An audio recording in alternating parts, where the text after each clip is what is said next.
Ladies and gentlemen, welcome to Team Instinct versus Grin Esports here in the lower bracket, the second week of the grand finals week of NADCL Season 5. I'm joined by the owner of Team Instinct, Shwarmy. How's it going, my friend? Pretty good. Pretty good. Unbiased stream today. Don't worry about it. What do you mean unbiased? We hired you for exactly biased casting, by the way, against Grin Esports. So, how are your boys going to trash the living crap out of the Grim Boys? We got a couple hard hitters. We got A and B. We got Wake Me Up. We got some hard hitters on the team as well as some hard hitting stand-ins. Both teams are kind of Frankenstein teams. They're kind of teams that came from the volunteers in the stand-in channel. So we're just gonna see how it plays out. Yeah. Week one looking pretty tough for you guys. You guys lost against Fryboys, I believe, and then week two, you guys, then lost against Sporkface Killers. I think first season. Oh wait, no. Week two, you guys lost against Yodi Brody Yodi twice, Brody. actually in Div two, and then in Div one as well. We back to back Uh, Yodi Brody twice. Yeah, yeah, it was back nice. to back getting the Yodi Brody boys. That's not really the best way to go. As Yodi Brody boys did win Div two overall, as far as I can tell. Yeah. But yeah, now it's off to the gauntlet. Can you guys beat Team Instinct? I'm very, very curious to see that. We'll see. I mean, Grin's a solid team. It's gonna be a hard matchup both ways. And I mean, at this point, it's also a bit of a shot in the dark with both teams being about half stand-ins. So I mean, you'd have to be quite the oracle to make a good prediction on this one. It's interesting to see that Flea's not playing though on their side because I guess he got kind of mixed up in something else, maybe question mark. Yeah, But could have with been. him not carrying Grin, it's a kind of a toss up of who you guys are gonna who's gonna keep on moving and who's gonna face Bullish on Gaming, I believe, tomorrow.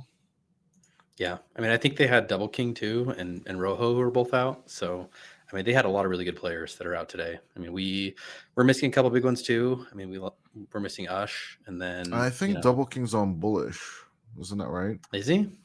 I I could be think wrong. so. Okay. I mean, with all of the roster shuffles back and forth within Yeah. the week one, week two. He might be on Bullish this week. We'll see about next week. All right, but I don't believe we have a next week. Oh no, we do finish next week, right? You're absolutely right.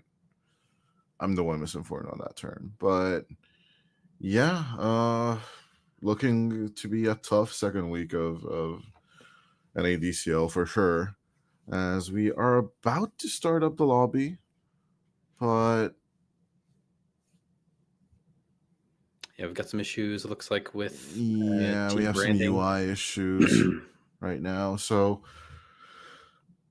tell us about a bit more of the team owner side of things. So how is the experience for you, getting into NADCL as a team owner? And then, the bid wars were really fun to watch as a Yeah, viewer for me. yeah, But it's good. how's it been for you guys? It's a lot of fun. I mean, I think it probably takes more work than people realize. It's something, you kind of have to be glued to the Discord. You're talking to a lot of different players and trying to make everyone happy and put together a good roster. And so you kind of have to also adjust week to week. You don't have a lot of time to, this isn't a typical DPC, right? You don't have like a month to watch your team play it out and see how they gel. You kind of have to make a judgment call every week. And the draft was really hard. The auction, there's a lot of good players, and this was our first season as Team Instinct, being in the NADCL, and so we didn't have the most supporters compared to some of the teams that have been around, and so that definitely hurt us from kind of a bidding power perspective. But we were able to get some solid options out the gate, and then I think we made some really good mid-season trades that made us even stronger. But unfortunately, it still wasn't enough to put us over the top of the Yodi Brodies, man. They're too powerful. Yeah, Yodi Brody Power is really, really strong. Also a team that just joined NADCL this season. But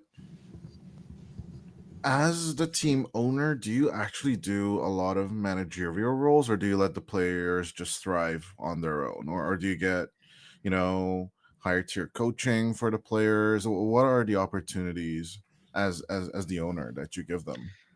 Yeah, I think that you You probably have to do more managerial stuff than you would think. I mean, to be honest, these are all just players that, they're on a team that they get drafted on. They aren't necessarily people that they sign up to play with. So these guys might be friends. They might know each other. They might not, right? And so it's not like they have any connection or a clear leader that's going to organize things.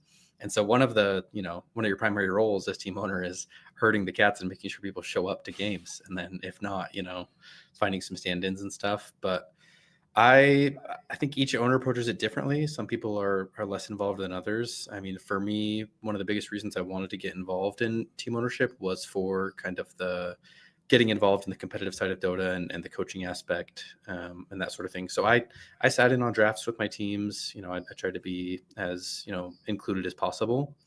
But at the end of the day, obviously you can't be in game with them, right? So it comes down to the players to gel and make it happen. Yeah, that not being with the team all the time is kind of an interesting aspect, obviously. But yeah, for us mere mortals, the viewers and the casters, it's always just fun to see all of you guys just riff in, and I think like the most insight we got behind the curtain was definitely when you guys were just shuffling for players and seeing as a Sammy boy stocks just kept on rising. Oh my You guys gosh. trying to shuffle in teams together. But Yes. Sammy Boy, yeah, man. I'm pretty sure Sammy Boy sold for more gold than my entire team had at the beginning of the auction. So it was, just to give you an idea of the contrast. That's an interesting start to the season for sure. Yeah. Well, yeah, we really hope you will be back next season as well, because it's been an interesting run, and of course, not the best results, but first time's the charm. It never works, and doesn't always work out perfectly. But Mhm. as we see, we do have a coin toss finally. Yep. But let's just wait for it to end. At the meantime, what do you expect of this? Do you think we can grow? We can keep on growing this community? Yeah, it's an interesting question. I've been thinking a lot about, kind of the NADCL as a whole and kind of the goal of it. I think that, obviously long term, what I think would be the best thing for NADCL is to serve as kind of a feeder for like tier one teams. I kind of see this as like Dota University. It gives high MMR players that want to play competitively, but might not be, part of an org currently. It gives them a chance to play in a competitive setting where you're playing captain's mode, you're playing in an organized league, and there's money on the line. So it's kind of the closest thing you can get. And so I think it definitely can grow and turn into that. But yeah, as we hope on to the future of NADCL, we have a draft surprising us in the face. I hope you guys shall see that on the screen in short. Well, yeah, finally a draft. Both teams getting a bit of a penalty right there, the 30-second one. So admin has been generous, and That's generous if you ask me. that's extremely generous for like a 20-something minute lateness. But all in all, I guess both teams will take it. I guess they will suffer the same penalty next game as well. But yeah, I do believe Green picking up first. I think like currently the meta is really, really weird. Like, correct me if I'm wrong, but Grimstrokes and what should I say? Pugnas and Gyrocopters being first picked. It's really, really weird, to be honest with you. There's also an ease of execution factor, right? I mean, normally in the tier one scene, that you can have a little bit more of a standard draft, but when you're mixing 7 and 8Ks with 3 and 4Ks, we should be in for some interesting drafts here.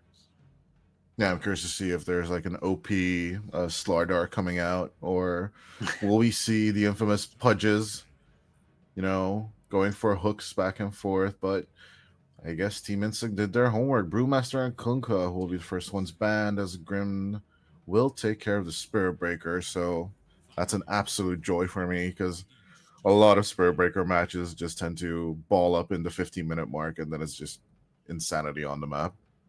Yeah, Spirit Breaker, Tree, even Brew and Kunkka, these are heroes I don't want to watch, so I'm perfectly fine with those bans. I'm fine with watching them. It's just kind of like a soap opera, just running the same episode over and over and over again. It's Yeah, kind of on repeat. no, it is.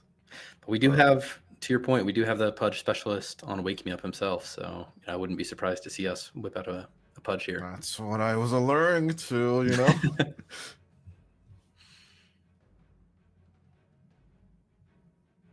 But yeah. I want to see Alien Mana Banana just pop off for sure.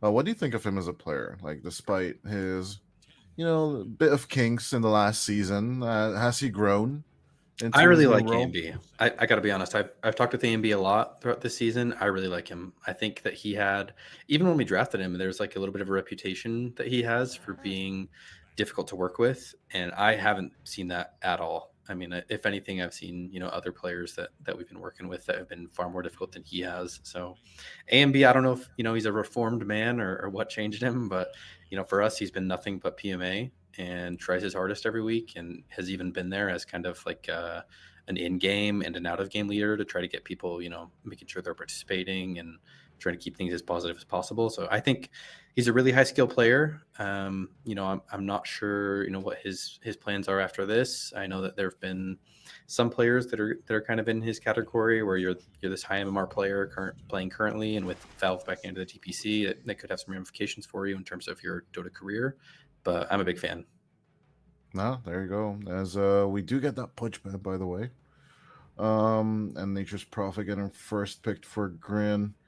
But yeah, back to AMB. It's just really, really good to hear from a team owner that he's happy with AMB and that he's not difficult to work with. That is always good to hear. Like, maybe it's growth, maybe he was always like this, and you have the bird dynamic with him. I think everyone's just got to find his right place, right? Like, even in pro teams, like a lot of people say Ramses is difficult to work with or whatever, and then now Yeah. in Nine Pandas, he's just cute as a button, Yeah. And So I mean, they loved him on EG. They only lost him due to COVID, basically. I think just yeah, on the yeah, fit. that was the biggest issue. And then Nightfall, I don't know why they switched to Nightfall. Weirdness. Yeah, But well, no one talks about everyone's gone. That organization is done. We're talking about Team Instinct. You guys pick up Grimstroke first. That is a very, very strong laner. I really enjoy seeing it paired. I do believe in Southeast Asia there was this weird combination of Grimstroke and Tiny on the off lane. That was really, really fun to see him from one of the teams. But I think he's more traditionally paired with like Centaurs and Timber Saws and these weird stankier offlaners, right? Do you have Yeah, one of those on Team Instinct? I mean, typically I would say yes. We had Mr. Icky Bones, definitely a centaur picker, but I don't even know who's going to be playing offlane this game. I think it's Maybe Math Magician, as I you think guys it have a might be lot of Math stand-ins. Magician. It could be Wumbo. I think that Wake Me Up wanted to promote himself to core, so he might be playing core this game. So I'm not sure, but yeah, typically, you want to see someone that you can go in and that Grim can actually put his buff on and, have some synergy there. Where's October Dota when you need him? Like, honestly. But yeah, going for it with the Huskar band, kind of setting yourself up for an Ember, I would say, as the Tusk. Not the best synergy with the Grimstroke, but I do like the setup into the Inkswell or following it up.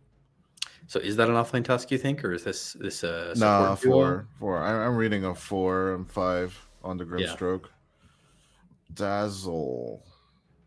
That is an interesting burst combo with the Nature's Prophet, but you don't usually level the treants early enough. Yeah, I mean, you're talking about annoying meta heroes, and we see Grin opening up with Nature's Prophet, Dazzle, Shadow Demon. So there's the full trifecta there for you. I think that's a better one in my eyes right now. Setting Yeah. yourself up for tempo hero, like heroes like the Luna and the PL. Although PL, not that, not the love of my heart right now. But Shadow Demon Luna is definitely a classic. So Yeah, it's a good one. preventative pick too. Yeah, go for the Spectre. Counter global movement coming out from Team Instinct. Yeah, I mean, you don't want to see Grin get Spectre on top of all the global they have already. Definitely good moves on the Dazzle. A bit of a force out on the fights. Give him Inkswell with the Grimstroke, and then Spectre will just basically kill anything on the map. Yeah, it's good against Prophet. You're not worried about the Sprout when you can just dagger out of it, right? So it's good for a few reasons. I'm not sure how good it is against Shadow Demon. But overall, just probably the strongest carry in the meta.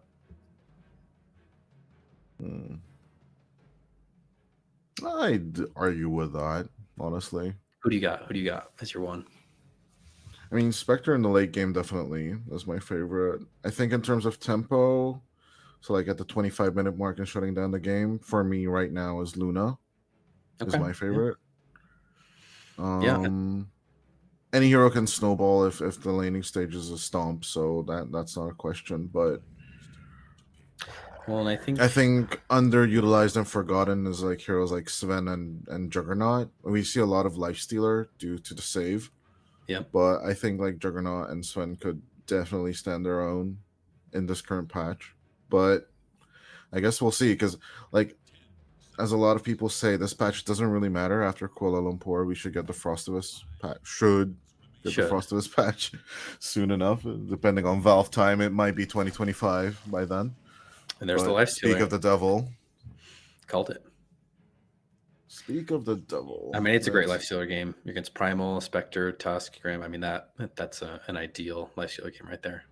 I'm pretty comfy lane for sure. I will agree to that. But still, forcing yourself into the melee contact, and especially against the tag team, it's gonna be a rough one. Although Shadow Demon can save you with Disruption, so there's that. Do you think we're looking at a mid dazzle here, or is this a support dazzle? Where do you see this going? I say more mid dazzle, and then potentially the Shadow Demon or the Nature's Prophet on the safe lane. But I would prefer the Shadow Demon just for the save factor. And so even though you can leave Lifestealer alone, there's that tag team threat on the off lane from Instinct right now. Yeah. Yeah, I'll be curious to see both these drafts, looking a little bit flexy. Hard to say how they're going to be rounded out. Yeah, the Primal Beast can also go mid, but that doesn't really have a good time against the Dazzle either. So no, and it's not really an A and B hero. I mean, for A and B, I'd probably like to see his Lina or something against the Dazzle. Yeah, Lina sounds great, actually. They ban his Puck, and I wouldn't be surprised if they ban his DP as well. Yeah, it's a good ban. I don't love the DP, honestly. If I'm A and B here, I'm looking at probably Lina first. I know he really likes the TA as well. I'm not sure how good that is against Dazzle, but I could see that working as well. Yeah, the problem with the TA is that there's the Radiance build on the Lifestealer. I've watched this game way too much, I'm just in the heads of the players, and they go for the Slardar for the negative armor. That's 2 calls in a row. So up for success. Nah, this hero is just super bonkers. I mean, having 10 armor at level 6, I've ranted about this on several streams. Like, this hero is just busted. Like yeah. You get a tier 6 item built into your hero level 6, because the Stygian Dezo gives you negative 10 armor plus 60 damage. But okay, take away the 60 damage, you still get a tier 4 or 5 neutral item, at level 6. There's the TA. So negative armor versus negative armor, fire versus fire. Ooh. I mean, it's an A and B hero, man. He owns on this hero. I think it's going to be an interesting matchup. I don't know who the mid player is coming out of Grin, but I'm assuming it's Chives. I think it's Chives. This is as far as I can tell, but I can definitely try and check. Overall here, I'd say I really like the draft of Grin. I think they have a very well covered draft. I think for Instinct, I'm looking at the mid matchup. I'm looking at A and B. I think it's definitely going to be a lot of pressure on him to see if he can snowball this one or not. Traditionally it's Rojo that runs the mid lane on Grin, but yeah, Rojo's out. He's not here. Yeah, I do believe it should be Chives stepping up to the plate, and then Liam as the X position 4 should be the pause 3 here. As Dream comes in to stand in 4-5, and I think it should be Bungus 5, right? Because he comes over from Div 2. Probably, but yeah.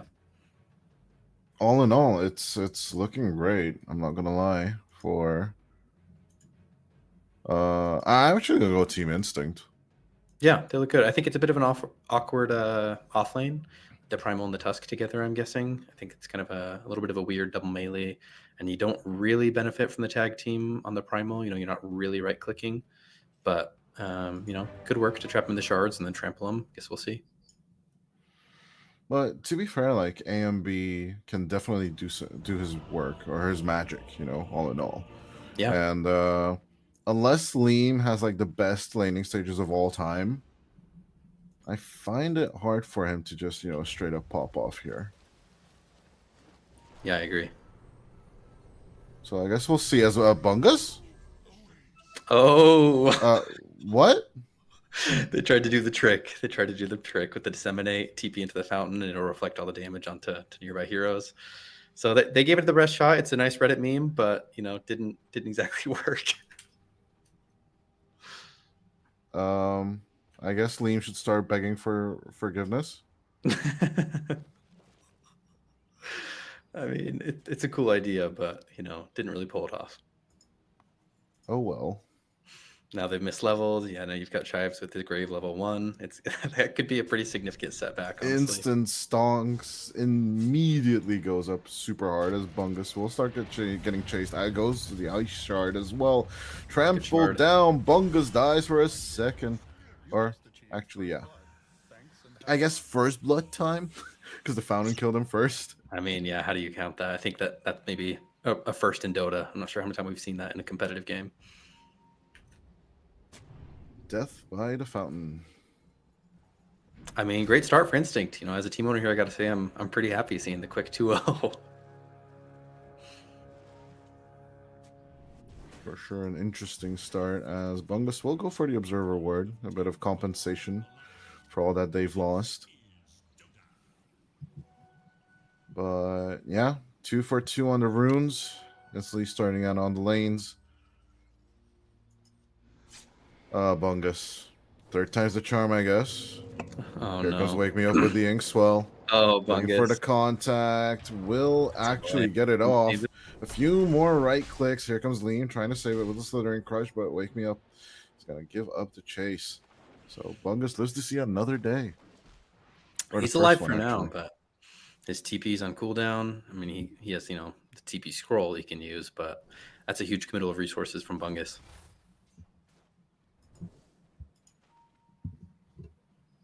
Yeah, as Chives and the AMB start approaching into this mid lane. I mean, I know it's just the first wave, but 4-3 to 0-0. It's a good start, but I'm kind of worried for AMB starting off for refractions. Maybe he'll keep it on level 1, and then he'll just go for the meld. Try and zone out Chives as much as possible. Although he does have Gray, which is not a tendency on mid lane Dazzles, because we usually see the Shadow Poison and the Wave. Yeah, it's going to lower his kill threat for sure, but I think it really kind of cucks the Dazzle here. It's going to make it really hard for him to win this lane. Yeah, and the cooldowns are pretty long until you get that bad Juju. As I'm looking down bottom, we see Wake Me Up and Liam just making a bit of contact next to each other. But Wake Me Up doing pretty okay with the denies in the last hits. Yeah, I mean, he's a support player. He's trying to remember right now how to do last hits, but he's doing okay. What is that button, to stop action, stop attack? That's right. I always struggle when I need to play core. Are you a quick attacker and a right-click denier? No, I'm a quick attack right-clicker and then a button denier. Okay. I was taught differently. I mean, I was taught in the wrong way. I think there's no wrong way. Trample comes out. For you. Womble. Yeah, just quickly prancing about, but No Scope is doing really, really well for himself. I mean, 12-2. Yeah. Against Wombo right now. He's really, really feeling himself. Yeah, this safe lane coming out of Grin, I mean, it's looking pretty good. Like we talked about, it's a bit of an awkward off lane, with the Primal and the Tusk. I don't see the synergy there very much. And it's just really good. I mean, both those heroes, as a lifestealer, you're happy to lane against them. Is there just no approach to either Dream? I mean, there's no approach to No Scope, because eventually he will just put that point in to the Rage, and then he'll have a hard time. As on mid lane, we have a bit of back and forth, but AMB eventually gets his Water Rune and should be okay now against Chives. Yeah. Yeah, he's able to cut through those reflection charges pretty quickly, but A and B still doing okay. Yeah, as long as he can keep up that region, he should be fine. His Dream will get contacted. There's that tag team. Let's see them do this awkward brawl with There's that, the but one. it should be the kill for them as a whole. Beautifully done. They set up the kill just for Wombo. I mean, there's your answer, right? You can't bring down the life stealer, so ignore him, go for the SD, and get the kill that you can get, right? Right. Why not?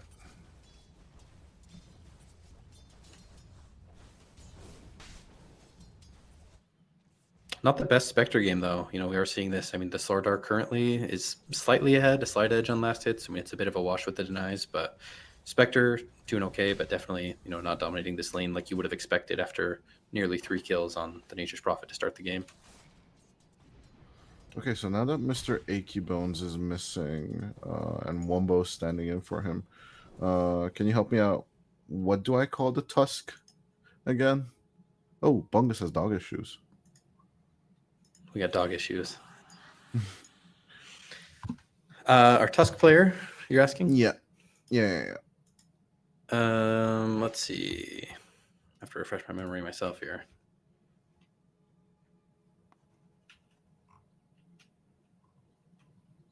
Just give me a name too, which I can go by.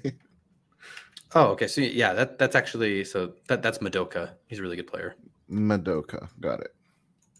I was just making sure because I got something similar, but yeah, he changed his name a couple times. It was Madoka, and then it changed to Madokaya. You know, it's gone back and forth a few times, but so we do have a pause here. Not much to read out. I do believe it's Bungus actually having dog issues. So, I mean, if I'm Bungus here, I'm blaming the dog for my first 2 deaths too. I guess, and I also blame Dream's death on the dog as well. Just throw everything at it. It's all on the dog. Nah, guys, just love your pets. Just let them prance around and don't let them ruin your Dota games. So maybe just have a closed room in general. But you know, we'll forgive Bungus. He and pretty much the rest of the stand-ins, half the players in this game, they filled in last second. You know, they didn't have any time to prep for this game. You know, normally you'd maybe set up your dog to have someone to watch after them for their couple hours, but you know, they're filling in last minute, so we'll let it slide this time. I mean, when you're all alone with a pet at home, it's kind of tough. What can you do? Grin already and immediately with the unpause. AMB has no chill. Wants to get chives. He actually moves in with the meld. I was just joking. Come on, AMB. Chill. I mean, chill. I don't know. Bungus comes in with that return and, of course, with the Shadow Wave. It's a lot of power. I mean, grave. Yeah. He calls the grave, right? I mean, it was a bit of a grief leveling that grave early, but it turned out, you know, paid off for him. So a little bit of overconfidence by AMB. Maybe mid laners should level the grave more, man. I mean, this could be some next level tech coming out from the NADCL. Should have some trouble dewarding this cliff right now. But maybe eventually he'll find the money for a sentry ward. Let's see, is Wake Me Up going to go for the standard Urn into Blade Mill build, or what's he thinking on Spectre? Hold on, we might have no scope in. Oh, no, we don't have no scope in trouble. He's absolutely fine. In this incredibly action-packed offlane, 3 melee strength heroes beating each other up. And then eventually, like from time to time, Dream is just, you know, tickling some people with Shadow Poison. I mean, he's just hanging out. He's stacking camps. You know, he's just hanging back. Just got to do what you got to do. As down bottom, lean. Wasn't necessarily looking for the dive. Maybe rather the creep skip, but only gets the, not even the flag bearer, to be honest. So just looking for a bit of control. As over comes Bungus. They do catch Math, but he does have that Quelling Blade. That's the tax you have to pay when you're playing against the Nature's Prophet, right? Even on a hero like Grim, you just got to get that Quelling Blade. Yeah, that's a 500 net worth deficit that you can take away from the enemy. It's a fun hero.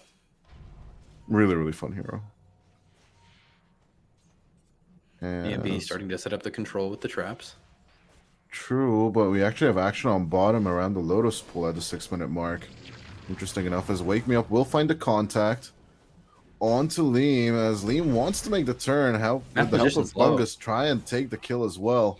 Liam still surviving with the stick charges. Wrap around the Rosie, around the tree. A beautiful play with the Sprout. Bungus is just setting up Wake Me Up to die, as he doesn't really have backup. Here comes Dream over from the portal.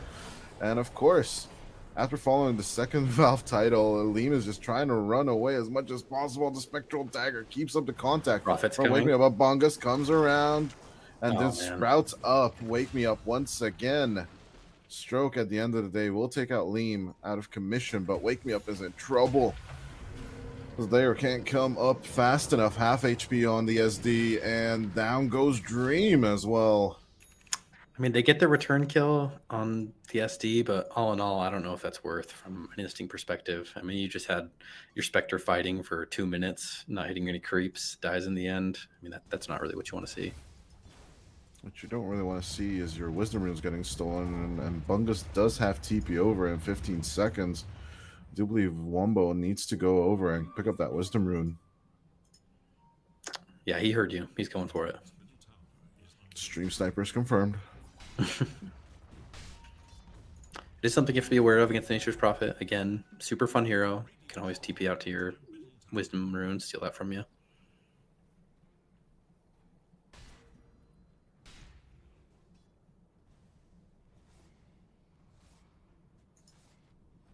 All in all, though, pretty even game. I would say that the lanes are going slightly in the favor of Instinct, but I mean, less than a 1k net worth. I'd say that this is a little bit more even than I thought it would be after the 3-0 feed out the gate.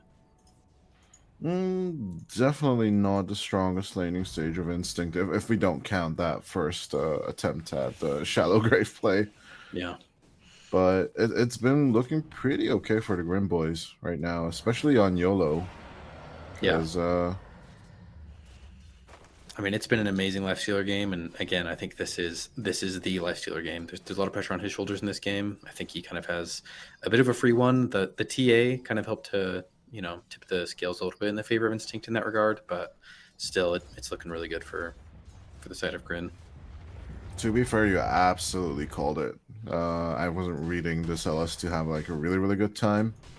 I thought it could just, make a good setup for like a Slardar or someone to jump into, all in all. But with the Dazzle, I was rather skeptical. But all in all, the way NoScope is playing the double melee lane, and he's just not fearing the Tusk and the Primal Beast combo is just wonderful to see for him. But of course, you also said that they're just not going to have the best synergy on the soft lane for now. But as the Tusk is coming around, Liam could be looking at trouble here. This is Math Magician.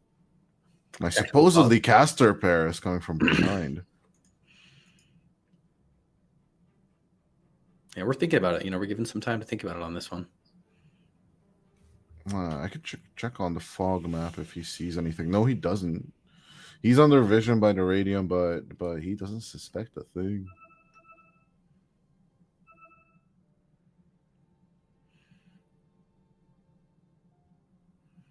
Yeah, we do have Tusk reconnected here. Wait is called by the Grin team. Chives is calling for a wait. Deepest sympathies. What do you mean, how?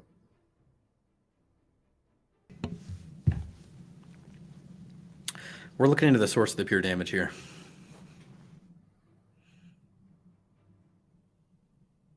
Some confusion. Not very confidence-inspiring if you're on the side of Grim.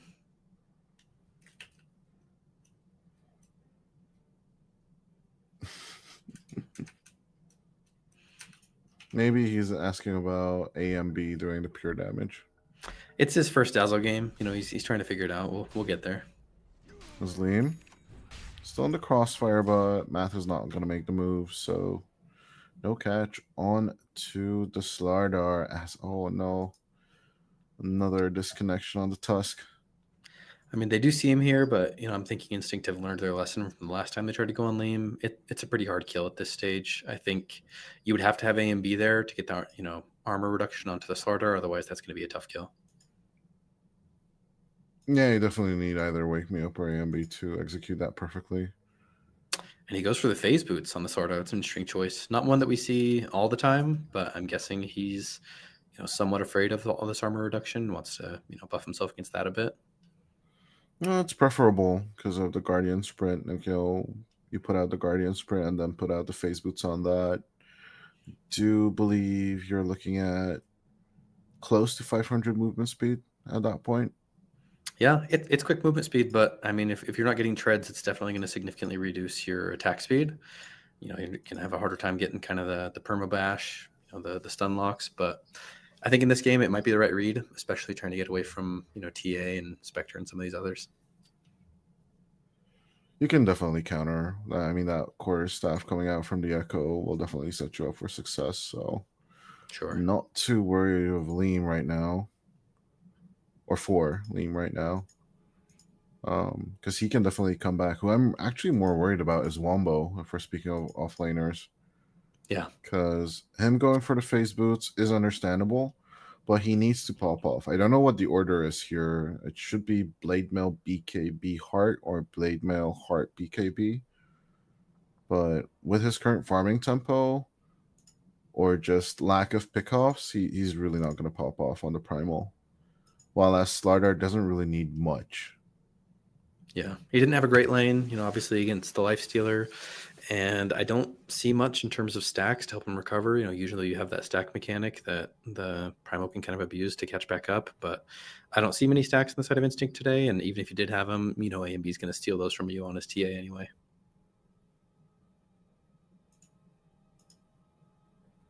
As we still have a disconnection. I don't know what production's call on that. Of course, shout out to Pop-Tart running production once more. But yeah, as we are sitting here, twiddly-dee, twiddly-da.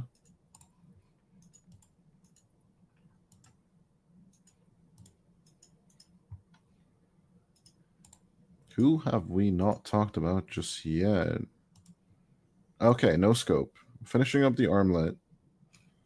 Then, is this a Radiance Manta game? Or Probably. I mean, the Manta I think is optional. BKB? Or Yeah, Lincoln Sphere? I mean, in this game, I think Lincoln's is good. I mean, it's good against the Tusk. It's good against the Primal. I think it's probably between Manta and Lincoln's. The BKB, I don't know if I'd want to go BKB against. I mean, you have Tusk pierces it, Primal pierces it, Spectre pierces it. I'm not loving the BKB for Lifestealer in this one. But definitely the armlet, is going to be the standard first option, and I do prefer Radiance over Deso in this game. I mean, you have the armor reduction already from the Slardar, and against the TA and the illusions and stuff from Spectre, I think it's better. You get a Stygian Deso with the Slardar, so no need for Deso. Exactly. Except if you want to add insult to injury, so it is a possibility. It's there. As Wombo will be found out. Mega's coming over as well. Disruption.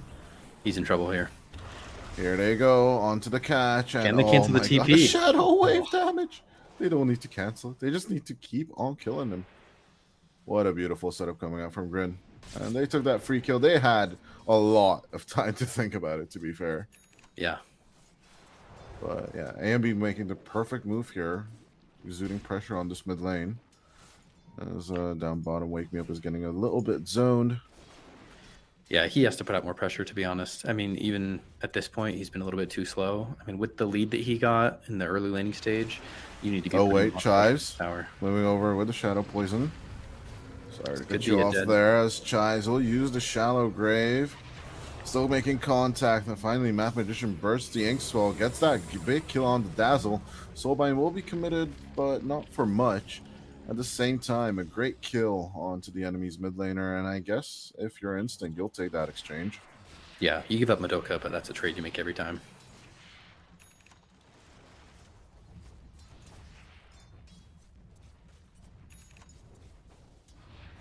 But AMB still not giving up now with the siege creep. Keeps on pressuring that tier 1, as actually up top we have a catch on no scope. Inkswell combination as well. Rage will be forced out, pulverized for the follow-up. Bungus Will Great be kept combo. on getting hipped up. Wake Me Up will rotate with the Shadow Step, as in comes the Snowball.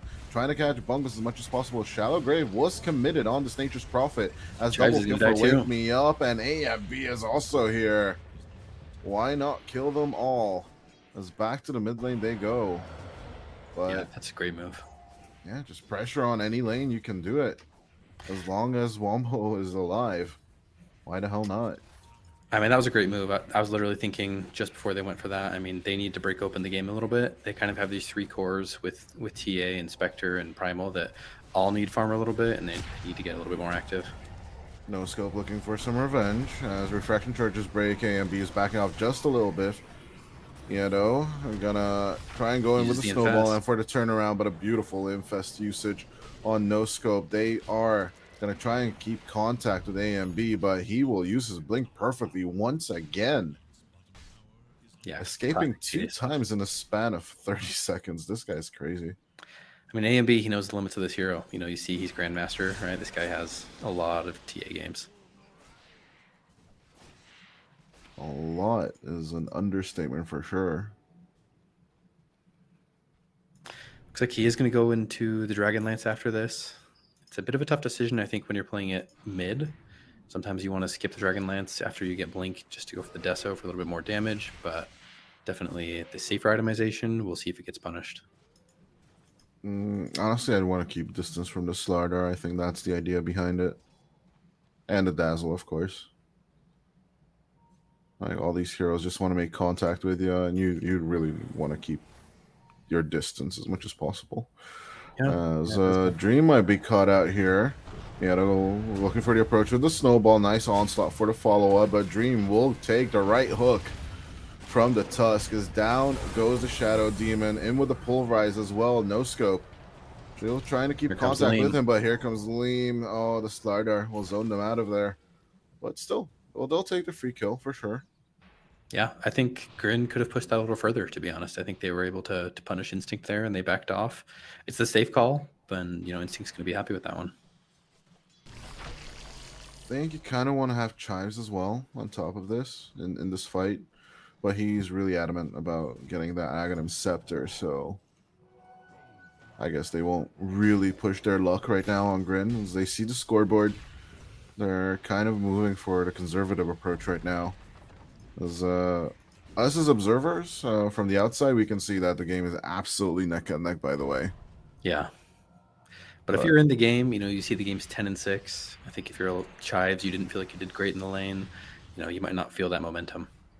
You don't really want to risk it. As Wake Me Up is doing an interesting mix-up of builds right now. He does have the Urn of Shadows, and he's moving over for the Orchid.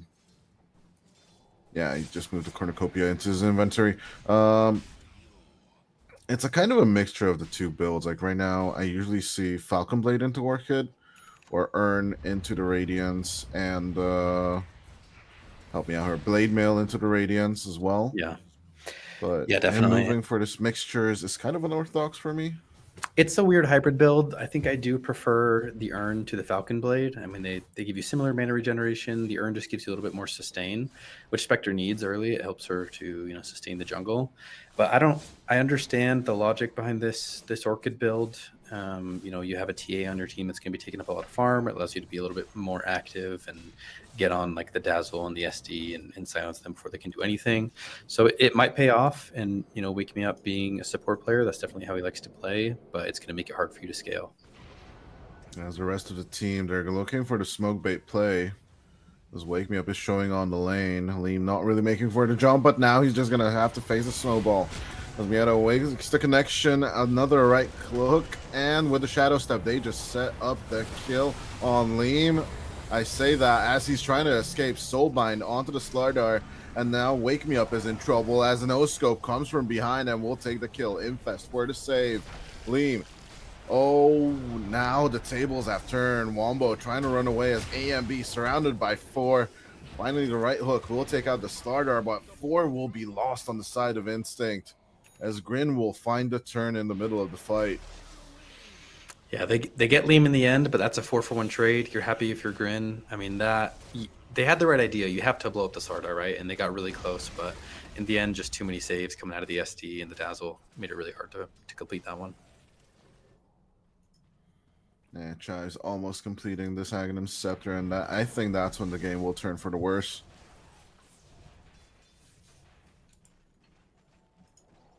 But we'll see. As Miedo will try and fight for this DD. Actually get it. After Ice Shards, there isn't much of a follow-up on the Tusk as Bungus comes around. Snowball still trying to make contact. Wake Me Up joins in with the Shadow Step. They will get the kill on Chives, but will lose the AMB's Tusk. in. As AMB driving forward. Here comes the Disruption. Wombo coming for the follow-up. Does have Onslaught, but he's going to use it instead to save AMB from the Sprout. Yeah, we're seeing, even with the Quelling Blade, you can still get caught in those Sprouts. You might not always cut out the correct tree. Yeah, it's one of the most annoying parts about the hero. Sometimes you can just get the wrong tree and you're still stuck in there.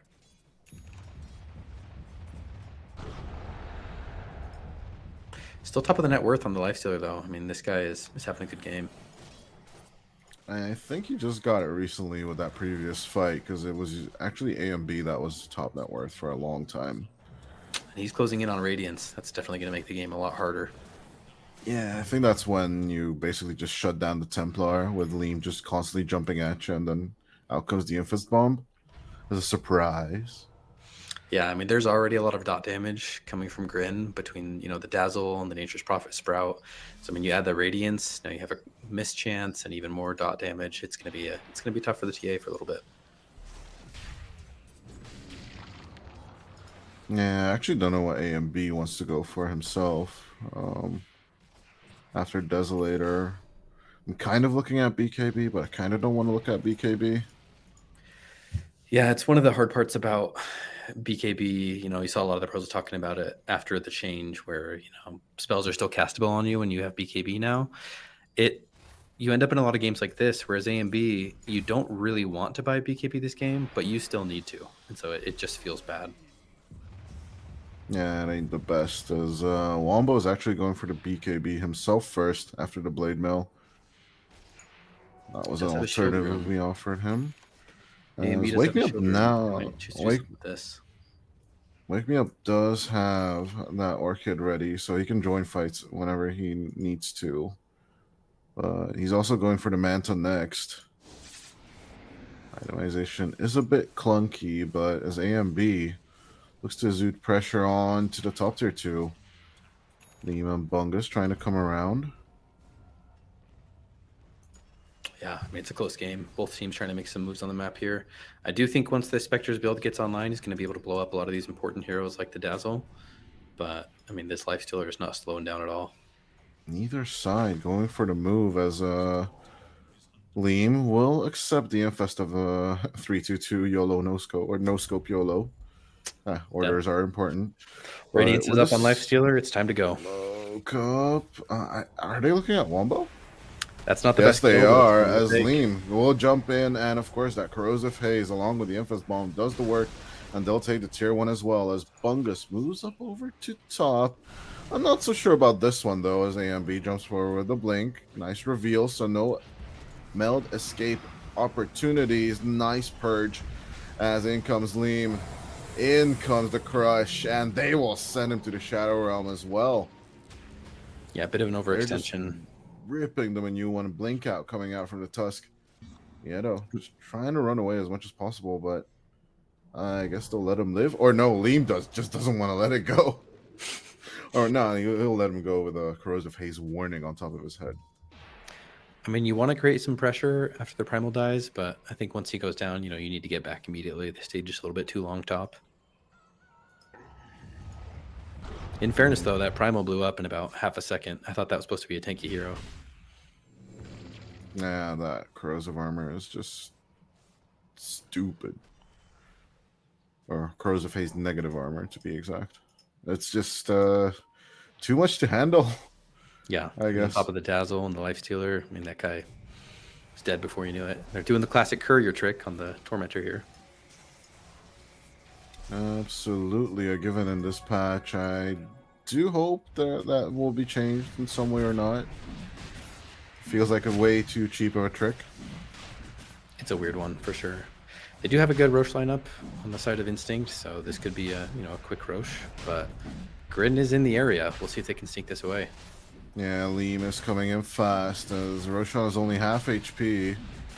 They're not really fast enough for this as Inkswell for the protection He's gonna to go escape the noob, but still going in.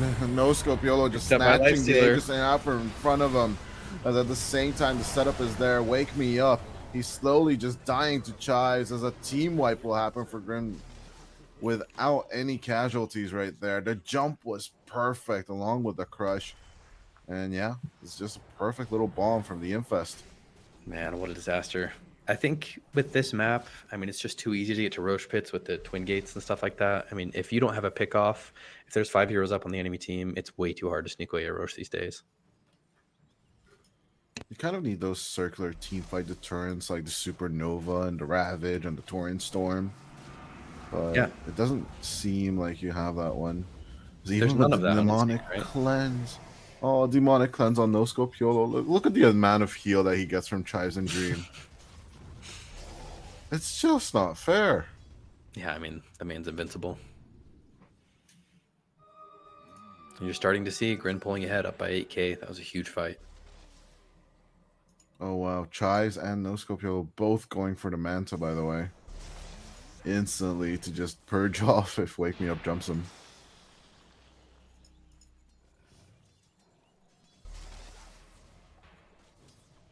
At the same time, Bungus does have that Solar Crest, so just a huge amount of negative armor coming out from the Gurn Esports side.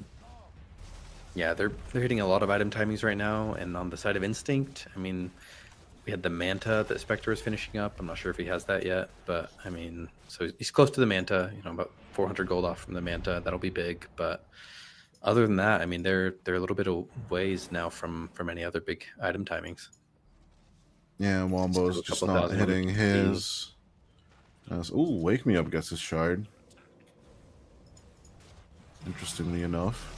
Not the most impactful shard, probably not what you were hoping for, but we'll take it. Damage reflected is always nice, 100% is even better. As No Scopiolo is going to take care of the mid tier 2 tower. That is already 2 of the tier 2s on the Grin side. As they're moving for the last tier 3 on the map for him. Liam looking for the jump. Doesn't get an A and B. Will try and hide. He canceled the TP. He might have survived if he was been patient.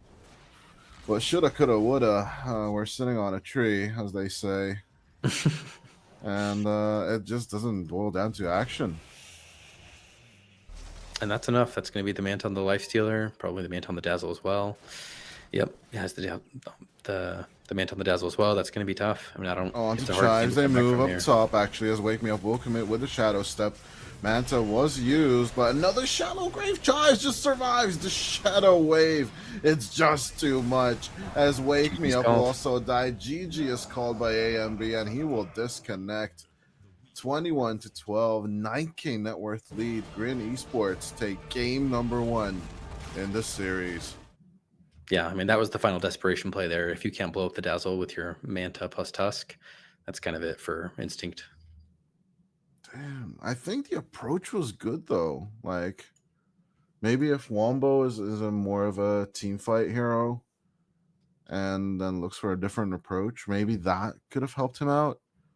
But all in all, I think Grin Esports, we read it outright. If this negative armor and the laning stage works out for them, even though the start was kind of wonky with Bungus, doing dingus things and just diving the fountain. All in all, the laning stage, they turned it around. They evened up the map, and then they turned it around in the beginning of the mid game. And yeah, it's just never Bungus got too gaming. late. That's classic Bungus gaming. It did seem like they kind of fell off a cliff after about 10 minutes, though. I mean, they had some signs of life on AMB's TA, but in the end, I think it was a little bit too one-dimensional. I think a lot of those heroes, did a lot of the same thing on the side of Instinct, and it was hard to, have a real comeback mechanic at that point. But yeah, we'll go to a little bit of a break, and then we'll see you guys in game number 2. Stick around. Oh no, Hussein, I think that was very, very great of you. And silence. fear sign. Immediately. Just use it. You can't do your combo unless you surprise the team, and you gotta surprise the support right now. Go with the smoke as he trying to get onto all white, but all white has the extra life, so I don't see the point going there. Epicenter goes in. Musi dies right now with the right click damage. Get inside all of them. RP connects Beautiful RP. the Huskar, and they may be able to get him. Yes, they did. Jumping, be quiet. Gotta keep going on the screen struck right now. What are you talking about? At least muerta. Nice. Blink. Have vision of Huskar. They may go. I mean, there's no RP already. Yes, RP goes instantly, right click damage as well, but Musi's gonna come to the rescue. Goes with the epicenter, but nice stop the trap protector. He gets rooted! The epicenter did not contain, and now all white is back to himself. Now you gotta try to escape, gotta keep right clicking. Yes, from behind, it is gonna be double kill going in all white BKB after BKB, but that is not enough, and all white is just old. He is gone. Yeah, that's been the mark of success for both teams here. Finding those supports, but Double King pops the BKB, still has the rage available. He's pounding it into the noggin. Muzi have the rage. Muzi to fall on the Sand King. Double King gonna chase down Lee. It's more. They're gonna find Rim is in the river. He's rooted by Destiny. Oh no, what's going on, Rim? Has to use a song to get out. Lift him up.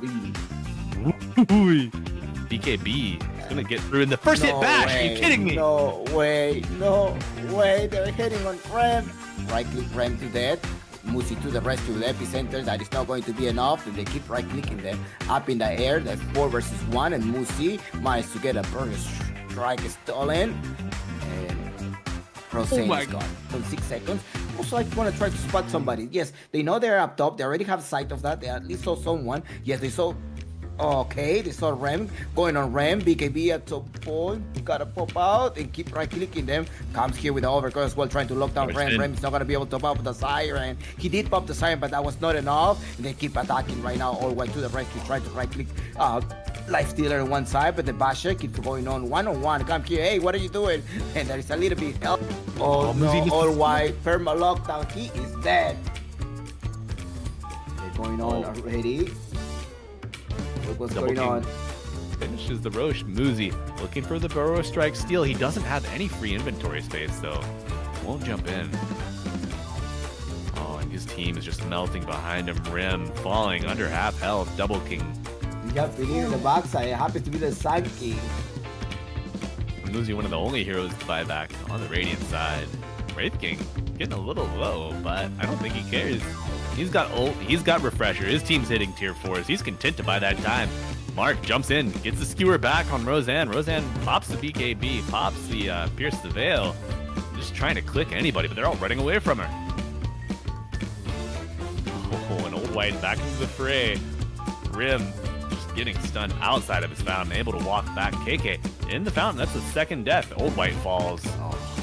And it's looking dire for the Radiant team. Rim gets skewered back near his Ancient. Will they die at the same time? Let's find out. Beautiful voice line after the beautiful song, but it's not going to be enough to save Rim as he gets skewered out of the fountain again and gets the fear into the diffusal use, but it's not going to be enough to keep him around. Oh my god, Roseanne hits the dead shot into the upheaval. Destiny's going to have no chance of survival. Musi says no. Hold on. Trying to burst the mana. Oh my With the mana god. burst out. No, he's still alive. The golem coming through as well. Gotta be careful because it is going to be hard. It's Mark all the way down, baby. Yeah. Double King also joined. No casualties for the bullish on gaming. They want to continue going here. Ram managed to get a slow down. There's no wall coming in as well. Try to block them with the Usher. No, Warlord's punching the first one and going on, and that is a dead kill. Wraith King able to finish his axe. That's going to be huge in this next fight. Nice blast. See, he's useless once the blast kicks in. That's it. He's dead. All white. Has a flaming lasso. He may not be able to use it with the extra 7 seconds. Double King. And as well as the Ancient Operation, start right clicking them on the side. And the big golem is down. The Wraith King is so lethal. Right click. Musi is dead. Snowball to lock them down. 3 heroes down at the expense of the Ancient Operation. Hold on. I want one more. Wraith King jumping closer. Okay. The juke. Visible. It's fine. He's not gonna be able to escape, is he? He got 6 extra seconds. The Wraith Blast coming closer. And 1 more extra second. Juke him all the way back. Go the other way. Yes. No, he knew that. What's going on? Dead. Okay, there is a dust as well. Managed to get revealed. There's Snowball coming through. He does not have his shot, his dagger yet. So, I don't know. Okay, gonna start right-clicking, get rid of the Warlock. Warlock is down. Now it's time to right-click another one. Get inside him, yes, invest him, but he's not able to use his shot. Okay. He managed to go down, right-click, ram. Okay, they're taking... Get rid of two, but Double King is still there alive. Goes on Moosey, goes on the big bear. Now goes with the little bear right now. In a little bit of a lockdown. The bear, they're like, get the 300 gold, please. Get the 300 gold, yes. Gold achieved. Roseanne landed the dead shot on the Wraith King to scare him back away, but it wasn't enough to get the resummon on the bear from Moosey. And Old White is in the fight now. We're going to see the first life spin on KK, but at what cost? Fat Rider to fall. Moosey still alive, walking away, gets the Rod of Atos onto the Wraith King. We're going to see the second death from the bear. That might be enough to kill the Lone Druid hero. Oh, not quite. He'll get back to the fountain. And the Ice Look Blast at the blast. gonna land onto 2 heroes! 3 heroes! Who's going to shatter first? No rampage. He was about to die. Bullish, okay. No. I'm not sure why he's holding it so long. Jaw's getting run down. You're not really doing enough to protect him on Chola. Yeah, wow. Felt good. But then Sporkface had the strength to kind of punch back, so you needed a BKB. And then his bear Here comes died, a his gyro Big died. contest, by the way. They began Roshan, Sporkface, well positioned here. Destiny's scouting out, but they know he's in the tree line. I think they're looking for him. Smoke onto the gyro tusk. Fade on the high Sort ground, of. waiting to break any smoke. At a standstill. So what is the move? They recommit to Roche. With Spectre. They kind of walk out of the pit though. Ice Blast Ravage hits a few heroes, Gyrocopter included. BKB up on Double King, and he is blasting away. This is not looking good for Sporkface so far. All Tide right. Hunter, the last one sort of here. Babatich doesn't have a way into this fight, this wall of health bars. He knows he has to Sort get of out. boxing out everybody. He He knows. is TPing out of there. You know, I think knowing that they are going to have the tools to deal with the Links Fryboys in. lineup. Oh my The god. Ravage hits. Oh my god. RP onto 2. That catches the Spectre and the Ancient Apparition into the call down. They're into the Overgrowth as well. They're rooted. The knockup. Will Jaw make it out? Oh, nope. There goes the Ice Shard. Okay, ladies and gentlemen, welcome back to Game 2 of Instinct versus Grin Esports. I'm joined by Schwanmi, the owner of Instinct. Despite having a decent laning stage, AMB, so shall we just say it outright? He just absolutely quit for game number 2. I'm not going to beat around the bush. But yeah, my name is Dodai. Shout out to Pop Tart on production and NADCL Season 5. What can you do? Never a dull moment here. As of course, for game number 2, I do believe our draft should be on the way soon. But tough call in the first game, right? Yeah. I mean, we talked about it at the tail end of the last game. It was a little bit too one-dimensional. You had too much single target damage. Didn't have very much team fight on the side of Instinct. And so even with that lane advantage and the early kills, I mean, they just couldn't really do anything with it. Yeah, you got to pop off on that early laning stage, and Spectre kind of isn't that one, and the offlane combination wasn't perfect, and tiny bit of mistakes, but you know, tiny mistakes do tend to ramp up in the deep end of the game. Yeah, you might think this is Div 2 because we have a lot of Div 2 players in here, but this is Div 1. You can't make mistakes like that in Div 1. Nope, no, you cannot, because a lot of the teams do come out to play. As shout out to Wifey for all the subs, but at the same time, we do have our lobby of game 2 ready to rock and roll. I do believe you guys have a mid lane stand-in for me. We'll see what position he ends up being. So yeah, Yamazaki's filling in for us after the mid-series retirement of AMB. So definitely shouts out to Yamazaki for being so flexible and hopping in last second. Really appreciate him doing that. I think he's traditionally a carry player, and I do know that Wumbo is traditionally a mid player.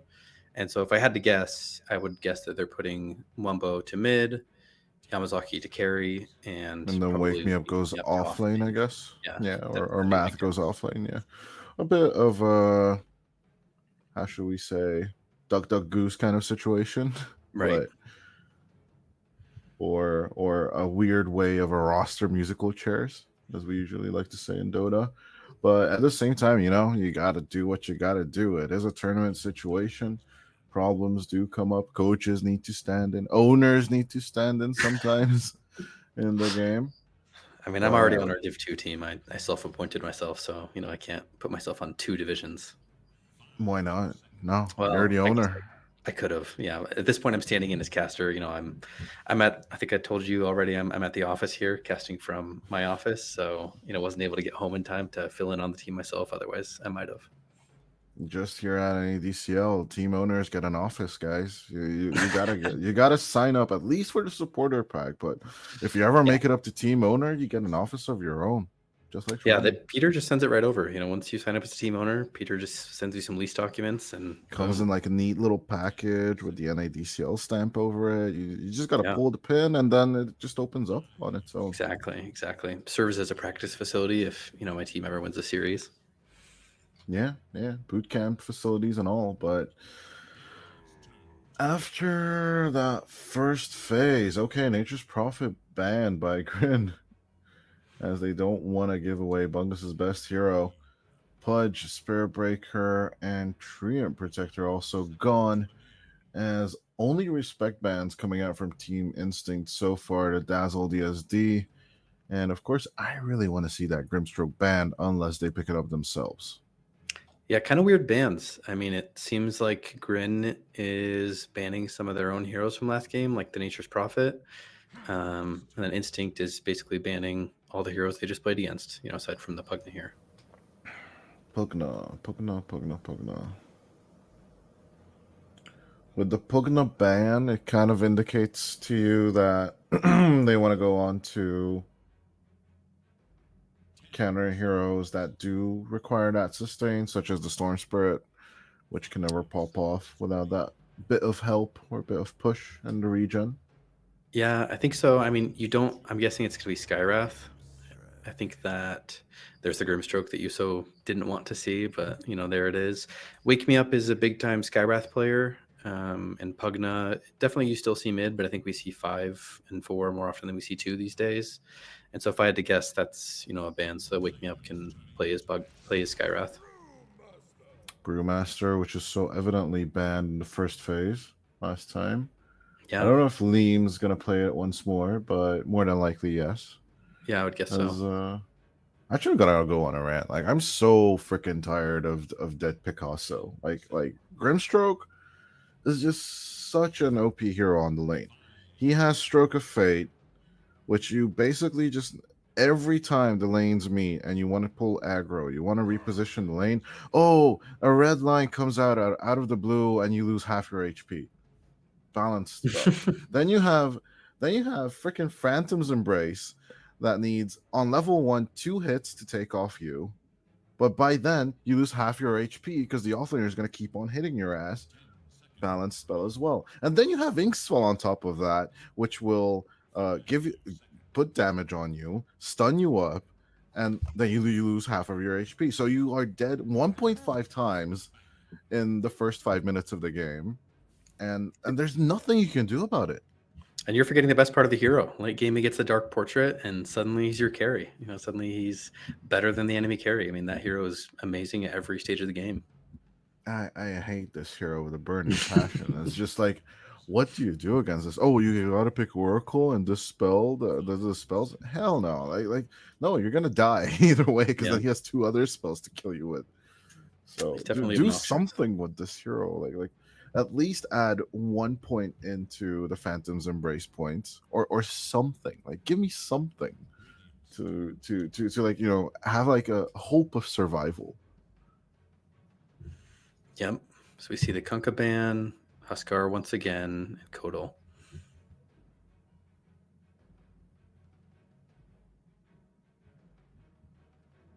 Kodal, just banning out these regen heroes, and of course, I do believe for Instinct this is more of a pet peeve hero, the Huskar.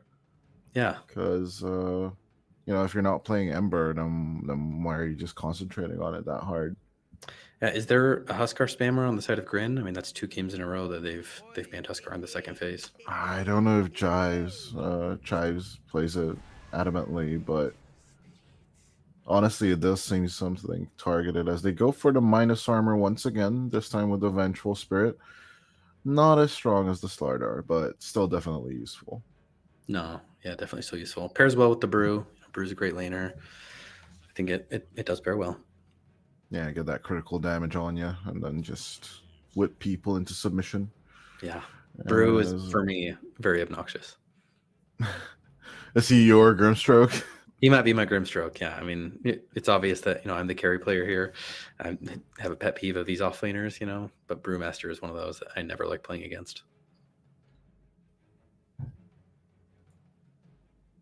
But yeah, with both teams dipping into their reserve times, I'm looking for something for Instinct, but not to reveal too much. Thinking Grimstroke Clockwork, is that a strategy you guys like to run?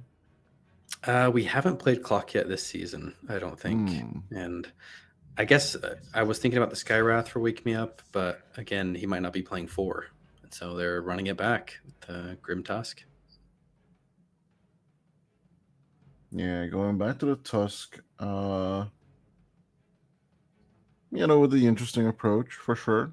I mean, in fairness, I don't think that was the problem last game. Like, I don't think the problem came from their support draft. I do think they kind of fell apart in the cores. So I'm not mad at that. And they steal away the Slardar. I'm okay with this, especially if they move the Tusks to the safe lane, put it to position 5, and then the Grimstroke Slardar together. Yeah. There's not much that can survive that safe lane. Yeah. No, I agree. Definitely a bait into them going for the Lifestealer once more. But Yep, does still look like a terrific Lifestealer game. other than him, like there's nothing much that can basically survive the Slardar in my eyes. Right. Like, out of the meta heroes, what else is there? CK just basically dies. I think he got super dumpster nerfed in 734E. I mean, the Brew is a little bit of a slight counter in that you can just, lift him up and tornado him for what feels like 5 minutes, right? Kind of get rid of him entirely. Nah, it's just Naga. I'm only thinking about the lane and that surviving of the lane. I think Mirror Images still get bursted down with a Slithering Crush. Yeah, it's a back and forth matchup. I do think the Naga's a good answer. I mean, Naga has extremely high armor, so she's not as worried about, the bashes and the minus armor. And she's able to, later after level 6, right, she can, use her mirror image to purge off the minus armor. And so I think that the Naga, that's a solid pickup. Moving the Venge to position 5 as Dumerta comes out for the off lane. Pause 4. Not a fan. Actually. Yeah, I don't know about that. That feels like a weird pick. I don't mind Dumerta as a 4 generally, but I mean, it did just get nerfed. It's far less potent than it used to be. And I don't know about moving the Venge to pause 5. The hero I'm really, really missing this patch, but from all the tournaments I've seen, and from every game I see, I don't see people picking up Undying when there's so many strength heroes on the off lane. Yeah. Someone needs to explain that to me. I know Tombstone got nerfed and that sucks, and you can't hide in it anymore. You can't do peekaboo plays in it. But at the same time, like, the laning is still great with the hero. Oh, yeah. I think it's And still especially super against viable. Slardar. Yeah, against Slardar. And maybe if it's Tusk Slardar, it's even better. Yeah. I mean, he'll definitely take a lot of damage from a Slardar, given that he has, no armor, right? But yeah, I think I definitely see what you're saying. They steal the Lifestealer. And take it themselves. That is the Infest Bomb.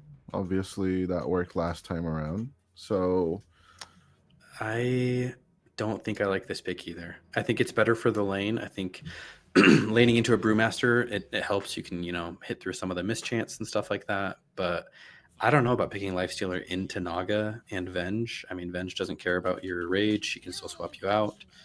Naga doesn't really care about Lifestealer. It's kind of a weird matchup that some people have tried to do before. I mean, you get the Mjolnir and you can then kind of shred through the illusions, but I think it's still overall Naga favored. So Not my favorite pickup there.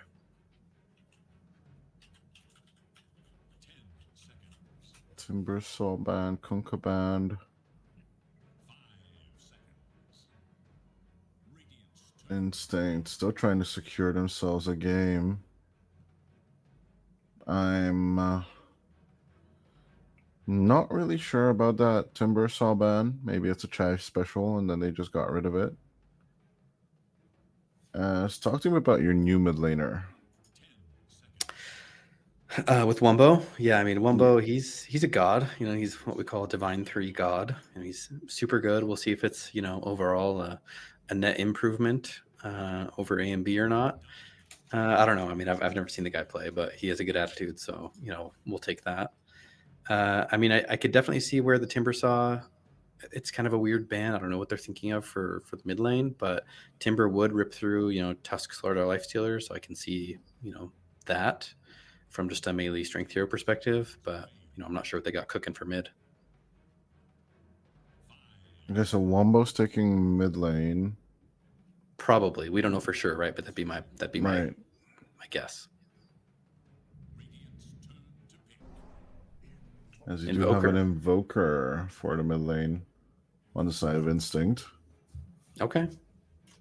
I don't mind that. I'm gonna use the Pop-Tart cheat sheet here. Help me out with the names. And Necro. Okay.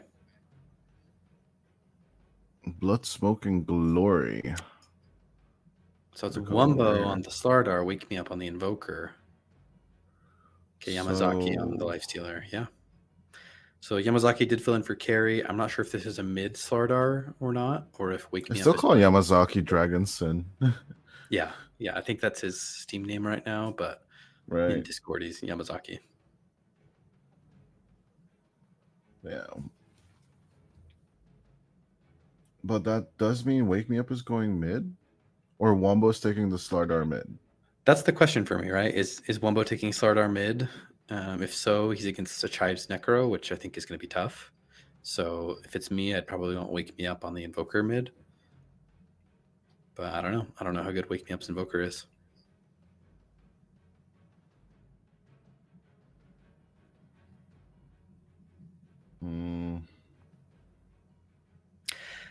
I gotta say, I'm probably really Grin favored draft wise here.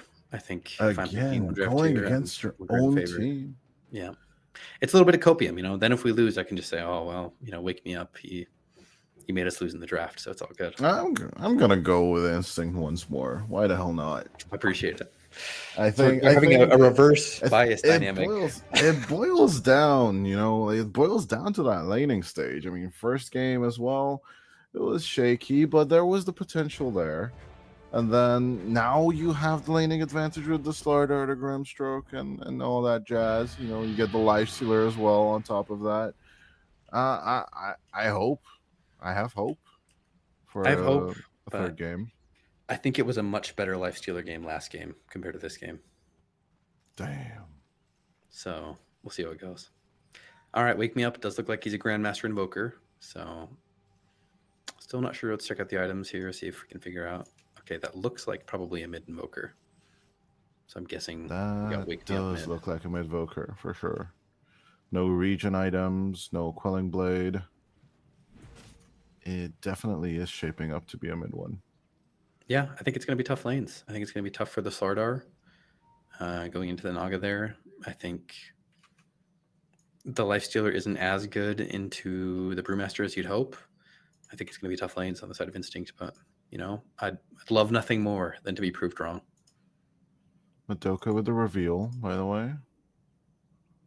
He did break the Smoke Pact on the Instinct side. Got some BM from YOLO on the pauses. Reason. Are you surprised? We're going to need Pop-Tart to come in with the admin reason. Admin. Oh, man. Hello. That doesn't look good. You do not know anything. He just paused. Oh, damn. I'd like to see your manager. All right, we're good to go. Clock tick. What's a clock tick? The clock's ticking. You have a pause timer. It's, not a rule that's invoked Oh very yeah, often. he but did. He I don't think did it has so put much the time. star there and then made the correction, but clock tick. I know the platform called TikTok, but a lot It's of people similar, clock tick. It's a bootleg version. Right. Reminds me of like we've got TikTok at home, but it's got clock tick. Yeah. We've got clock tick. Yeah. Weird memes aside, it is looking up to be an Invoker versus Necro lane here on the mid stage and on the mid lane, and I'm not so sure Wake Me Up's got the goods. Yeah, I mean, Wake Me Up's a great player. I really like him. I think if I would, this is a little bit base, but I'd say Wake Me Up has the player advantage, but Necro has the hero advantage. So I'm a little bit worried. Instinct get the rune advantage as well. Yeah, we'll take it. What a start. This Math Magician's looking for the portal way to get out of things. No scope, YOLO is gonna start chasing around with the mirror images. Nice little bit of macro coming out from him. But it does mean he's gonna miss the lane meet with this bit of a play. The Math Magician loves to waste the time of the enemy carry.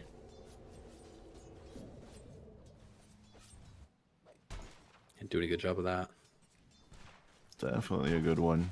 As Dragonson does get a bit of that XP for himself, but instantly going down to half HP from one thunderclap of Leam. Yeah. Ouch. I mean, this is what I mean, right? This Lifestealer hero is not nearly as tanky as it used to be. And, you know, against the Brewmaster, he has the evasion, you know, he has the stomps down on you, and you have a ranged Muerta that's hitting you at all times. It's going to be a hard one. Bunga's just constantly shooting your face. Math Magician's doing his best to offset the harass, but, you know, it's a hard lane here. The attack speed of the two heroes is just definitely outright not even fair. Yeah, that's one of the hard things about this Lifestealer too, is he kind of has a hard time knowing how to level. I mean, you want points in your W to be able to heal and do damage to this panda, but at the same time, you're going to need Rage and, you know, the Ghoul Frenzy to be able to slow. Hold on, mid lane, Chives. Falling a little low due to Wake Me Up's combination. It looks like the EMP landed, but not the tornado perfectly. There's actually a lot of low people on the map. Wombo Slardar is also, you know, near death. But we'll try and keep an eye on it, and I'll try and delegate Pop-Tart's camera back and forth. Actually, there's action on all three of the lanes right now. Making Pop-Tart earn his paycheck today. For sure. As actually Leam just keeps on harassing Dragons. Sin. But no catch. No, they're just building tension for me right now. As okay, now it's gonna be up bottom. Wombo gonna start getting chased. There's a blood grenade as well. Wombo, you gotta run, man. They're gonna catch You him. gotta slithering crush out of there, or just use the Guardian Sprint. No, that last mirror image won't proc. He's coming back to lane. Are you sure about that? I don't know if that's the right move. He does have some tangos, might be able to regen his way up. But already we're seeing the Lifestealer fall behind. 15-5 to the 9-1, 10-1 of the Lifestealer now. I mean, it's a hard one up top. Well, actually up Down top goes we Math have the Magician. first blood come out onto Math Magician, and they might just get Dragonson as well. Bungas just keeps on doing the pew pew. It's gonna work out for him. Yeah, it's pretty high skill. You know, you right click the enemy carry, make them run away. It's Bungus gaming. Especially with that dead shot as well, you know, just reposition them, put them in a better position for your offlaner. There's a reason why Tofu kept on playing this hero at TI. I mean, he's definitely the support Muerto god. I mean, it's a little early already, but I mean, I'd say already the side of green is coming ahead in the lanes. I mean, the Slardar is kind of the one, you know, redeeming up top, quality a we have in the stroke bot. of faith. In comes the calling as well. Dragonson trying to keep up contact with the Inkswell and get that kill on Bungus. He will be successful, but Liam is just gonna slap him to the that whip You're or happy to stick pick or up the whatever you want to kill. call it on the Brewmaster is just too effective. As Chives zoning out Wake Me Up. with the Necro on top of that Invoker. But Wake Me Up seems to know his boundaries. Still will lose out on that last hit, which doesn't feel that great. All 3 cores are Radiant. Top of the leaderboard right now for last hits. It's a start as Dream will not go for the contact and doesn't put out the magic missile for the kill. But instead, we actually have up top again. Dive onto Math Magician. Nice calling turn, as well as Dragonson. No more rage. Needs to back off as Liam is also pretty low. Yeah, you're not bringing down this Panda at this point. They're absolutely happy with this exchange, as the Urn will keep Dragonson out of range for the rest of this laning stage. Tuskar coming up top, see if you can recover this lane. Yeah, though, coming around, but Bungus, they're trying to hide under the Knight. As on to Bungus they go. Dragonson will put out the rage as well. There's the tag team. Can they keep up the contact? They will burst him down with the Inkswell. But will they lose the Tusk in exchange? Liam gonna get snowballed. We'll try and switch back and forth with the Drunken Brawler, but there's the Stroke of Fate. Slow him down a little bit more, and Dragonson picks up his 2nd kill of the game. Yeah, that's a great move by Madoka. I mean, they're getting destroyed in all 3 lanes. When you're in a situation like this, you can't just stick with the status quo. You got to shake things up a bit and go roam. So good move by him. Happy to see a little bit of recovery. Now, on top of that, Wombo won't get caught out. He even just bashes up no scope YOLO at the end of the day. The risky move of putting your position 4 up top is usually your offlaner gets jumped, but not this time. Yeah, and I thought that was a smart move. More often these days, we're seeing the position 5 rotating through the gates, but, Madoka takes the chance and it pays off.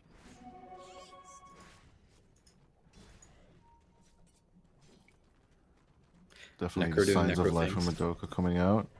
As Chives is just enjoying the endless region as no scope. We'll get snowballed on. Nice setups coming out from Wake Me Up. The EMP is real as the Naga will fall to the grace of Wombo. I guess he's the better sea creature as a dead shot up top. Dragonson needs to back up just a bit. Good rotate from the Invoker with the haste. And definitely, as we are at the 7-minute mark, so Wisdom Rune should be coming out. But first, Dragonson keeping up the contact with the Rage and the Inkswell and taking out the Muerto just before even a dead shot and a magic missile. That's a bit of damage to deal with. And at the end of the day, the tower will take his life. I mean, in the end, I'm happy to see this skirmishy style, Instinct fighting for everything they can. I mean, sure, you end up making, a less than favorable trade there. But, I mean, if you're going to stick with the status quo and just let them, out CS you, you're definitely going to lose. So you kind of gotta, aim big, miss big, take some big swings.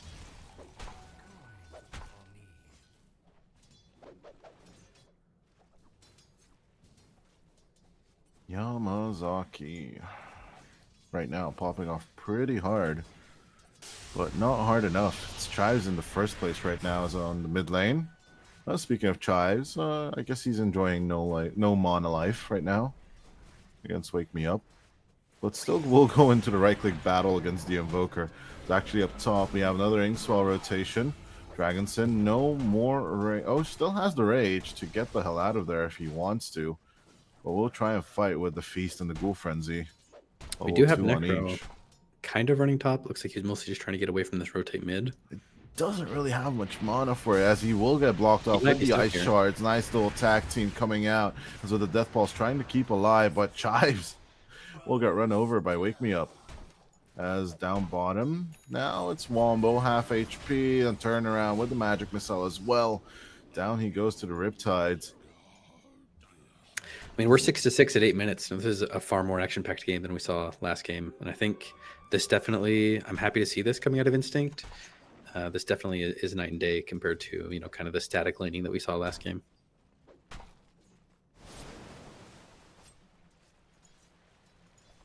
But yeah, as the Brewmaster does have this Primal Split turnaround, eventually we shall see a bit of rotation.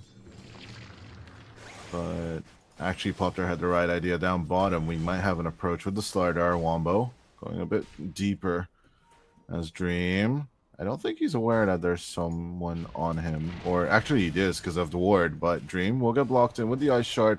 Then comes the Corrosive Haze. A few more right clicks, and the Vengeful Spirit should feel what Vengeance is actually truly like. And snared up is Wombo under the tower, but here comes the EMP. Wake me up with another beautiful rotation, but can he execute? As in comes Lean with a primal split, cycloning the Tusk into the air as Bungus will get caught out. Down he goes to the Slither and Crush as with the Inkswell, Math Magician readying up the turnaround, but the Brewlings are a bit too strong for comfort. As in 3 seconds, the primal split will be over. Can they make the turn? On to No Scope YOLO they go. Nice snowball, and there's the kill onto him, but will they lose Wombo in exchange? Lean trying to make the contact. Soulbind onto 2, but at the end of the day, it's going to be an even trade. It's a bloodbath, and I love to see it. I mean, this is definitely what you want to be doing if you're on Instinct. I mean, you see these heroes like Necro and Naga and Brewmaster. I mean, they're all, pretty farm-heavy heroes that, don't want to be constantly skirmishing. So I'm happy to see this. You're shutting down the Naga's farm. Don't let her just AFK and, outscale the whole map. So I'm really happy to see the active play from Instinct. Yeah, correction. Saw an even change because, of course, it's going to be 3 for 2. I can't count. Math is hard because Math is playing. And, yeah, Yamazaki with the pop-off right now. As I mentioned, Armlet already finished 11 minutes into the game, I believe. Yeah, or he might be just bringing out components. Brewmaster's no, it's full. Building up his Midas. I mean, these are good timings. Out full. As Liam is bringing out the Midas, No Scope YOLO is finished with Yasha. Really good early timings on both sides. Actually, I'm interested to see that Wombo is going back for the more traditional build on the Slider. Goes for the Mask of Madness first before finishing up the Echo or setting up that later on. As Rage will be forced out up top.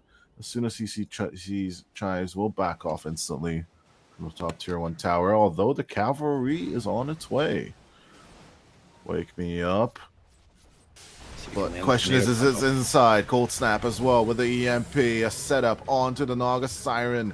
No song. It's not traditionally leveled at this time as Chives will try and make contact. Nice nether swap as Dragon Sync tries to keep up the contact. Still with the Infest just to be safe. They set up the kill onto the Necrophos. No more sight to be scared of, as the Invoker is going to be happy with this. Out comes the Infest, not as a bomb, but as a more of a setup, so that Bungus and Dream will also die. Triple kill for Wake Me Up as the Invoker is popping off truly lean. Instinct is firing on all cylinders, man. I mean, in Wake Me Up, we trust. A beautiful setup from the Invoker. I mean, this is a level 30 Grandmaster Invoker, to be fair. Yeah, this guy, he's played 1 or 2 Invoker games.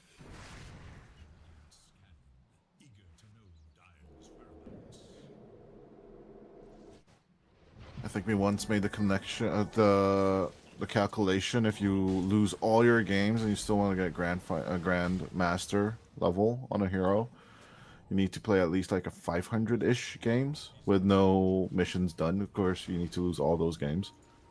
But it's doable, You can get Grandmaster by losing all your games. As No Scope YOLO. It's at least a fun hero. I got caught out. There's that Phantom's Embrace, which I love to hate on. As nice connection with the Magic Missile. Math Magician should certainly die down here. As at least the rest of his team might make it out of there. I'm still looking at the Grimstroke dying. But No Scope YOLO wasting a lot of time here. As a Primal Split sets up onto Wombo. As the calling, the pull back with the Brewling again. As Wake Me Up, by the way, still kills Chives on the mid lane. Yeah, I guess he didn't lose 500 games. Wake Me Up actually won some of those. Yeah, he didn't get his Grandmaster just on the back of some losses. He's gotten some wins. It's a fun hero to get 500 games on, My most played hero is Wraith King, which is maybe the most boring hero in all of Dota. He has more clickable spells now, but for most of his life, he just had a Q button and you can rip everything else off the keyboard. So, that's been the bane of my existence for a while. That's my best hero. Wake Me Up, moving on to Dream, getting the right hook as well onto the Vengeful Spirit. Do get the kill. They'll stick with the easy pickoffs for now, as Wombo still no Blink Dagger, so those executions are not going to be perfect until he can jump into the fray. Tornado just slightly off the mark too. That would have been another follow-up kill there. Dream can dream a little more, but still 5 kills on the network on the kill difference. But at the same time, neither of the graphs really telling us much. Pretty close to the medium 14 minutes into the game as the second set of Wisdom Runes spawn now. Yeah, it's a really close game. I mean, This is they're way going tighter for, than the first one for sure. yeah, I'm much funner to cast, to be honest. It's a much funner game to watch. They're going for scaling items, on the side of Grin. We have the Midas online for Brew, moving into that Radiance. Wake Me Up is actually going back for the Midas after getting a Spirit Vessel, which is, I think, a little bit less common, but I'm actually happy with that choice in this case. He's earned it. I think after all the moves he's made, he's earned himself that Midas.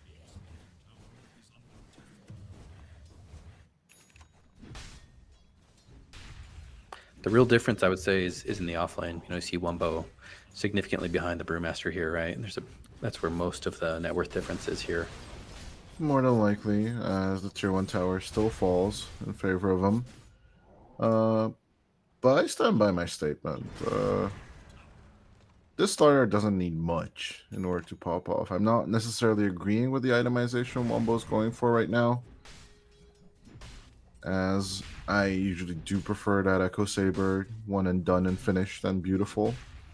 But this Mask of Madness build can definitely pop off. I think I've seen Stonebank build it once or twice. So yeah, it's an older build, but it checks out.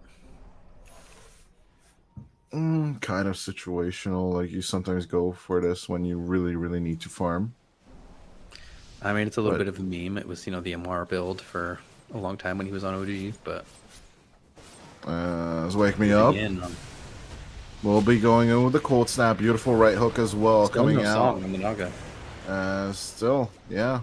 Liam coming in to try and get those counter kills onto would be the a big Invoker. pickup. Beautiful death shot. Again into the calling. Trying to run away, but the Brew Master will keep contact with you. Nether swapping Math Magician into the fray. As, yeah, you did kill the Naga, but you're paying very costly for it. Yeah, that looked really good, but I mean, you're losing the 8x streak on the Invoker in the end. It's 2 for 1. Probably not worth it for the side of Instinct. Yeah, 16 to 12. It's not looking great. Right now, Grin Esports slowly but surely, creeping back into the beautiful graces of Gaben himself, just getting these kills. And even so, you will sacrifice your carry or your mid laner if you get, double as many kills, despite on what targets you do that on. And as long as it builds you net worth difference, you're happy. Yeah. I think this Instinct build, this draft, you want to keep moving. You want to keep putting your foot on the gas and picking up these pickoffs. See if they can get the Brew.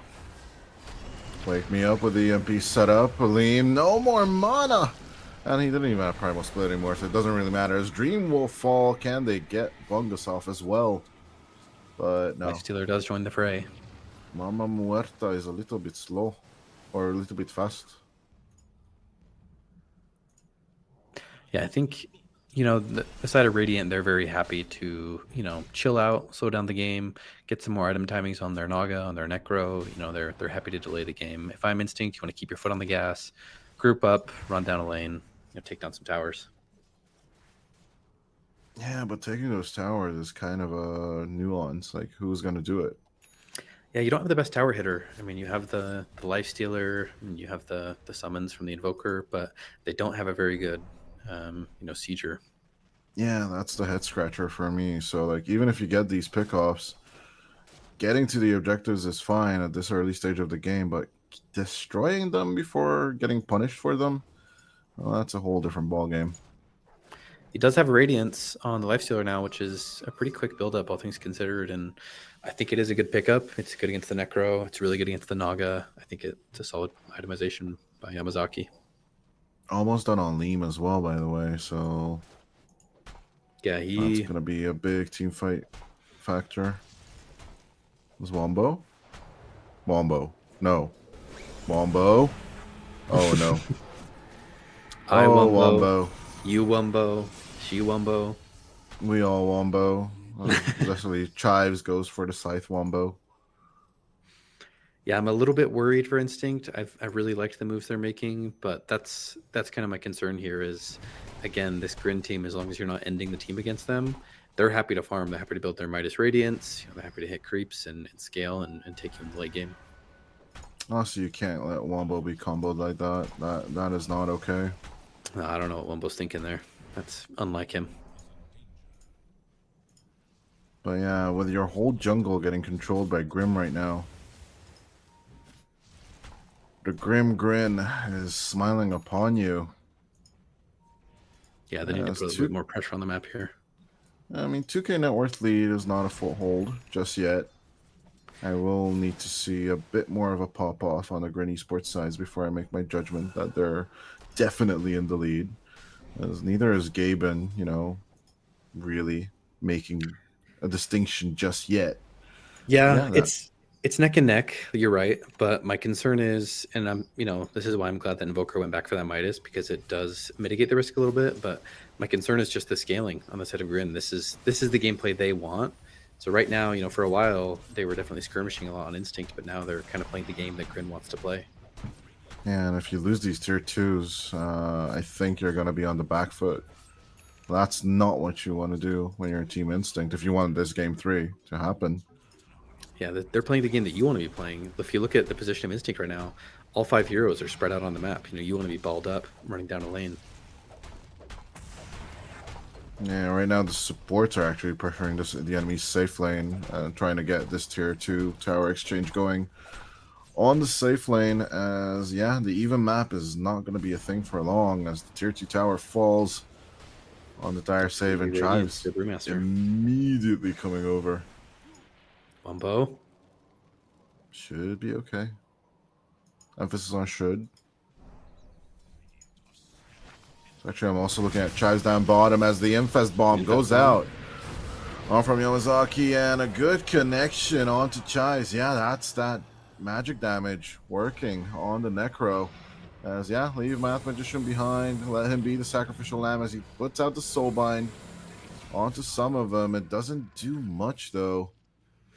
Brewmaster ult is used too, which is gonna expire here, and that's gonna open up another window here for Instinct. Hold on, Wombo. Still looking for a connection. Bongus will be slithering, crushed, and right hooked into the air, and they'll just juggle the Muerta to death as Wake Me Up will be seen with a Ghost Walk, puts out the Ice Path as well. Easy tornado. Still making a coming in, no Brewmaster ult. Liam has nothing to offer though in this fight. Yeah, you thunderclap the Invoker. Congratulations. Here's a snowball in return for all of that, and deafened and blasted to death. That is for Math Magician alone. And you see when Instinct, when they're grouped, when they're in these fights, they're able to get these pickoffs and make things look really good. It's when they're spread out trying to farm the whole map that it feels like their game plan comes apart. They're literally snowballing into these fights, which is very, very... literal snowball. Yeah, literal snowball. But still, taking these objectives is still apparently very, very hard for them. As they turn towards Roshan. No primal split, so you don't have to be scared of that, but there's still a song. I'm not so sure, though, that No Scope Yellow really wants to join this. Yeah. So they should be probably safe. Going to give up the Rosh here. I did say last game you don't typically want to be taking Rosh when all 5 heroes are up on the enemy team, but it doesn't look like Radiant's going to contest this one. Yeah, it doesn't really look like it. They're looking at Bungus as a potential free kill, camping that good old Twin Gate as well. But immediately after Roshan, they just scatter and don't want to make a ball at play. They just want to reset their map. And if you look at the net worth graph right now, typically I wouldn't say that I'd expect the Lifestealer to be ahead of the Naga. I mean, Naga I'd say is the better flash farmer, but just goes to show how good of a game Yamazaki's been having. Full Manta. Yeah, to be honest, No Scope did die 4 times already, as Yamazaki is only at 2 deaths. A respectable amount of deaths. But it is starting to turn into that chaos gaming, and of course, as we learned from Nouns, it's all about the amount of Midases you have in the game that will win you the game, and both sides only have 1 so far. So I do expect more of them to appear. It won't happen. The 60-minute mark? Yeah. Everyone needs to get Midases, Go get your T5 items. Exactly. Yeah, we might get there. Anything is possible. This is Dota, after all. Best esport game of all time, despite whatever kind of game awards say. I don't really care. Yeah, no one really watches that anyway. Nah, I don't like watching commercials for 4 hours straight. You can see Grin, you know, they're happy to just spread out and farm the map, but Smoke Up coming here from Instinct. The infested Wildekin. There's something you also see a every day. haste rune on the map, so Wombo could be jumping in first, baiting out plays onto the Slardar. As that Wild Wing could be the key, as no Wombo Blink just yet. They just set up onto the Vengeful Sphere, Immediately as no blow up the Venge. Scopiolo will be in trouble. He might just need to use the song here, but Although, won't commit it just yet, as they do lose the Tusk so far, and Math Magician and the Grimstroke. Oh no, Yamazaki's in trouble. Here comes the Tornado as the Saving Grace Wake Me Up sets it up, as the Rage TP will happen, but can't Wake Me Up make it out. He doesn't want to commit the BKB, but here comes the Bruling. Connection is there. 3 more seconds. No mana on it, though. So with that, Wake Me Up will survive. yeah, It was remaining close, though. cool, calm, and collected by Wake Me Up. That's a Grandmaster Invoker right there. Not a good engagement, though. Obviously not what you want to see happen with your Aegis pickup, right? That's just kind of an awkward fight. I'm not sure about the Smoke running under the T2, giving up their position there for just the Venge. Kind of ended up running into the high ground, and Slardar was never able to set up and, you know, get anybody in the pond. Oh, they really wanted no Scopiolo. Greed. Greed is sometimes good, but you really, really want to get Wombo on this Blink first in order for it to pay off, as Mieto might get caught out. The Tusk. Oh, it's not looking great. The letter swap once again. Oh no. Snowball backwards. Snowball by Madoka.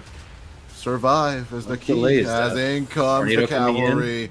EMP as well. With a bit of control, the Vengeful Spirit should go down as Wombo finds the perfect combo. We'll look in to the Slytherin Crush onto 2 as no Scopiolo trying to Song of the Siren, the rest of them, but Rage and BKB will keep the hopes of Instinct alive, as Yamazaki trying of overextending. There's the Sunstrike Aegis. onto 2, a bit of open wounds onto Leem, as 18 more seconds until the next Primal Split. Still with the chase, upper hook on to that Chives Necro foes, but the kill is not happening still. Finally It getting does. Finally getting it down with Wake Me Up's combination, but Wombo will fall to no Scopiolo. Dragonson still trying to Committing. There's survive. still a minute left in this Aegis. I Yamazaki, don't it's think all they wanna about be him right fighting now, this as the Yamazaki. Primal Split is out now. The Aegis, it's still helping him, so he can still turn around in this fight. Until Wake Me Up can put out spells, he should be good. But losing Math Magician and everyone from the back line, it's all about Yamazaki now. Wake Me Up, looking for mana. We'll put out the EMP. We'll get pulled in a little bit more. It's not much, but it should be enough for a tornado. It's a failed man As to he dodge. still No get mana left. contacted. There's still a 10-stick charge here as Yamazaki still turns around, gets streamed down. There's the Saving Grace Tornado, and the Rage TP out will happen once again at the back end of that Aegis. Sunstrike? Nah, doesn't do anything. But I thought if we would have gotten Leem there, hell no. I mean, that was like a 3-minute fight. You know, a good bit of back and forth there between the teams. Not really sure who came out on top of that one. Looks like slightly in the favor of a Grin. I'd rather say Grin, because it's Not 2 by for 4 much. people. 2 for 3 people, technically 3, because it's Aegis. Right. But I respect the bold move. I respect diving the T2, going for a little bit of fighting. The classic Wombo combo right on top of him, got everybody in his pond, and backlined the sports there. Well, I just can't keep emphasizing that Wombo really, really needs this Blink Dagger until their he's next closing fight. in now. The BKB was definitely necessary against this lineup, but that you're definitely feeling the lack of Blink there. Chives. Okay, he's not gonna get caught out. Wake Me Up, it goes for the wave instead. He does have the full Ags hard up on the Necro, so he's definitely going to be putting out a lot of damage. Very good against this Lifestealer, very good against the Slardar and the Tusk. It's a really solid pick-me-up. Yeah, who needs Radiance when you put out, how much is it? 55% of your health regen? So Yeah, I mean- like a 35 damage Radiance-ish thing. And it heals you, right? So it's And it definitely heals much more you. value than a Radiance. It's not okay. It's a stupid spell. I'm surprised to see Lifestealer not going for the Nullifier here. I would think that would be your natural next move. I mean, he might eventually just disassemble the Radiance to build it, but looks like he's going for maybe a Silver Edge or an MKB. MKB which I guess first. is It's good against the already Naga. almost done on his courier, actually. Recipe, Blitz Knuckles, and Javelin already on it. So really just wants to go through that evasion. It is really good against the Naga. It'll be a solid solid pickup overall. And then after that, I think you disassemble the Radiance into your Nullifier for the Necro. That could be the build order for sure. As Wake Me Up trying to make some moves on the map, but in the end, we'll give up on it. As we are approaching the 30-minute mark of the game, and we are back again at 1K net worth difference between these two teams. Just neither of them really want to pop off. Yeah, I mean, I think Instinct, you have to they want to fight very differently, right? It seems like Grin really wants these long, drawn-out fights, give your Naga the chance to get some illusions on the supports, let the Necro and, the Brew burn everyone down slowly. Whereas on the side of Instinct, you kind of want to get a quick blow-up on, one of these big targets like the Necro or the Naga. Yeah, it's kind of like this jab and dodge approach coming out from Instinct. But as the Naga illusions are starting to pop off with this heart and the butterfly, they're instantly just cutting off waves solo. As down bottom, we do have a catch on the Tusk. Does have a Wave Yule coming in. like Oh, away death play. shot, everything. Okay, Yule, See if he can get it off. Blink, Snowball, Blink. Yeah, Snowball. He is able to Blink. get it. But can he survive? Oh, there's a scythe. Goodbye. Too quick on the fingers from Chives. Yeah, Chives doesn't have mercy in his heart. Solid attempt from Madoka. Full MKB completed. Yamazaki needs to get out of here. 4 heroes, 5 heroes TPing on his head. He's just way too confident with no scythe on the line. As the Tornado from Wake Me Up once again comes out. Oh my god. The Infest play. Still trying to escape. for the Still song. has the Manta. Oh, but the song is there. Will it have Rage at the end of that? No, they won't give him the chance. And Yeah, I mean, that's perfectly executed by Grin. Yamazaki overextending. Net the creep, song after he's already used Rage. That's well played. So we have the full heart butterfly up on Naga. I mean, those are some scary illusions at this point if you're, a Tuskar or a Grimstroke.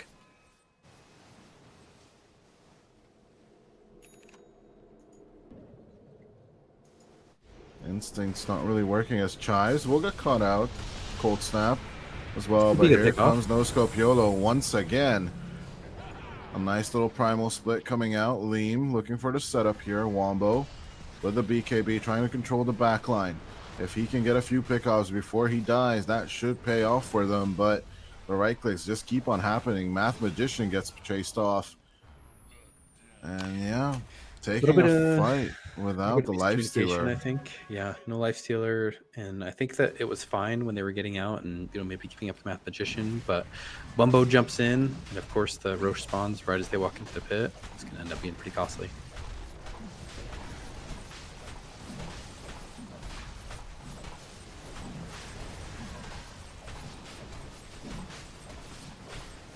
Oh, I don't know. You just can't be caught out like that. As Aegis and Cheese now is on the Grin Esports side. They are gunning to play bullish on gaming next, as it's a 70% win rate for them now. Yeah, 5K net worth feels lead. like It's it, pretty right? solid. I'd say that's even slightly conservative. at Yeah, this I point. rounded up Pop Tart. Sue me. It's only 68, okay? I feel mean- called out. Gaben might call it 68. I'd say you're right. I'd say it feels more like 70. But yeah, with this tier 2 tower going down as well. Step by Incredible step. logo work by Team Instinct. Those are just really cool looking. For sure. I don't know who did it, but shout out to them. Yeah, with Tormentor going down as well. Giving it to Dream. Bouncing Magic Missile. Always good to see. That's pretty solid. As the rest of Team Instinct trying to run it for the base race. What? Okay. I'm not I sure what guess. the Why move is not? here. Get some Back TPs up to their protecting their high ground as the MP comes out. Yamazaki needs to back off just a bit. Wombo already half HP just from the inherent damage, even through the BKB. It's pretty tough for them right now. No Scope YOLO BKB still down, has the there's Naga nothing Sora can Siren. really do. They are in a pickle as the Cyclone up. Lifestealer does nothing for 13 seconds. And a tier 3 tower goes down. They can't keep on moving on as they actually do. Wombo Cycloned again. carrying through that Inkswell, trying to look for the setup onto Chives. The connection, no, it's not going to happen as Liam just stuns him up at the end of that primal split. No Scope YOLO will die once, but can he do it again? Math Magician with a buyback, coming back to it as Chives is down actually for 70 seconds. No Scope YOLO, it's him against the world as Liam has nothing to offer from now. He should die. Nice with another swap, but it doesn't end well as Yamazaki will get the kill. Now it's a triple for him. A Song of the Siren at the end of the day has open wounds, needs to keep on running right now, but looking for the contact. The Inkswell is there. The blink is not going to be perfect, but Yamazaki makes the connection. They do kind of find the mirror images as a Slithering Crush finds them all. A beautiful stroke of faith with the Meteor, and they will take No Scope YOLO back to his own fountain. That's a perfect defense by Instinct. I gotta say, I thought that was gonna be knocking on the doors of the throne right there. So really happy to see the defense from Instinct. Let's see if they can fight back. An almost 6k net worth turn right there and then. As Instinct, they really want this game number 3 right now. We are so back. I'm not even questioning it. 35-minute mark, double siege creep wave. It's No the, buyback it's on the Naga. This season could be a to big push. window. It's absolutely the season to push as we have Wombo running up. Does have buyback himself. Yamazaki also ready for that. Another swap onto the Slardar, but instant BKB running out of there. Wake Me Up joins the fray as they will just take care of Dream. 50 seconds without the Ven. Just Chives. You need to just Death Seeker backwards as Liam with another primal split. Looking to man up right here.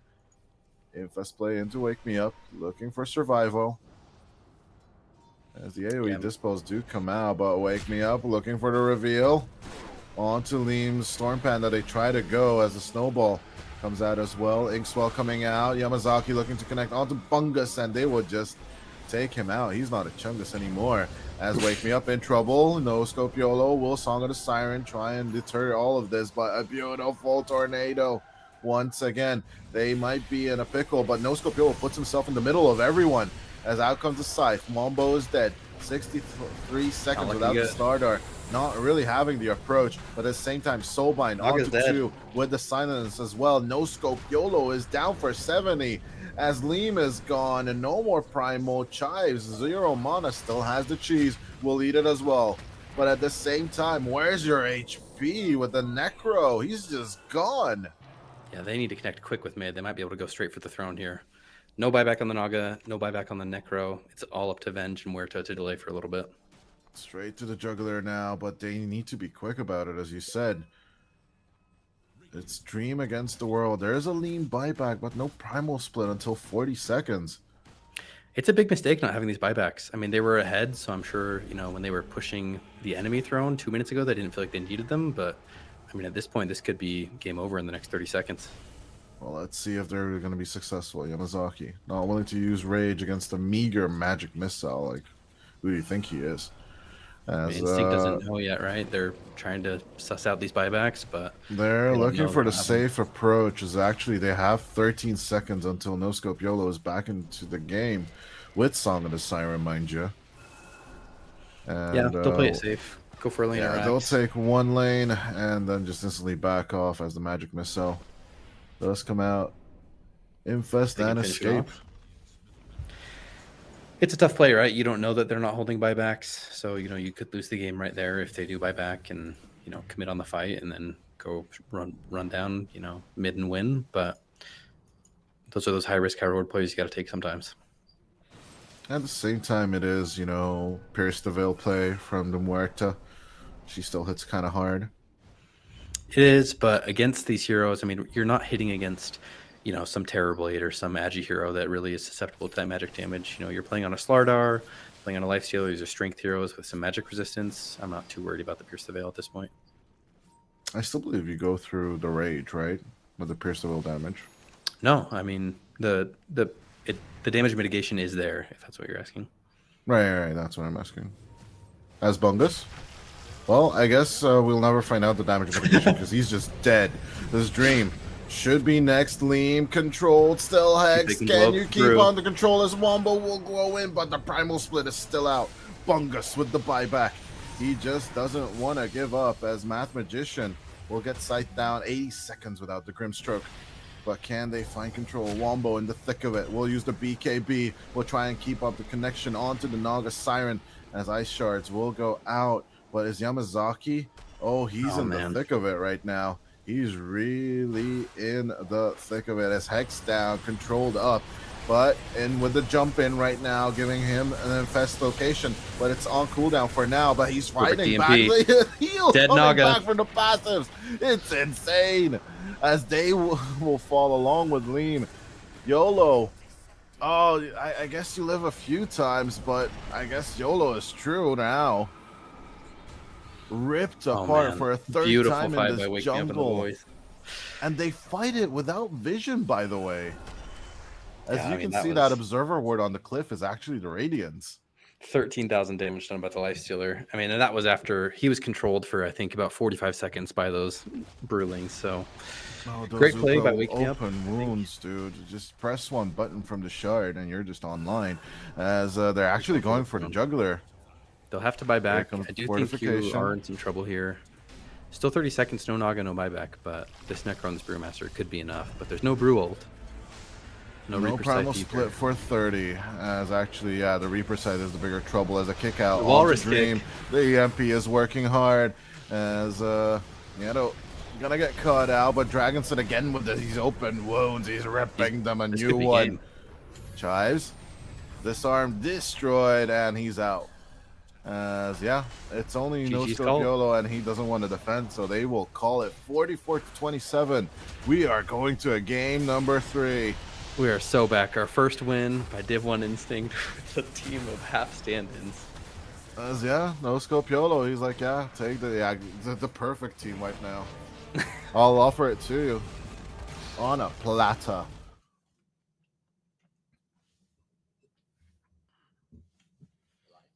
And yeah, actually, as we started off the series with an army of stand-ins, by the way, but you know, all in all, at the end of the day, you know, you gotta come and play, and Instinct, they deliver in game number 2. I mean, you couldn't have scripted a more NADCL game. You know, we started this game. Jesse and I are both scrambling to find players. You know, I think we each had 2 or 3 stand-ins minimum.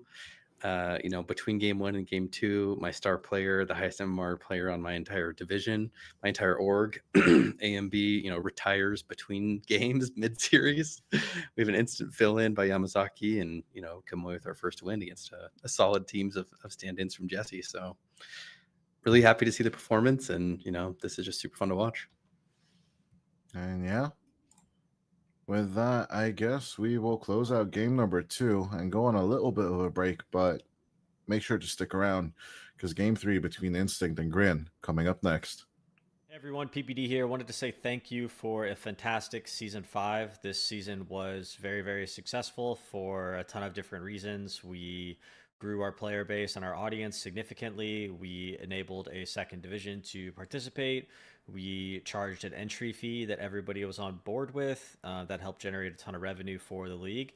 And I'm excited to announce an upcoming Season 6 that will begin in the 3rd week of January.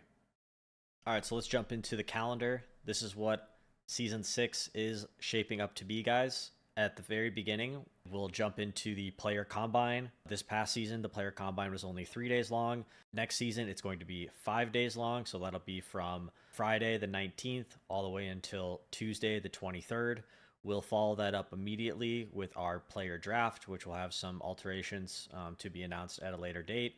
That's when we'll decide who's on our Division 1 teams, who's on our Division 2 teams, and something else this season is that if you aren't drafted to Division 1 or Division 2, you can create a team with other undrafted players and participate in a Division 3. All of those games are going to be happening on Fridays and Saturday nights. No more Thursday games. Sunday will be dedicated mostly to the Sunday Evening Cup Series.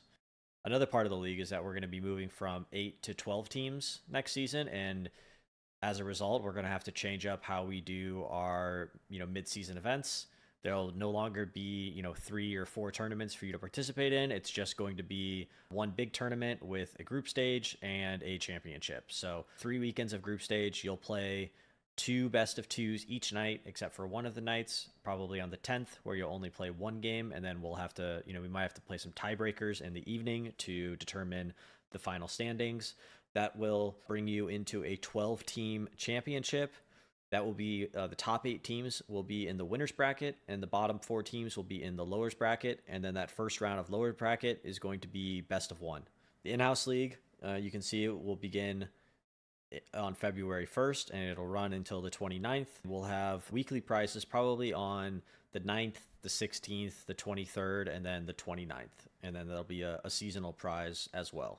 The Sunday Evening Cup Series, that will begin on January 28th. That'll be our first one. Ideally, this just goes on for the entirety of the year, but I'm committing prize money only up until March 24th, when we'll reevaluate our final position.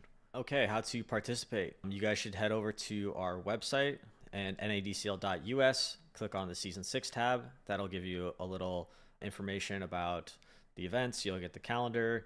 There's a detailed events breakdown with just like more information about the league and the different events in the tournament. One of the most important things that's relevant for you guys today is that, last season we charged $10 to participate. This season, because it's longer, because we have more prize money, that price is going up. It's going to be currently set at $15, and then at the end of December 31st, end of 2023, it's going to go up to $20 in 2024. So this is just like an early bird mechanic for all of you guys that are here. Get a discount, 25%, and then everybody else who FOMOs in at the last minute will have to pay the full $20 price. I think you guys know this, but just to reiterate, I'm not making any money on this league. I am still really just focused on growing our audience and expanding our brand. All of this money that we earn from this supporter package, which is basically the price to participate, is more or less put back directly into the prize money, paying for the broadcast and the casters. Okay, that's it for me, guys. Thanks for watching. Look forward to you guys participating next season, and good luck to everybody still competing in the Season 5 championships.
Hey everyone, PPD here. Wanted to say thank you for a fantastic Season 5. This season was very, very successful for a ton of different reasons. We grew our player base and our audience significantly. We enabled a second division to participate.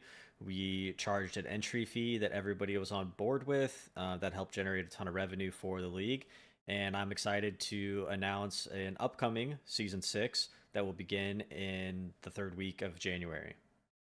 All right, so let's jump into the calendar. This is what Season 6 is shaping up to be, guys. At the very beginning, we'll jump into the player combine. This past season, the player combine was only 3 days long. Next season, it's going to be 5 days long. So that'll be from Friday the 19th all the way until Tuesday the 23rd.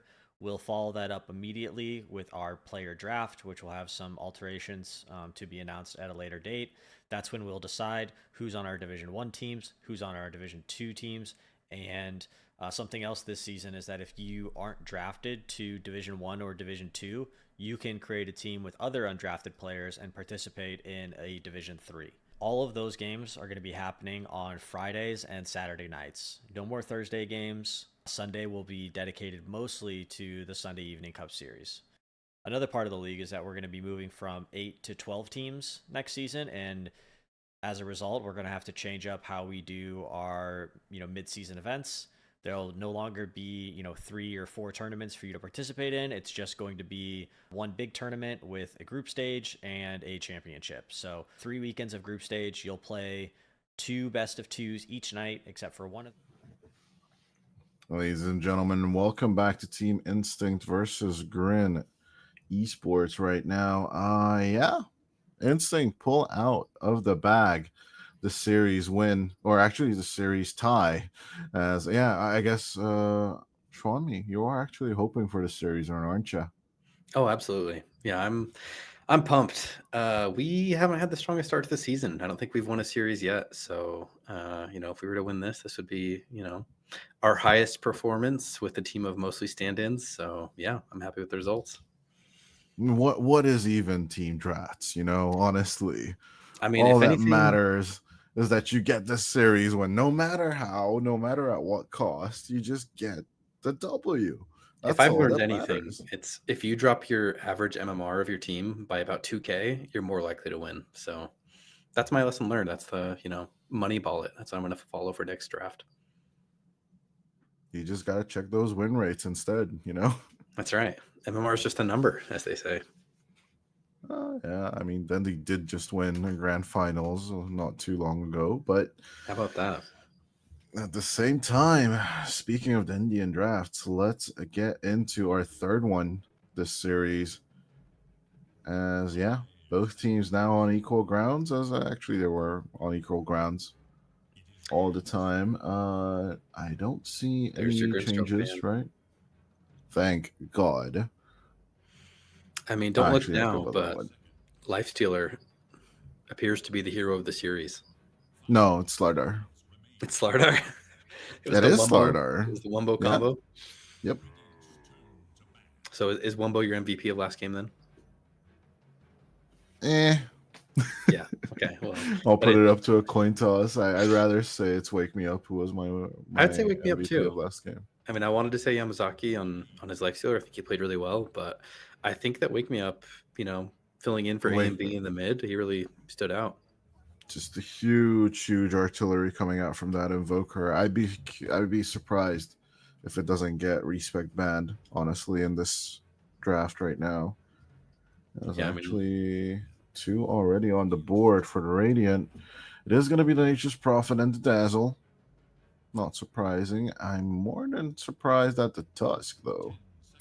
I mean, that's just been our support duo both games in a row, right? So just immediately counter banning our opening support duo. Targeting the low and MMR players, they're doubting we have Madoka. Madoka is one of the higher MMR players, but they're doubting the hero pool of the Instinct supports.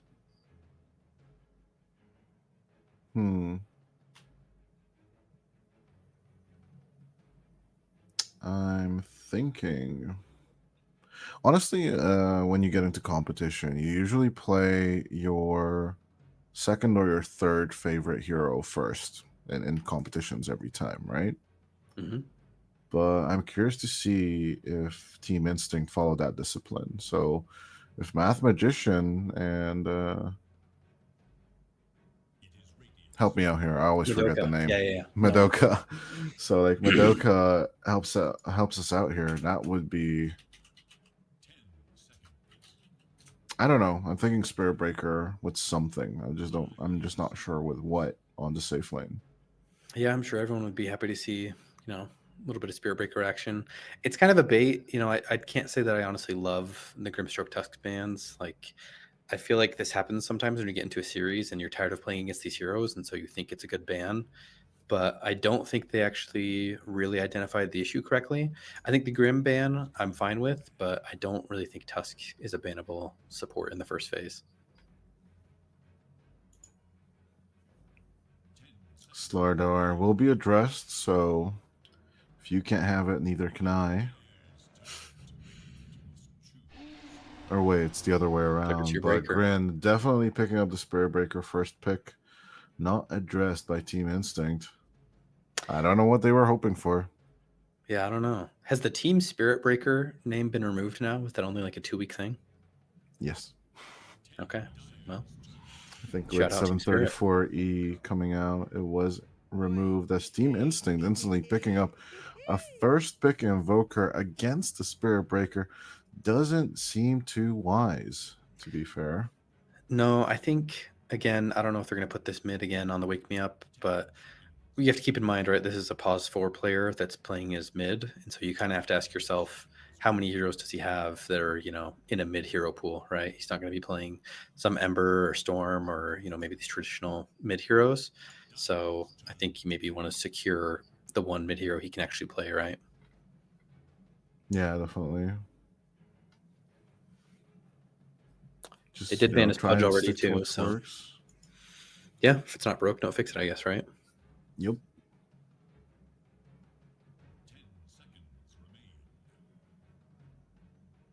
Unsurprising Yeah. bans in the Slardar and the Brewmaster, though.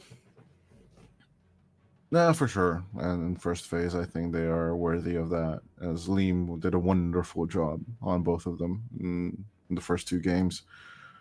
I'm more than curious to see, though, Grin just spending a lot of time on this ban right now. The Trim Protector came out pretty quickly, but this one, they dip into their reserve time hard and they go for the Klunka control, which I'm pretty surprised about, because on the off lane you can still go for the Primal Beast or anything else, honestly. Yeah, I agree. I mean, it's a good hero. It's a kind of a meta hero you want to ban, right? So I'm fine with it just as a generic ban. I think that's if we don't have a specific idea that we want to get rid of, just get rid of these good heroes. This is going to be the first game that we've seen in this series without the Slardar, right? So the hero that you identified is the deciding factor for both games. So this might be our first honest game.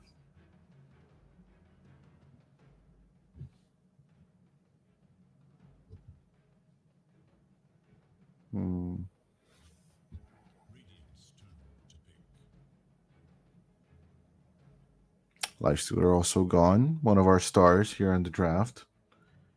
As it's kind of a toss-up now. Whatever we're gonna get is whatever we're gonna get, as the Shadow Demon makes an appearance once more, this time on the Instinct side. Yeah, it's a good counter against the Spirit Breaker. I mean, you can disrupt him when he's charging in. You can disrupt his targets. You can purge him, especially if he's already used Bulldoze, right? It can be pretty good. So I think it's a solid pickup.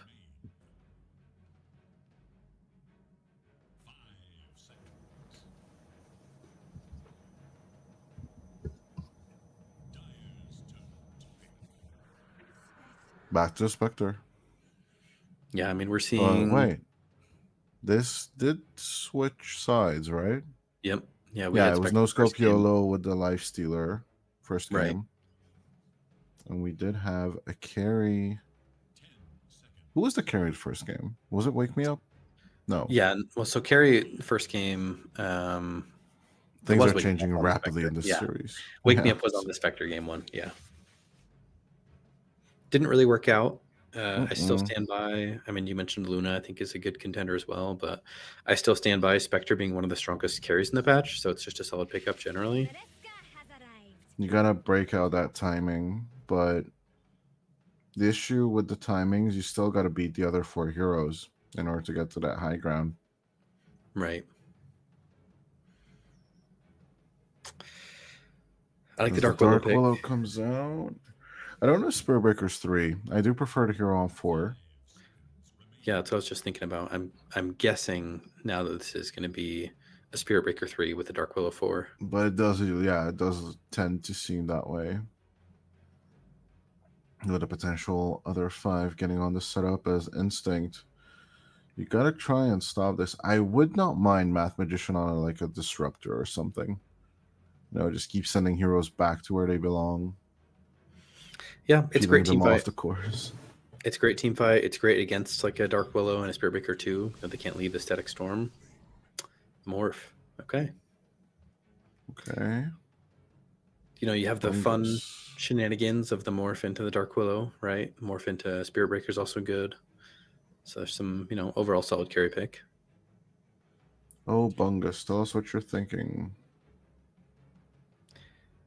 The Spirit Breaker Dark Willow synergy is pretty good though too, right? You can charge in on the Spirit Breaker, put the Bedlam on the Spirit Breaker now with that recent change to really give you the added damage that you need to secure the kill. So, But Velo 5 never feels that great, as the Tiny makes an appearance on the Instinct side. So they do want to go for these pickoffs instead. Avalanche on the charge target is also pretty nice, as I think both Morphling and Invoker won't have trouble building Lincoln Spheres, by the way. Yeah. But, ooh. I do know that Tiny is a Wake Me Up hero, so if they want to flex the Invoker to pause 4 or something, that is definitely something they could do and move the Tiny to mid. I don't know if I love that, but it's always an option. I don't know if Madoka really wants to play Invoker 4, or does he at all? That is always a toss-up question. That's the question. I tend to dabble with it sometimes. It's not that great. I mean, it's between Madoka and Math Magician, right? I don't know if either of them are Invoker players. Yeah, I'm not so sure about it. Definitely ease of execution wise, I'd rather have the Tiny. For sure. But Axe and the Primal Beast getting banned. Called that one. Do I want the chaotic team fight if I'm Instinct? So am I going for like a Tide Hunter or a Centaur for the repositioning? I do think they need more team fight. If you look at like this Kotal, once you get to Will-O-the-Wisp, you have Dark Willow ult. They have a little bit more in terms of like AoE team fight on the side of Grin. For Instinct, it's a much more pick-off heavy lineup. And they kind of just have single target damage. And I mean, you have the Avalanche, I guess, for some AoE, but I'm not seeing a huge amount of, a big initiator with team fight. I'd like to see like a Mars or, some hero like that. Mars, interesting. Hasn't been a meta hero for a while. No, it's not the best. But that type of role is what I'd like to see come out. There's the Tide for the control. What is Grin looking for? At the end of the day, they also need an offlaner, in my eyes. Yeah, I'd rather prefer that. Enigma. I think Enigma's a little bit of an underrated hero. Oh, I don't like Enigma this patch back. at all. I'd like to see it on Instinct. Demonic conversion is just bad. Demonic conversion is doggo. Like, you have no laning stage with the hero. Otherwise, the toolkit is fine, but with no laning stage, what do you do? Yeah, I mean, it's tough. there could be experimentations with the Helm of the Dominator build, maybe, but Midas doesn't help you pop off. Blink doesn't help you fight yet. BKB doesn't guarantee you anything anymore, so you need the BKB, Blink, Lincoln Sphere in order to build up. And you do not have that before the 35-minute mark, so it's definitely a late game gamble. It's a lot going into getting through the lanes and getting to your timings. But if you do get there, especially with the Invoker Cataclysm and stuff, it could be a total team wipe in the right, black hole situation. True. But getting there is tough. Especially getting there is extremely tough. I'd rather have the Centaur, just repositioning, hoof stomp someone, sunstrike them, tornado them, EMP them, send them to the fountain, fight them everywhere. It's just constantly keep an eye on them and keep contact. That's what I would do. Grin Esports, not much time left. They go for the Night Stalker, another hero that sits the Invoker with the Crippling Fear. So, but nice saves and counters on the side of Instinct with the Avalanche and, of course, the Disruption coming out from the Shadow Demon. So, I'm still okay with the Centaur right now. Yeah. Bristleback. I guess they saw Scourge McDuck on the chat. But Wombo going for the offlane Bristleback has been a bit lackluster in current patches, but all in all, why not? Yeah, I like it overall. I think it does round up the draft nicely. It's a tough wake me up game. That's my biggest concern is if you're on this Invoker, I mean, yeah, there are some saves, but how many saves can you have against, you know, a Spectre, a Spirit Breaker, the Night Stalker? You know, it's going to be a hard Invoker game.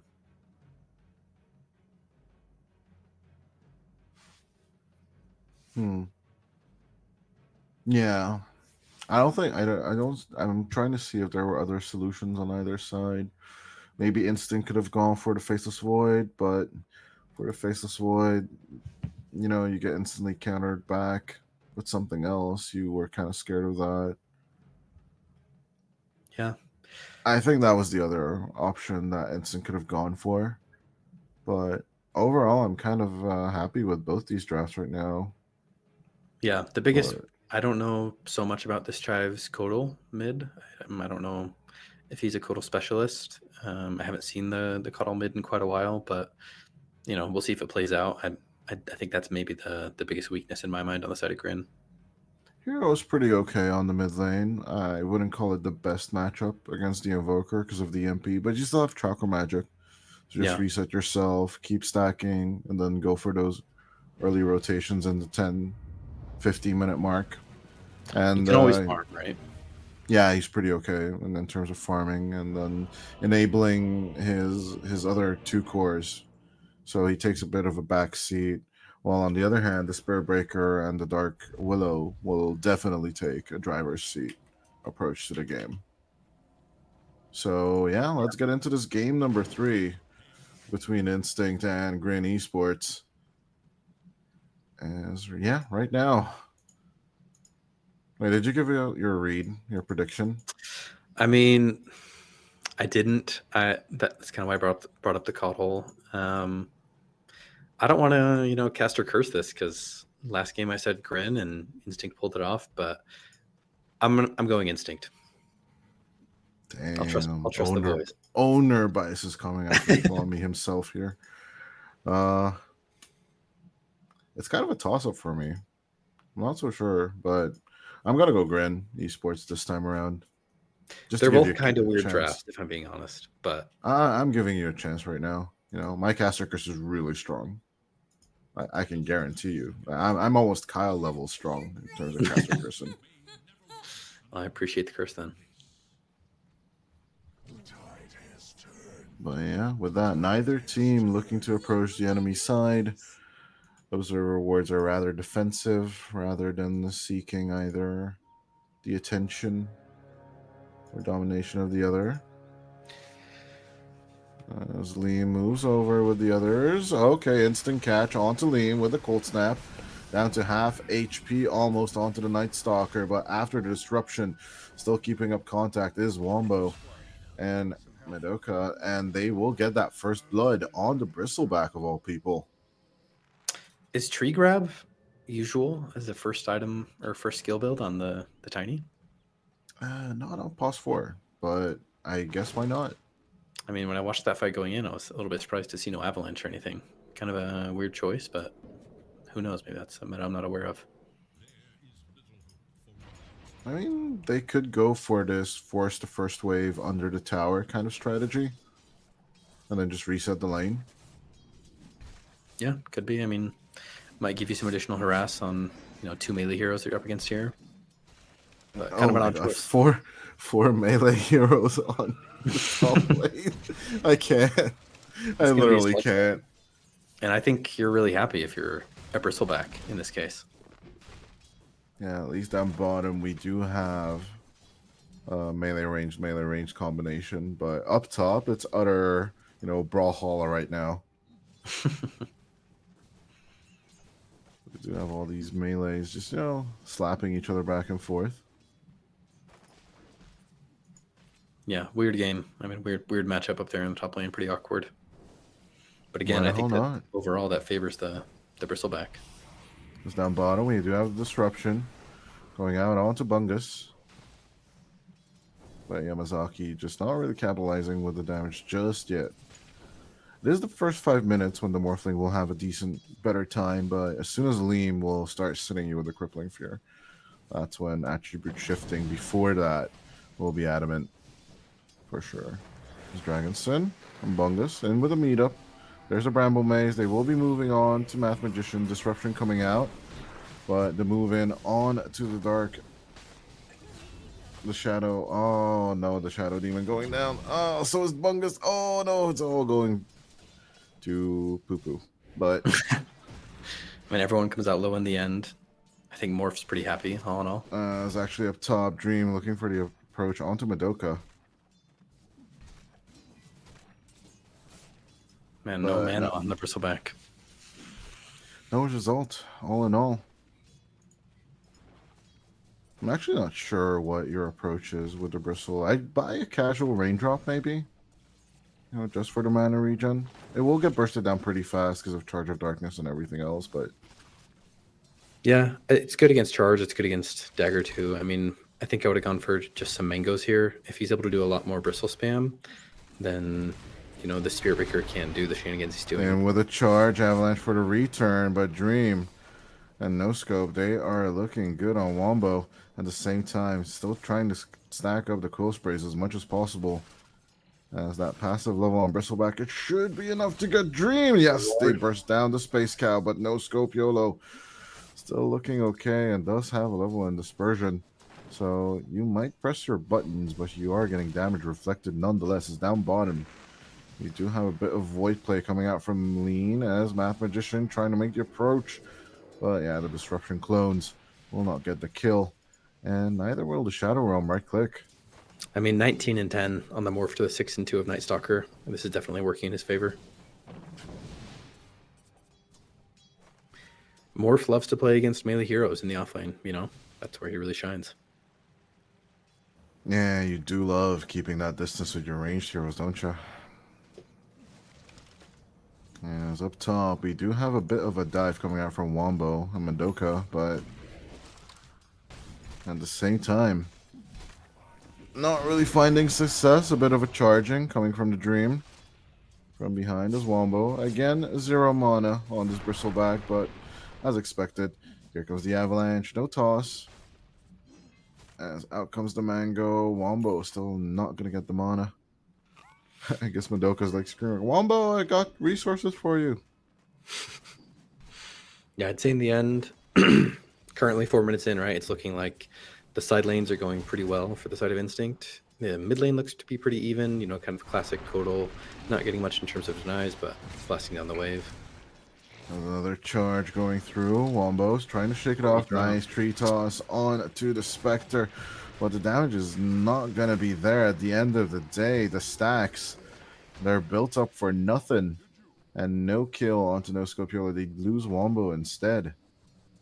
Yeah, he did have the fruit, as Gort calls it, or the lotuses, so he was able to heal up in the end. This is the 5 minutes mark as the first night falls. I guess it's time for Lean to start dominating lanes. It is an awkward hero, isn't it? Like, okay, so for the first 5 minutes, I try and take a few last hits with my Q, and that's all I'm gonna do. Okay, thank you. Yeah. And then I'm extremely OP. Still, he's still getting disrupted. On to Yamazaki. Can he move? Not really. Not looking for the approach on the Morphling right now. As actually there's a turn coming in. Dream looking for the visual contact onto the Morphling. I think that's the only target he's willing to go for. But a nice hide from Yamazaki. Morph does have the raindrops too, so he should be okay. I don't really think this Balinar can, you know, man fight into the Morphling right now. Well, not without vision he can't. Not with that attitude. But interesting approach that Dream will take care of the position 5 Spirit Breaker. The timing should be a bit wonky as Yamazaki will be approached. Math Magician with a bit of an early disruption, by the way, I must add. As in comes the Avalanche as well. Madoka with a perfect rotation, though. As in comes the waveform. Bungus getting a bit tickled, but 4-man rotation coming out from Team Instinct, which does leave Chives to just keep on sieging on the mid lane. Whole disengagement from both these sides as Wisdom Runes are spawning. Yeah, I mean, dead even, right? In the mid lane, they basically have identical CS. The Invoker gets the denies, but the Kodal gets to just farm some creep camps with his blasts. So they're both getting their farm. They're both happy. I mean, Lane is definitely a bit slightly better as Madoka is sacrificing his life right now to get that wisdom rune. He will be successful, but yeah, he's just happy just wasting the enemy's time. You force a mid lane rotation. I mean, that's worth it every time.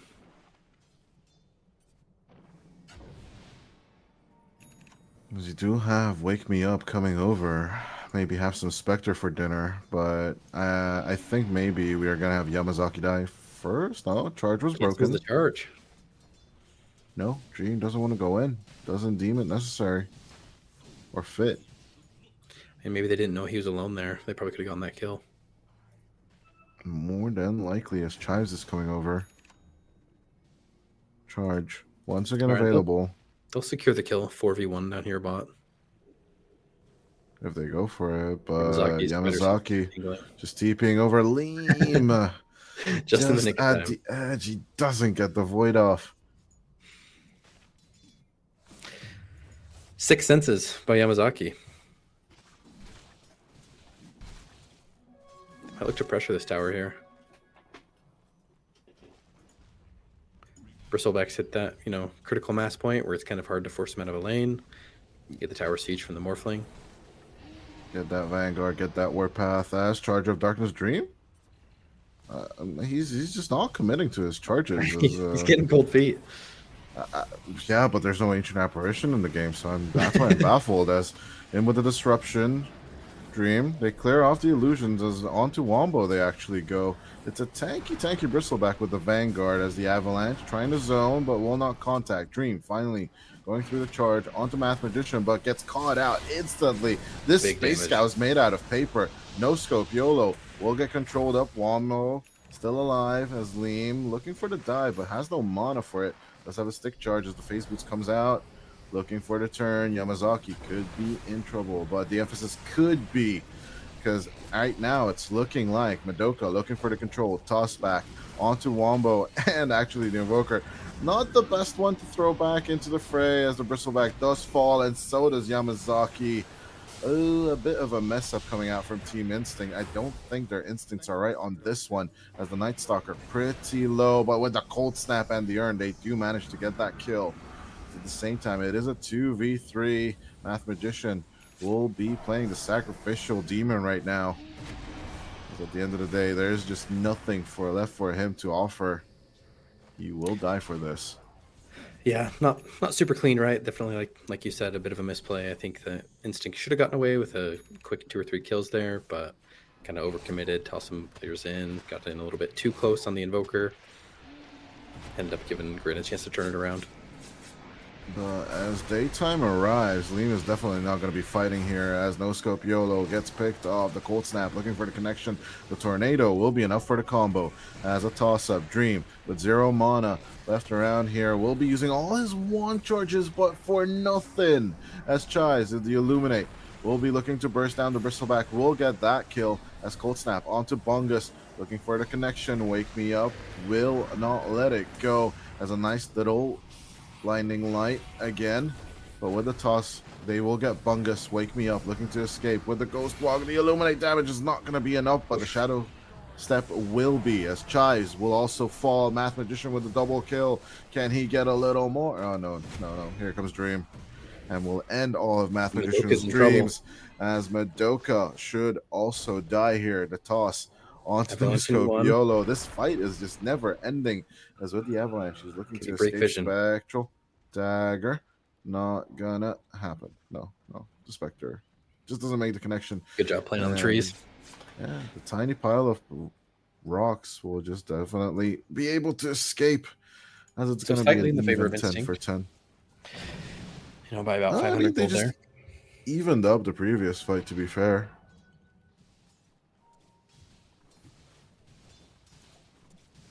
Morphling working towards that Lincoln's. Yeah, we definitely said this is the item to have because it's Spur Breaker all over the place. His Dream. Under vision. There is no morph just to seal his form as of now, but a nice little waveform. Diving a little bit too deep. Dark Ascension coming out as well. He's in trouble. As that is the life of Yamazaki ended. But with Yeah, the I Night Stalker Ultimate, I do believe they even have a catch onto someone else. They are looking at Madoka right now. Despite Grow being on the Tiny, Liam will just disengage with the Hunter in the Night. He's just flying around happy. Showing the strength of the Night Stalker there, right? Until, I mean, you can get your Lincolns, you can get your Manta, but until you have a BKB, you know, you're not going to be able to get out from under that silence. And it's not the perfect exchange as of now. As actually it is Chives on top of Net Worth board. Not really surprising with a Keeper of the Light. But the rest of Instinct, they're actually having a pretty decent impact on the Net Worth chart. Yeah. As Cold Snapper and Liam's going combo down. onto Liam. Crippling Fear not doing much as with the Tornado. They end the combo, and Dream will also be caught mid-charge with his pants down, but not getting the Space Cow when Bungus is coming around with the Bedlam and, of course, the Curse Crown combo. Shadow Step. Gonna get that kill, but not even switching over with Reality as Nether Strike will be broken from Dream. Another Ghost Walk. Wake me up. This guy I is guess styling he's on him. listening to a lot of reminiscence. He doesn't need saving.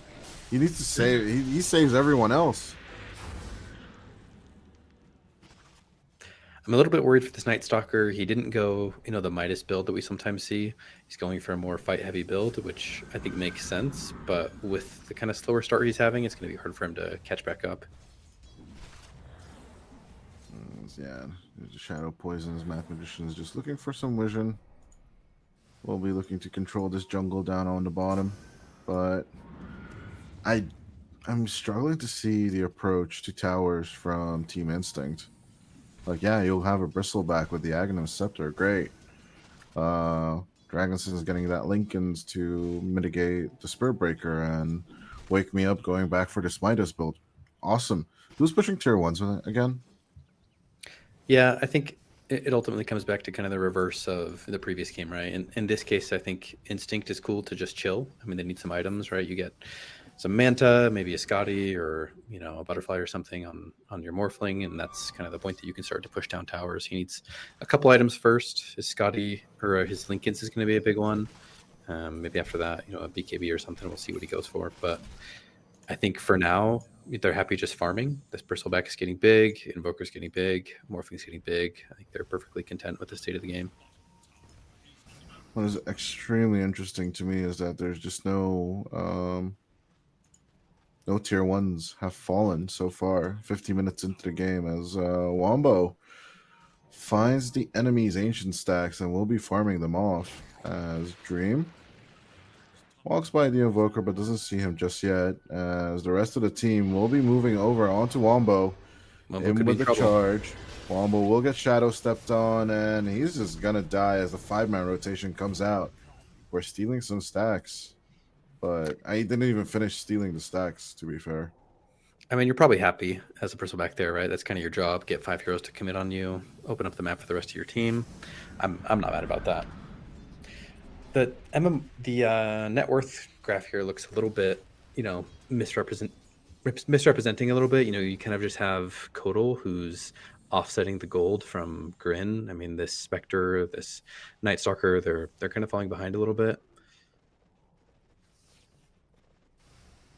At the same time, the Spectre is catching up slowly but surely. Sure.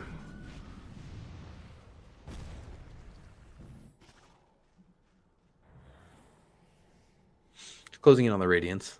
That'll be the big timing for her. Yeah, for sure. Going for the extremely traditional build, skipping Urn, skipping everything. Just Blade Mail into Radiance right now. Are you a fan of the Urn build? Not really. I do prefer Blade Mail or Falcon Blade, personally. Falcon Blade if the lane got absolutely trashed. Urn if then there's no other Urn builders, that's the only time I would go for it. A Spectre. But not a big Spectre fan in general. Spectre hater, huh? Not a hater, just not a fan. Just not a believer. Not a believer. Yeah, that's a good one. I didn't see Spectre's face just yet, so I'm not a believer. As of now. Maybe one day. Yeah. Closing in on top. Catch coming out from Liam. It is the night. As in with the Shadow Step as well. Wake me up. We'll just fall asleep as Math Magician also gets caught out. And Madoka tried to kind of, run interference there, get in front of him, get an avalanche off, but blinked ahead, missed the mark there. Yeah, to be fair, they still got that one objective, but they might just lose their offlane tower for all of this. For all their efforts, it's not really paying off just yet. As Yamazaki with the Lincoln Sphere should be safe for now until he gets his Manta at least. But I think Grin Esports will slowly but surely start making rotations onto the Morphling as well. I wouldn't even be surprised if Shadow Step would be used just to break that Lincoln, as Lean will move in with the Void. Dream looking for the connection. We'll get Iva tossed up into the air as the Space Cow extremely low will take the charge form onto Solo YOLO, my man. No scope 3D. He's just gonna get still connected on as Wake Me Up will fall instead first. At the same time, the supports are arriving. Wombo looking to make connection onto Dream. Yamazaki still has the Spirit Breaker form. I don't know if you want to get Leem or Bungus first, but right now it is Wombo trying to connect onto the Willow. The Illuminate coming out for the burst as Leem. Beautiful Crippling Fear onto 2. Disruption play coming out for Math Magician, as it is actually gonna be the Morphling just disengaging from the whole fight. All in all, 3 for the price of 1. Instinct are happy. Yeah, kind of a weird charge by the Or Morphling. no, sorry, Instinct are not happy because they will be losing Madoka, and it could be Wombo next. Or not. I'll take that back. Okay, they're backing off. No, they're not, because now they're moving on to Yamazaki. These rotations from Grin. They're just laughing in the face of Instinct. Oh yeah, there's another hero and another hero, and we're everywhere on the map right now because it's nighttime. And we have Dream to get vision on you. We have TP boots on the Coddle. It's just like a objective protecting juggle right now from the Dire side, and they're executing it really well, to be honest. Yeah, no, they're doing a great job. And we are seeing Spectre. Dream, we just congratulated you guys. As down falls the Spirit Breaker, Dragonson, or Yamazaki, as he's better known, will go down as Liam and Chives looking for the dive onto Math Magician.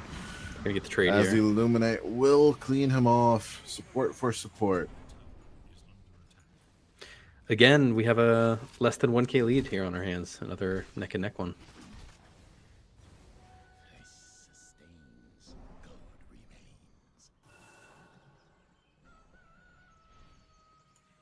It looks like that Bristleback is skipping the Bloodstone in favor of the Lotus.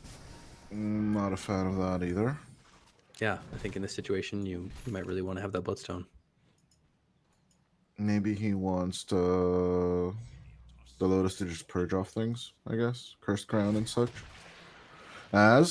And with a contact, Madoka jumping in onto the Spectre as out comes the charge. Dream looking to control Wake Me Up with another strike as well, but another charge coming through. They do find the Spectre. A beautiful kill from Yamazaki onto the Spectre, but now he's going to get caught by the other 4. Oh, he's going to be another counter kill, which Grin Esports will gladly take for their Spectre. Yeah, looked good for a second, right? You do get the Spectre, but in the end, you're trading carry for carry and a mid. And a position for support as well, as Madoka will also die. Lean with the double kill. That Vessel doing the work on everyone. Yeah, I mean, it's a great Vessel game. You're against the Bristleback, against the Morphling. As I do believe by far this is our most kill-heavy game of the series, with 38 kills on the board right now, 22 minutes into the game.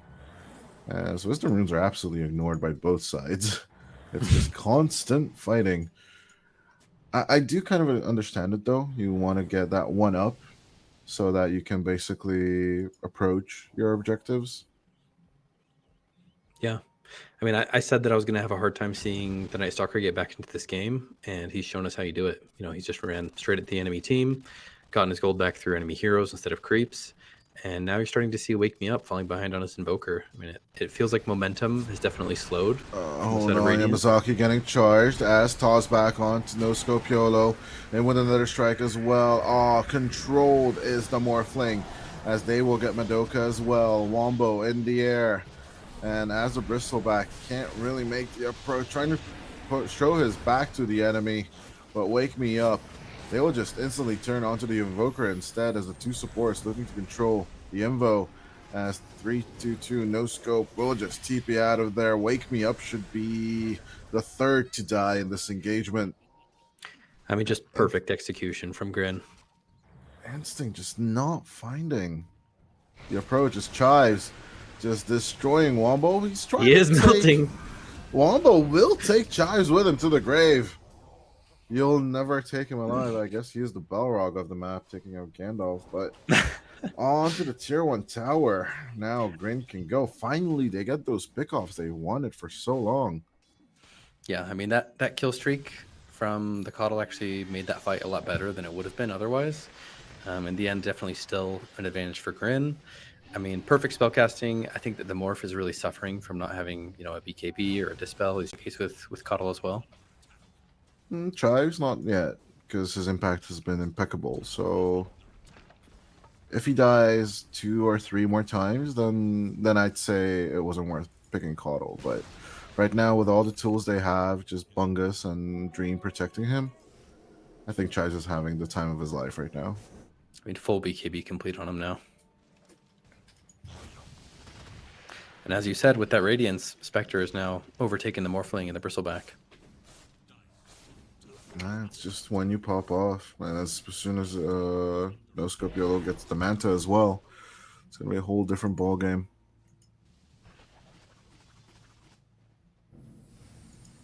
He has the Manta now on Morphling, but it still feels like his ability to man fight when these heroes get on top of him, when Spectre and Spirit Breaker and Night Stalker get on top of him, he feels pretty stuck. I don't know if BKB is the answer. I don't know if he needs more damage in the form of like a Butterfly and a Satanic, but he'll need something. I mean, these guys are going to get on top of him. That Lincoln Sphere isn't giving him the save that he was hoping for.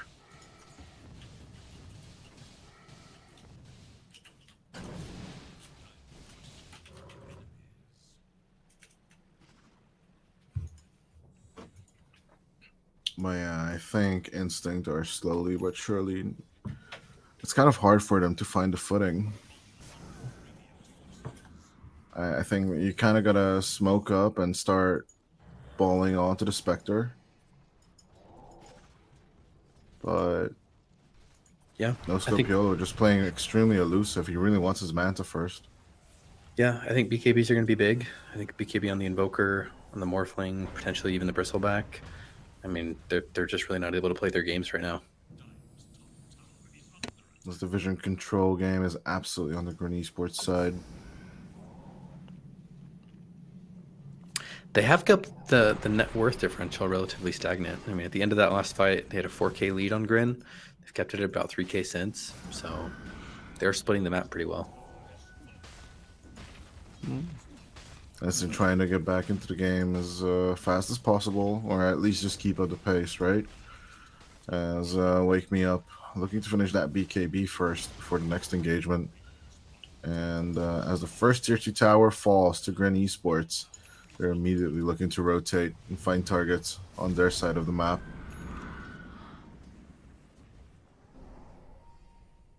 As Dream, he could be finding himself surrounded by enemies everywhere.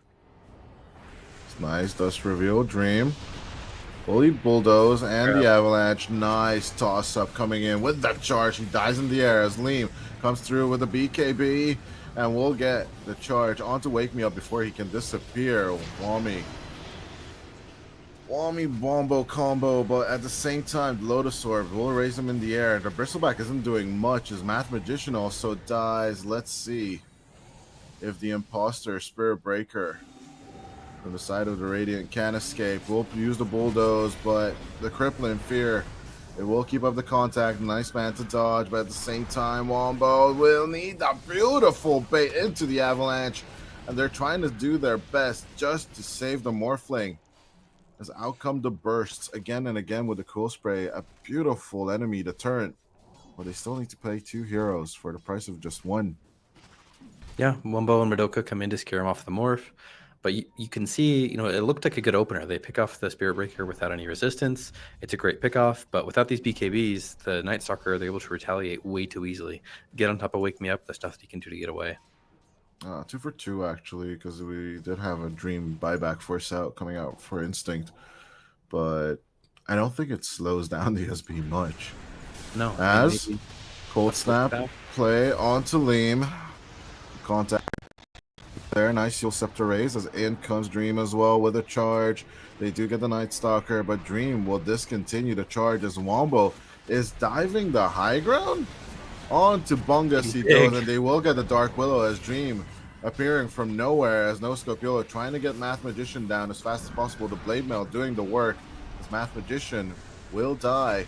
Killing spree on the Spectre as Wombo will get caught out. EMP coming out, trying to get the mana off of the enemy. A beautiful tornado once again, but the tower will take care of the Bristle. Yeah, I like the aggressiveness, but, a little bit in too deep, and they do get punished for it. Another even exchange for them. Does neither side come out of top from that engagement? Spirit Breaker is closing in on his BKB. A few hundred gold off. Definitely something you'll need in these fights, like Tornado, Avalanche. Yeah, even just that's losing your mana to basically the EMP. Tornado, Avalanche, EMP, Meatball. So many things to dodge, and you kind of have to dodge them. Yeah. In order to be useful.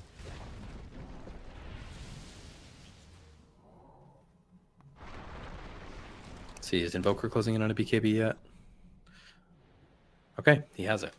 That's going to be big. He's been every single fight, Spirit Breaker, Night Stalker getting on top of him. We'll see if it turns things around for him. Math Magician with the disruption turn on to Dream. Another form stolen as Dream just dies. BKB up on the Morphling as well. All right. Starting to feel like Instinct, they're able to actually turn around some of these min fights when, you get the Spectre, you get the Night Stalker on top of you. And then Morphling going for a little bit more damage in the Silver's Edge. Helps obviously with the break on the Spectre as well. Kind of feels that Team Instinct want to fight, but I do believe Grin Esports are reading this perfectly. Yeah. Because they just want to get the Scotty against the Morphling as fast as possible. They might just be looking to secure Roche here. I mean, I do think they have a big timing here with their BKBs, but we've seen every single game Instinct likes to do this. They come bot on this Radiant Roche. All 5 heroes are up, or I guess Spirit Breaker's down for now, but we'll see if they can sneak it in time. Yeah, Grin Esports do have Dark Ascension, but there's an essential problem they have. They can't approach the side lanes because both their side lane tier 1 towers are down. And I think for the first Roshan, they'll be happy to just give it up if it means they can just put a bit more pressure on the map just against the enemy. Yeah, no, it's a huge pickup. It's definitely going to be hard for Grin to fight into them currently as they have that Aegis. The only real chance they have, I think, is if we get some sort of overcommittal, dive a little bit too deep on the side of Instinct. Yeah, with a 2K net worth lead, crumbling slowly but surely. Our Grin Esports actually in trouble. And there's that tower siege you were worried about earlier, right? As the tower siege just coming out, a nice little toss-back attempt coming out from Madoka, but at the end of the day, they'll just be happy to steal the Tormentor instead. As they get the tier 2 tower, get the Tormentor down, and the Spectre alone just can't mount up a siege like that, even though he has the siege creep alongside them. But in 3 minutes, we'll actually see siege creeps come out as well. That's objective a double based siege creep waves. Yeah. They take the tower, take the Tormentor, now they can go back for their own. There's a DD top. A lot of things coming together all at the same time. Now the Bloodstone's up on the Bristle. Well, I guess Wombo's build is complete. Yeah, he's ready to roll. I mean, he might eventually go back for a BKB or something himself, but Nah, he's able to actually necessary. stand and fight now. You don't need anything else. Just this. A little bit of difficulty with the Tormentor here. Yeah, as Madoka almost dies to it, but the tiny safe and sound. Double Tormentor for the side of the Radiant. It's Yeah, that's a interesting big enough, swing. Chives denies the DD rune. Weird. I mean, it doesn't really do anything for you as a coddle, right? So, I mean, just take it off the map. Yeah, even so. You don't have a always bottle. love picking up a DD rune. It feels good, but if you can save yourself from having to cross the river and risk dying, might be the smarter play. Meh. Never deny runes. Sacrifice everything for runes. Oh wait, that's just support mentality, right?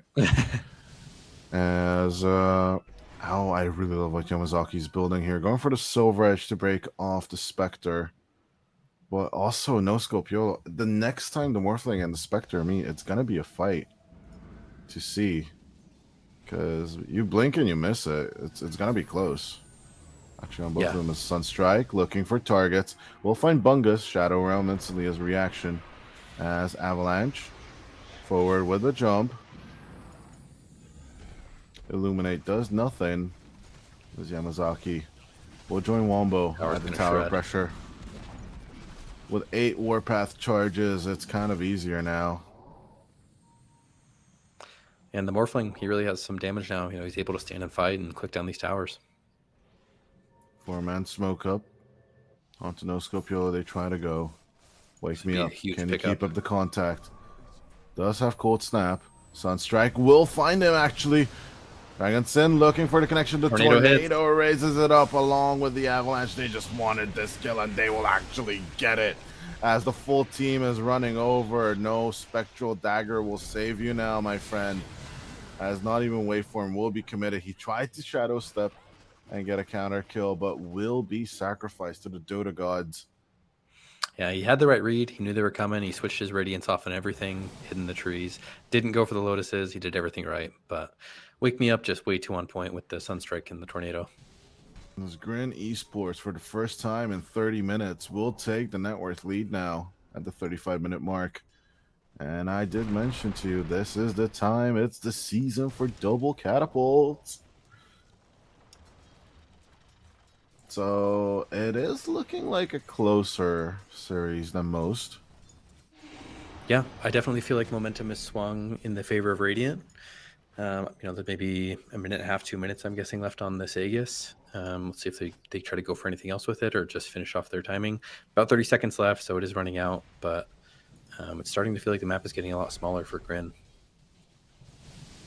To be fair, I wanted to see a solo play between No Scopiolo and Yamazaki, so until I don't see that, I'm going to pass judgment on which team is going to win, in my And opinion. no at this cheating minute with the mark. Aegis, right? You need to have a fair fight. Yeah. Just 1v1 them in the mid lane. Yeah, 1v1 solo mid. Don't be scared. There's a haste top. Like, 2 players in the lane, like, will they kiss is the question, right? All the That's time. maybe my very favorite line right now, the sheepstick line. Nah, best line is absolutely nom. But absolutely chaddest best line of all time in the history of Dota is, of course, Slax's Yeehaw. That's It's a Dota good played one. right there. I mean, it's a great one. It was better before they turned it down. Now it's at like And- 10% volume. Yeah, which is pretty sad, but especially with the yeah and the Murray at the end of it, it's just a perfect 10 out of 10 voice line. Speaking of, we might have some special guests on Sunday, just saying. So I mean, definitely you want to keep subscribed to the NADCL channels. will he actually show this time? Shh, it's fine. You can't control Jake. I don't think you even think Jake can control Jake, to be honest. No, that's fair. But been hearing about let's him see casting if for 3 Instinct can weeks. be controlled by Grin Esports. It's up to the high ground they go. The Bramble Maze is keeping them at bay. Or actually it's not, as the tier 3 just absolutely gets demolished. Another set of the fortification is available, but it's really looking like No Scope can't really make the approach right now. He wants something extra. He wants this Basha, but I don't think He's going to get the time of the night right now as Liam looking for the approach, doesn't really find it. Onto Wombo he goes with the shadow step from no scope. As buyback Liam on with the Spirit Breaker. BKB will be looking for the commitment.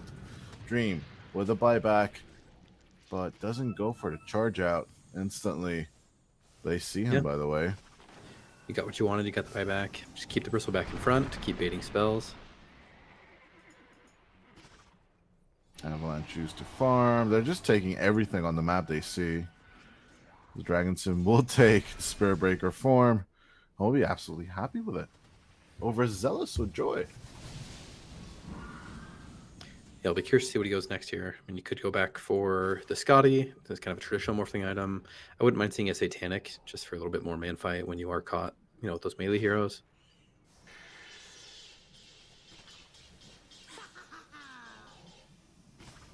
Bungus is transitioning. He's cosplaying Shiro, building his Octarine, hopefully to get the Ags after that and transition to carry Bungus.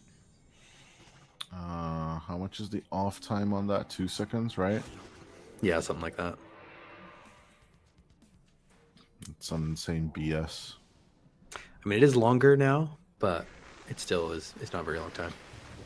Oh, it used to be 7 seconds. Now it's a bit longer as a Shadow Realm comes out. A bit of control onto Bungus, and with the AoE damages, they'll just take him down as Wombo with the 12 Warpath stacks. He doesn't really care about the Illuminate. Now it's only just a tickling factor, actually, for him.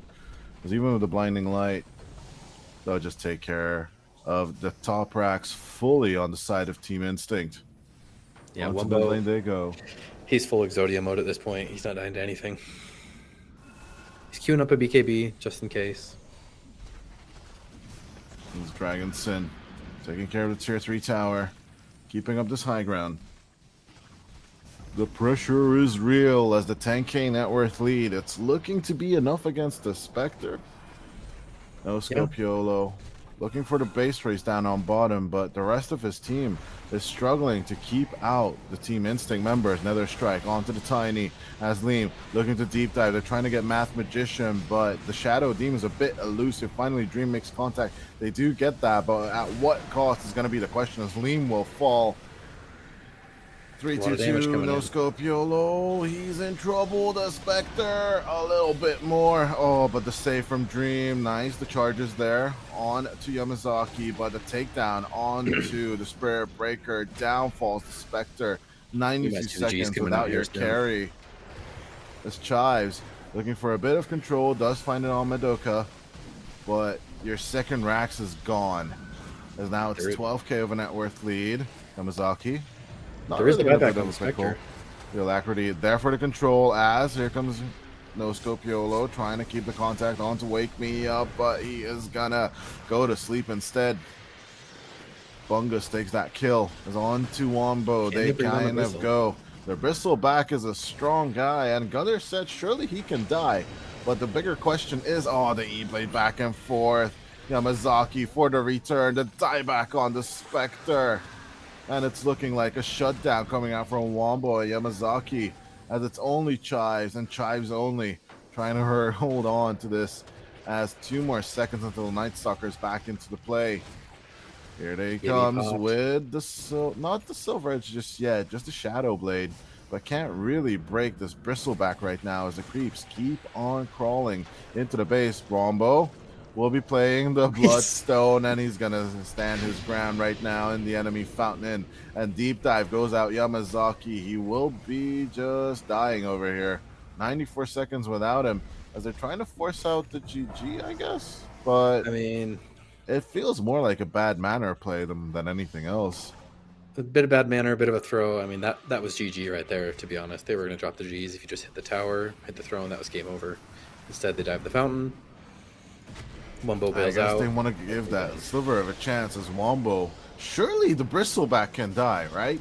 I mean, Lotus Orb, Rothstone again. He's just pressing all the buttons Tortellini told him to do as Liam is still not willing to die. Neither is the Night Stalker. These offlaners are pretty tanky as Dream at the same time will finally fall again for 69 seconds without the Spirit Breaker. Nice is the name of the game, but Liam looking to find control. Just pick off everything else then if we can't control the bristleback. And on to Madoka. They go, and they do get the tiny, but here's Wake Me Up looking for the control. Bungus goes down, and now it's 2v2 for this high ground, I believe. And Wumbo is full Exodia at this point. No one can kill him. There's something wrong with this character. I'm not gonna lie. Even with the nerfs, it seems so good. As Wombo, he could load us up his Invoker, but instead he's just gonna harass Chives instead because that's more fun, in my opinion. As well as with the active coming out from the Bristleback, he's just gonna get the control. Scythe of Vice on to No Scope as the Deafening Blast as well will keep up the distance. Leem trying to make contact right now on to Wake Me Up, but with another Ghost Walk, he's just gonna be okay. As Wombo looking to tank, does have the Bloodstone again, a nice burst. YOLO's No dead. Scope YOLO. Down goes the Spectre as on to Leem. Wake Me Up just turns solo. The EMP comes out, but even with the charge, they're gonna call GG from Chives. Yeah, I mean, As it's over. Dream, That the Bristleback was control is untouchable. there. Wake Me Up acknowledges the GG as the rest of his team will protect him, and the Ancient Falls. Instinct win their first series in the history of NADCL. Yeah, we're on top. We're going all the way to grand finals. You know, I'm not subbing out this team. These are my official roster members now. Yeah, word to the wise. Seems fair. Seems fair. Find I someone. think we will need to contact production so that Math Magician will be fairly compensated. And as we are behind schedule, sadly, we are not getting an interview, but we are definitely having another beautiful NADCL match for you, ladies and gentlemen, tonight. As of course, it is going to be the Honored Vanguard versus the Fryboys. So definitely stick around to check that out. And Swami, congratulations. Thank you. It was an honor to cast with you, and congratulations to Team Instinct on their first victory ever. Let's go Instinct, baby. Yeah. And with that, we'll see you later. Oh no, Hussein, I think that was very, very great of you. And silence. Fear sign, Immediately. just use it. You can't do your combo unless you surprise the team, and you gotta surprise the support right now. Go with the Smoke and DC trying to get onto All White, but All White has the extra life, so I don't see the point going there. Epicenter goes in, Musi dies right now with the right click damage, get inside all of them. RP connects Beautiful RP. the Huskar, and they may be able to get him. Yes, they did. Jumping, be quiet. Gotta keep going on the screen struck right now. What are you talking about? At least Muerta. Nice. Blink. Have vision of Oscar. They Mako. I mean, there's no RP already. Yes, RP goes instantly, right click damage as well, but Moose is gonna come to the rescue. Goes with the Epicenter, but nice stop the trap protector. He gets rooted! The Epicenter did not contain, and now All White is back to himself. Now you gotta try to escape, gotta keep right clicking. Yes, from behind, it's gonna be double kill going in All White, BKB after BKB, but that is not enough, and All White is just old. He is gone. Yeah, that's been the mark of success for both teams here, finding those supports. But Double King pops the BKB, still has the rage available. He's pounding it into the noggin. Muzi have the rage. Muzi to fall on the Sand King. Double King gonna chase down Lee. It's more. They're gonna find Rim is in the river. He's rooted by Destiny. Oh no, what's going on, Rim? Has to use a song to get out. Lift him up. BKB is gonna get through in the first hit bash. Are you kidding me? No way, no way. They're hitting on Rem. Right click Rem to death. Musi to the rescue, the Epicenter. That is not going to be enough. And they keep right clicking them up in the air. That's 4 versus 1. And Musi managed to get a burst strike stolen.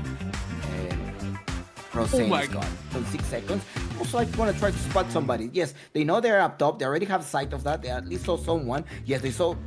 Okay, they saw Rem going on Rem. BKB at some point gotta pop out and keep right clicking them. Comes here with the overcut as well, trying to lock down Rem. Rem is not gonna be able to pop the siren. He did pop the siren, but that was not enough. And they keep attacking right now. All White to the rescue, trying to right click Life Stealer on one side, but the Basher keeps going on one-on-one. Come here, hey, what are you doing? And there is a little bit help. Oh no, All White perma lockdown. He is dead. They're going on already. Look what's Double going on. King finishes the Roche. Muzi looking for the Burrow Strike steal. He doesn't have any free inventory space, though. Won't jump in. Oh, and he's his team is just melting behind him. Rim falling under half health. Double King. You got Vinny in the box. I happen to be the Sun King. Muzi, one of the only heroes to buy back on the Radiant side. Wraith King getting a little low, but I don't think he cares. He's got ult, he's got refresher. His team's hitting tier 4s. He's content to buy that time. Mark jumps in, gets the skewer back on Roseanne. Roseanne pops the BKB, pops the Pierce the Veil. Just trying to click anybody, but they're all running away from her.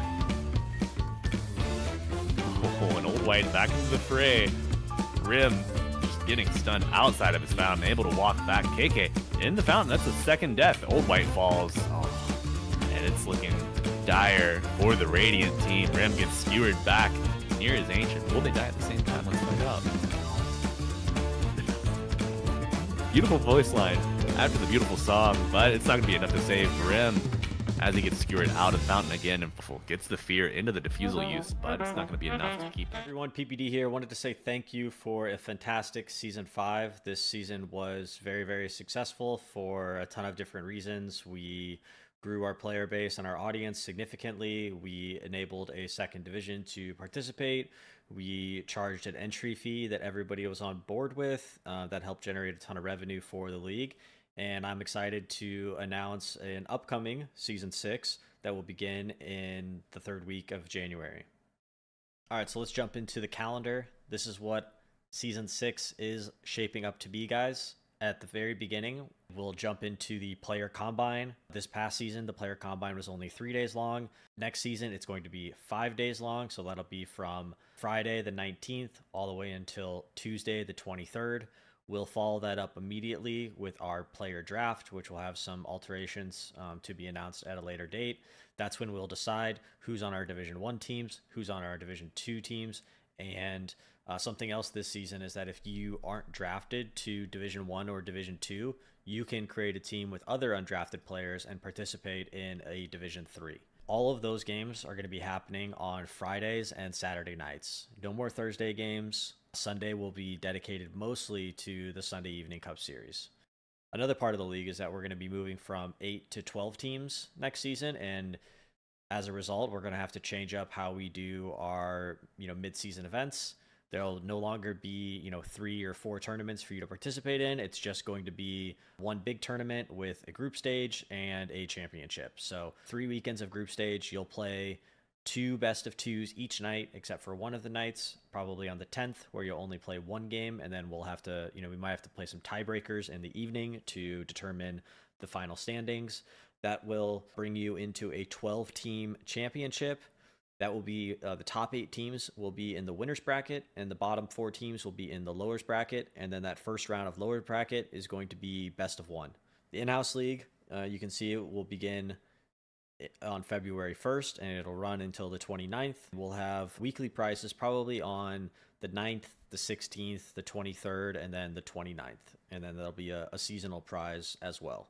The Sunday Evening Cup Series, that will begin on January 28th. That'll be our first one. Ideally, this just goes on for the entirety of the year, but I'm committing prize money only up until March 24th, when we'll reevaluate our final position. Okay, how to participate. You guys should head over to our website and NADCL.us, click on the Season 6 tab. That'll give you a little information about the events. You'll get the calendar. There's a detailed events breakdown with just like more information about the league and the different events in the tournament. One of the most important things that's relevant for you guys today is that, last season we charged $10 to participate. This season, because it's longer, because we have more prize money, that price is going up. It's going to be currently set at $15, and then at the end of December 31st, end of 2023, it's going to go up to $20 in 2024. So this is just like an early bird mechanic for all of you guys that are here. Get a discount, 25%, and then everybody else who FOMOs in at the last minute will have to pay the full $20 price. I think you guys know this, but just to reiterate, I'm not making any money on this league. I am still really just focused on growing our audience and expanding our brand. All of this money that we earn from this supporter package, which is basically the price to participate, is more or less put back directly into the prize money, paying for the broadcast and the casters. Okay, that's it for me, guys. Thanks for watching. Look forward to you guys participating next season, and good luck to everybody still competing in the Season 5 championships.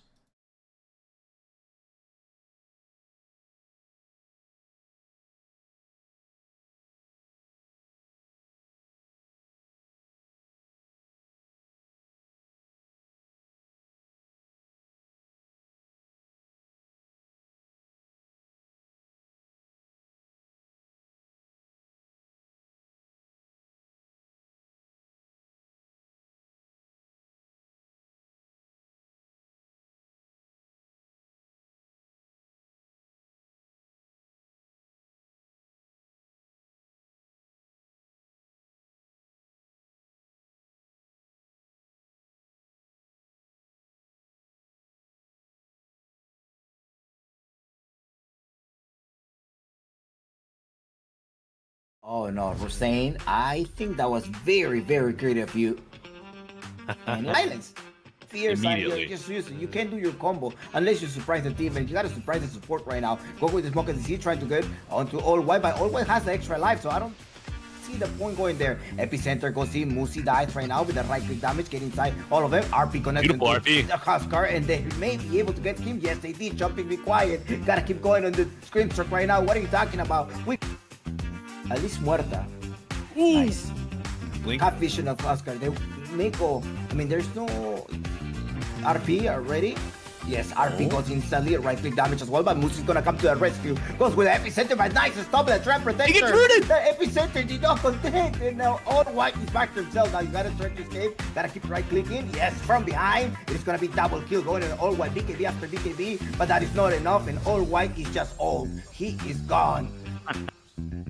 Yeah, that's been the mark of success for both teams here, finding those supports. But Double King pops the BKB, still has the rage available. He's pounding it into the noggin. Muzi have the rage.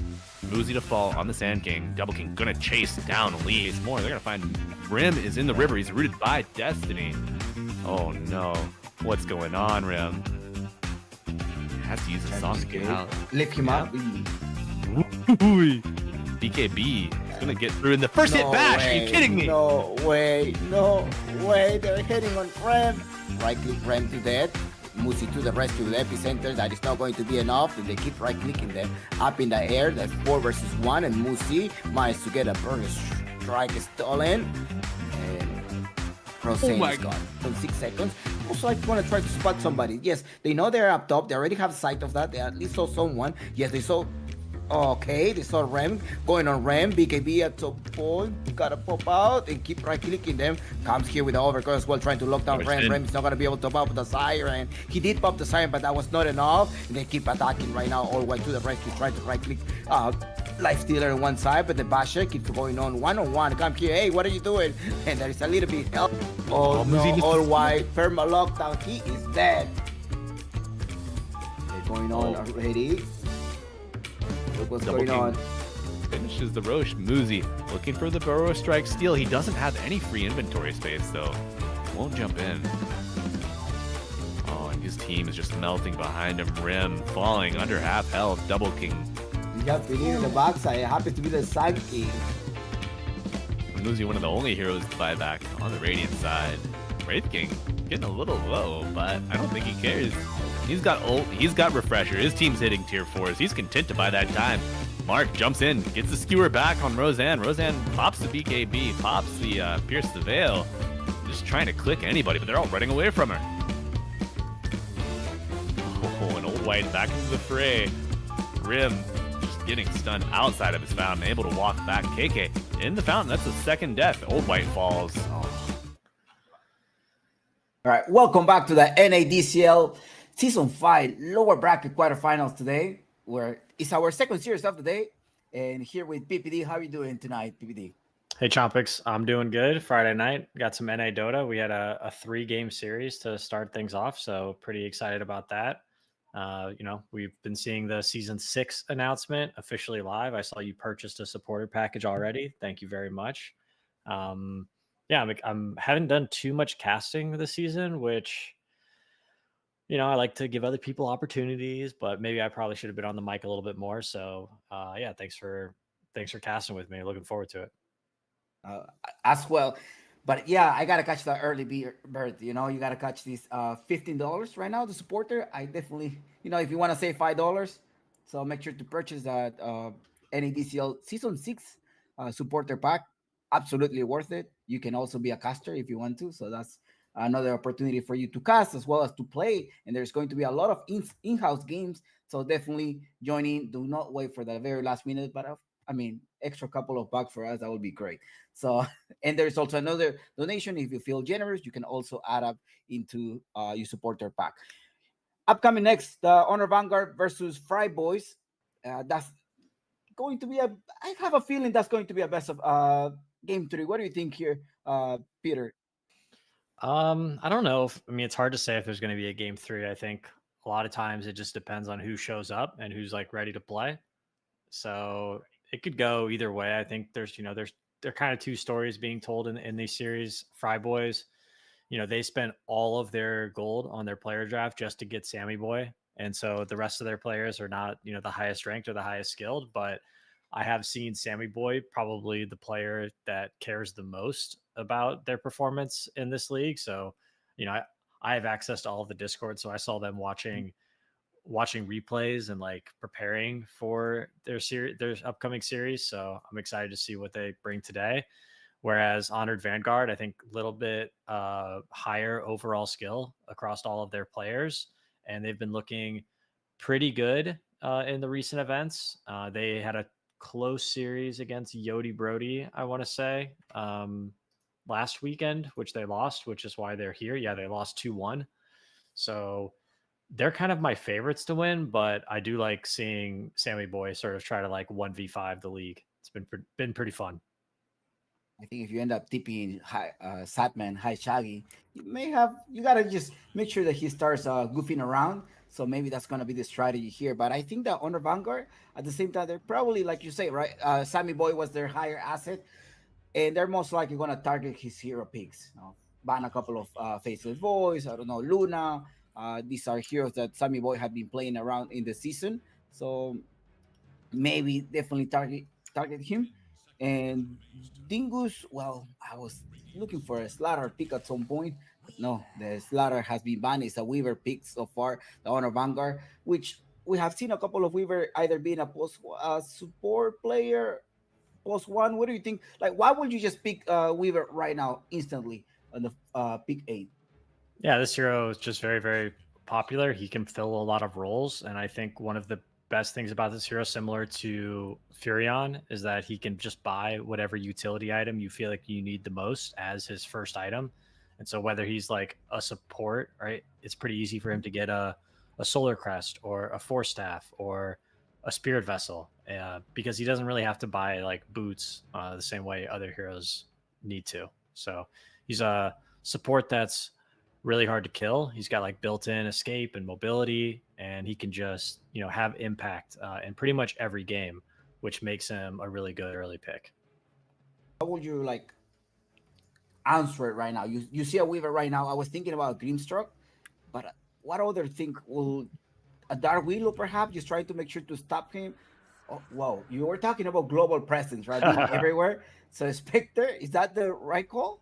Spectre seems like one of the best carries of the patch, and when people kind of figure out a patch, they really do gravitate to sort of their core heroes early on. So not surprised to see Sammy Boy just give himself like, Spectre, which seems to be, if it goes late enough or Spectre gets far enough ahead, this hero is really what's the word? He like consumes the map, right? Like all of a sudden the other team has to 5-man, and Spectre just thrives in these games. So I like it. Laying their cards out on the table right away. I thought maybe they would take the Spirit Breaker, which we saw. Oh, that was open. Yeah, it was open, and that hero's pretty good against Weaver, but Weaver also doesn't mind just buying a Lincoln Sphere in a lot of games, and that's pretty hard counter. So I think this was an interesting choice, but a pretty good choice. I like it.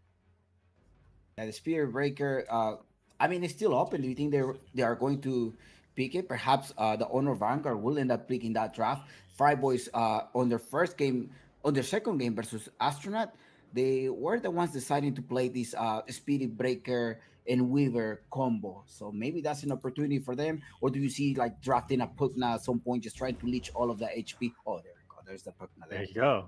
There you go. You got it. So yeah, Pugna can decrep pretty good against Weaver. Weaver doesn't really do magic damage. His bugs also give minus armor, which you're not able to do any physical damage if they're decrept. And this hero is also very good at just keeping Spectre alive in fights, whether that's through the decrep save or the life drain. This hero, I think, is really great to sort of check off that, hey, we need some building damage in our draft box. And Pugna can, most commonly played as a support. I've seen him mid a couple times, but he sort of just checks that box off right away. He's a really great hero just to secure those tier 1 towers. And we've seen teams really struggle that don't manage to secure at least a couple tier 1 towers before like the first 15 20 minutes. Yeah, you have the like this level 1 blast just deals a lot of damage. It's like 100 damage in level 1. That's a lot. And then plus making the building damage, it's intense, right? Putting that pressure. I was thinking at some point, and it's not fire. No, you know what I'm thinking about this book now. They're probably gonna try to play around the Storm Spirit, trying to get it from High Shaggy if he ends up playing the Storm Spirit at some point. But we're talking about Spirit. There is the Spirit Breaker. Yeah, finally coming out. The Spirit Breaker can get on the back lines. He can charge this Pugna. He can charge this Dazzle. I think that Dazzle pick is probably like a counter pick, right? In case it's like that Spirit Breaker mid. So I'm curious if Honored Vanguard will. I think they should try to make Weaver work as a carry, and then make Spirit Breaker maybe the 3 position. I don't know if you want. I don't think Spirit. Yeah. I don't think. It's just a tough matchup for mid. Like you're basically just saying, hey, we're gonna give Dazzle free farm. So there's a clockwork. So that's telling you that Dazzle is definitely a Dazzle mid laner. And I think Fryboys were kind of spamming that Dazzle mid laner. We have seen a Dazzle before. Yes, absolutely. That was a Dazzle pick. And there's a Necros. Sort of like do you think that Necro is like right away a direct kind of counter Spectre? I have a feeling that this Dazzle is going to start, like we're talking about how the Pugna can just keep the Spectre alive. That's something that the Dazzle can also do from behind. So. Yeah, and they have the Shallow Grave for the Necro ult, right? Well, maybe if they can combo Spirit Breaker, charge and ult into Necro side, like they could take down the Dazzle pretty easily. But the Clockwork pick was pretty cool. They needed like a melee frontliner to protect the 2 casters in Pugna and Dazzle. And then this hero is also very just good in general against Spirit Breaker and Jakiro, right? Jakiro has a hard time when he gets trapped with that battery assault and those cogs, and Spirit Breaker also, has a really hard time dealing with it because Spirit Breaker is great at knocking off stuns, but if he's in the middle of some cogs, right, his status resistance doesn't really make a difference. That's that little mini stun every single time you're trying to escape. They will just lock you down. Yeah, I like it. Sammy Boy's got a nice draft going for him. This is the Necrophos is also a huge comfort pick for Shaggy, who is drafting the Sadman 01. This is like his most played, most successful hero that I've seen from him in the past year or two, it feels. But I'm not sure I think also this hero doesn't really like, I guess Core Pugna is more challenging for it, but I don't think it's the best Necrophos pick. Necro in the mid lane. How can you sort of like stop? You think? I mean, the Dazzle is going to be the mid laner, right? So right now, Fryboys is definitely going to answer it with an off lane. So what off lane do you think is going to allow to take this tower, to take the building, open up the map, so that they are farming and making sure that Spectre just shows up later on? Well, it's still possible they could do like Dazzle off lane, okay, which would be a little crazy, and then they pick a new mid if they wanted to go up against Necrophos, which I assume is going. They will just be missing. Do you think? I don't know. Like Weaver off lane there. I don't think so. That's probably most likely Spirit as a support. All right, they got the Wraith King, which Weaver. Oh, Insta Alchemist. Oh my gosh. Okay. So who's playing Alk? Is that Alk mid or off lane? Arc offlane maybe to trying to stop the old rat. Old rat's gonna be playing position 1. Do you think he's just gonna like eat up those skeletons? He's gonna be juicy gold, I guess. It was Trying an to lock them down. instant pick from. Oh, and Ooh, no, Sam's that's took it post to 1. offlane Spectre. All right, all right, all right. I mean, this is Div 1, right? I don't know. Is this Div 1? This could be Div 2. I don't remember. We have Samson playing at position 1. The same top. Is he gonna swap position? Do you think they're, like Dingo's just go play post 1 this time? No, I don't think so. I think Sammy Boy's probably going to take his favorite lane, the safe lane, and tell Dingus to go handle the off lane himself. So it'll be Spectre Pugna in the off lane against Wraith King Jakiro. Probably not Spectre's favorite lane, but we'll see how it goes. And then Alchemist, Clockwork, I guess, in the safe lane. And that'll be up against Weaver off lane and Spirit Breaker. Well, Sora, every time that I think about Sora, I think about Axer and Weaver. So yeah, he's an offline player. So yeah, the Weaver Spirit Breaker should have a pretty good time against. Well, I don't know. I'm not loving this Alchemist pick either. Maybe Dazzle will carry though. I think he's got good matchups on mid lane versus the Necrophos. So we shall see what he can do. Do you also expect the supports coming in the mid lane, like around minute 6, to secure the power runes at the same time, or are they just definitely going to be focusing on their lanes? I could see rotations coming in from the Spirit Breaker, right? When Necrophos is like 5 or 6. I think it's hard for Clockwork or Pugna to make rotations onto Necrophos.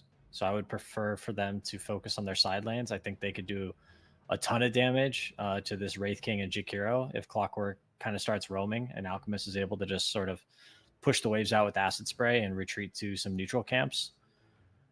So I'd like to see Radiant get a little active early. And yeah, I wanted Dazzle just to watch out in case there's a gank coming from the Spirit Breaker, which I'm sure it will be. So yeah, eyes on the Clockwork Spirit Breaker. Those two are trying to match each other in this early game. But the last call, who should have put my NADCL coins on? Yeah, maybe we Any should do a suggestion prediction for the chat? I am gonna go ahead and let's go with the My heart says Fryboys. My brain says the Honor Vanguard. However, Sammy Boy's been cooking. Like I said, they've been watching replays. I don't know what maybe they've been doing some practice drafts. He's got some secret strategies. Let's give the last pick Alchemist a chance here. The offlane Spectre. I mean, this is NA Dota after all. Like, it's the double carry strat. It could work. All right, we'll see if it's gonna work. I mean, you have a Smoke of the Seed instantly. You're gonna try to go on Dana. Dana is gonna be in trouble. Samson comes here with the stun. First spell right now, and Dana, he is Huge. just gone. LGTK takes the first blood. Huge momentum already. Fryboys are on fire right now. Fryboys. Hopefully they're not gonna be fried tonight. Yep, and this is why you always just want a 5-man with your team in early game. You see it, like he just got isolated essentially. A freebie. You hate to see that in the game 1 of the. Oh, we got more action. They're gonna try to get him. I think he's also gone. He's also gone, trying to suicide, and all right. Dana was coming over as well, so 200 gold. I mean, it's early in the game. Does it really impact Allrod having an extra bonus there? I definitely. I mean, they'll take anything they can get at this point, Chopix. I mean, they gave up the first blood. That was sad, but they got a little something back, and the carry will be happy with that. You know, he gets to start with the stick very early on, so that's solid. Right, there's 1-1, a little bit of body block there, making sure like keeping the lane. Oh wait, what's going on, Alren? He's managed to and a D ward, huge.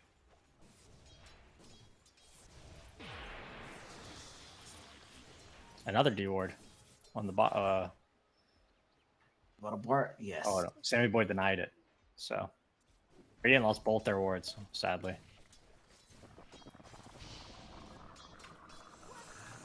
Is he gonna be able to stop? Oh no, he got stuck himself and they're coming through. They keep going out, but Chikam is there to protect him. Lots of brawling. In the top and bottom lane. We should see some action-packed lanes, I think. Everybody blocking this camp. Yeah, this can be a tough matchup for Jakiro just because you get outranged and out movement speed by the Pugna. So you're playing with another ranged hero. You kind of want to just come out to a laning phase with a lot of attributes, right? Uh-oh, in the bottom part, Athena in trouble. There's a blood grenade as well. He tried to escape, but that was not enough, and Samson gets another kill. 200 gold. All right, huge. Yeah, I always thought it was weird when they changed Alchemist to give him, like, he doesn't even have to level a Grievel's Greed anymore. That was pretty painful. Like, we're just going to give this hero that does nothing the ability to do stuff and farm fast. But I feel like in Alchemist, you're also, like, later in the game, it kind of doesn't get a huge impact, right? At some point, the bubble of this network or this big goal, where Alchemist just start decaying. Yeah, that's true. Now he's a little bit more viable, a little bit more useful, not just a complete burden on laning phase like he used to be.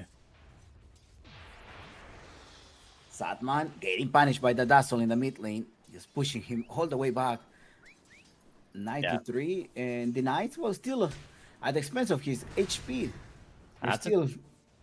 It's a tough lane, really, for any hero. That's why Dazzle's so popular right now. This hero just destroys everybody. But ranged heroes have a little bit better of a chance because they don't get right-clicked as much after Poison Touch. And the Necrophos, he still gets right-click a lot because his attack range is pretty small. But he has some built-in heal and sustain just naturally with the way his hero works. So he's going to survive the lane, and he's actually doing really well on CS. Whereas I think Dazzle's missed a couple. They're gonna try to fight for that Lotus Ore. Chikam already using the Battle of Sound. Oh, but I came first. Big play. Oh, but they got Weaver in the cogs. Think he just needs to break open. By plenty of time. Well, Sword getting a stun right now. Samson, another stun. Thayna just trying to lock him down. And let's look at that 70% chance. You gotta look for an extra bash, an extra hit for the bash, and he is dead. Brutal. Yeah, you don't want to see your best player, your 500 gold draft pick, having multiple deaths in the first 4 minutes. Fryboy is probably not feeling too well after seeing that. Hatlord will say it's all part of the plan, but I don't think that was really calculated. Double 100 gold. That's how much they spend, right, on getting Samson. Yeah, I think the Fryboys had like 630 gold or something, and they spent like 500 and I don't know, over 500 on Sammy Boy. So gotta make that work. 80-90% rotating to the mid lane, just trying to scare him over. The Pugna also rotated blood grenade and the blast. Oh no, he's just taking way more damage. He's dead. All right, great rotation from Pugna there.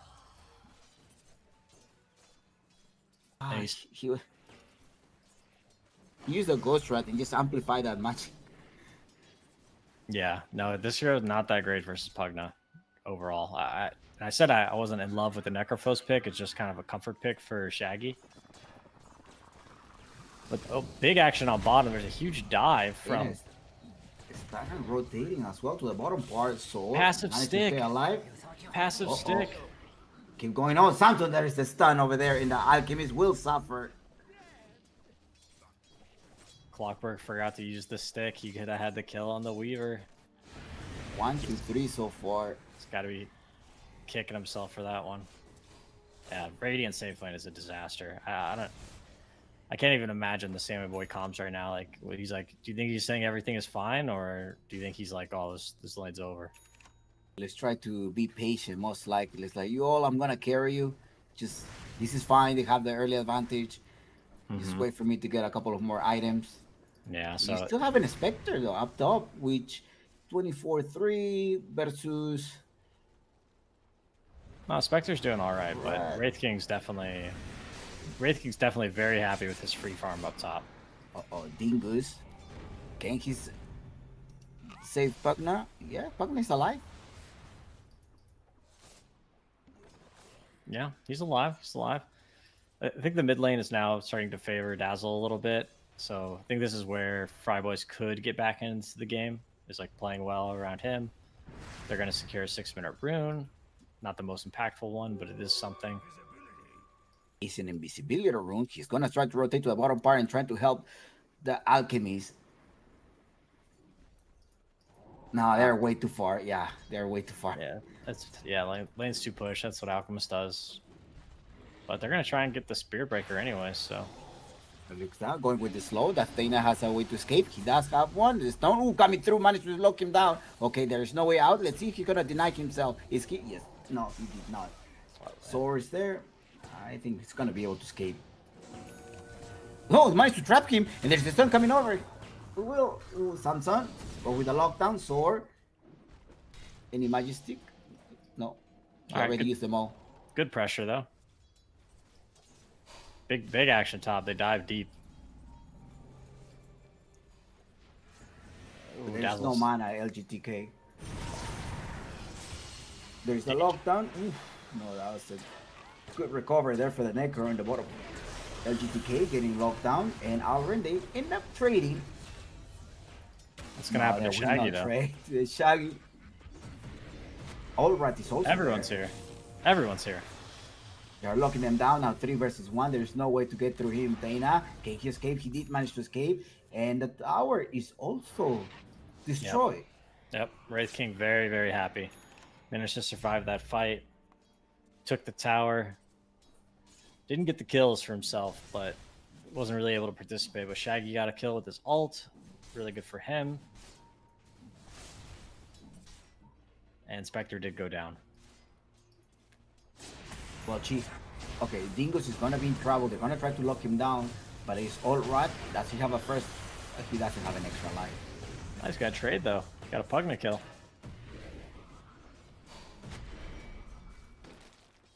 Oh my gosh, That's the a position aggression. 4, though. Yeah, but I mean, it's something, right? I thought he was dead for sure. He managed to turn it around. Good spell casting from Jakiro. He had the 2-1-1 build. Yeah, he got 200 gold. Okay. Yeah, a little something, a little closer to that radiance, you know. All right, so Asa has a Radiant- haste, if I'm not mistaken. Yep. They want to try and pressure this tower, but Pugna's only level 4. You know, probably wants that level 5, so he gets that level 3 Nether Blast. But they'll have to make it work. Right, they're going for Alren. Gonna try to get the kill. The Dazzle. Just keep going on. Alren does not have a way to escape, does he? No, he doesn't have a way to escape. Man's get it slowed down, and also Chikam happens to be there. He's trying to prevent any type of TP. The TP was under cooldown, anyways. All right, they're gonna try on mid, I think. They have Going on Necrophos. for the Pugna. See, the Pugna was trying to get this extra experience in the mid lane. but that Agreed. just Punished. Good rotation by Spearbreaker. and it looks like they want to rotate to the bottom part. They want Samson. Gotta make sure. Okay, Sam, you had the nice farm for at least 2 minutes, right? You haven't died for 2 minutes. Yeah, he's had a little bit of space. A lot of attention has been on the top lane. Oh, they're gonna do around him. You have already the Thana. Yeah, Thana knows. He's there. He's farming. I'm grabbing a couple of experience. Are you gonna be able to walk them? No, they just TP out. He just left, right? They left. Satman just left. No, they keep going on. Well, 2 versus 1. That's all have enough to kill Samson at this stage. He's trying to just keep with the right click, and Dingus managed to show up. Samson barely alive though. There with 5 seconds stun. Come on, 4, 3. There you go. You love that. They come to you, right? They deliver a nice little Spearbreaker kill. You know, you get to use your ults, you get a kill. That's Alchemist he's kind of back in the game. He's top of net worth. And he's gonna be fighting with Allrat. Easy snake on that Lotus. He knows. Insane So you value. start using that. Yes. He knows he's back in the game.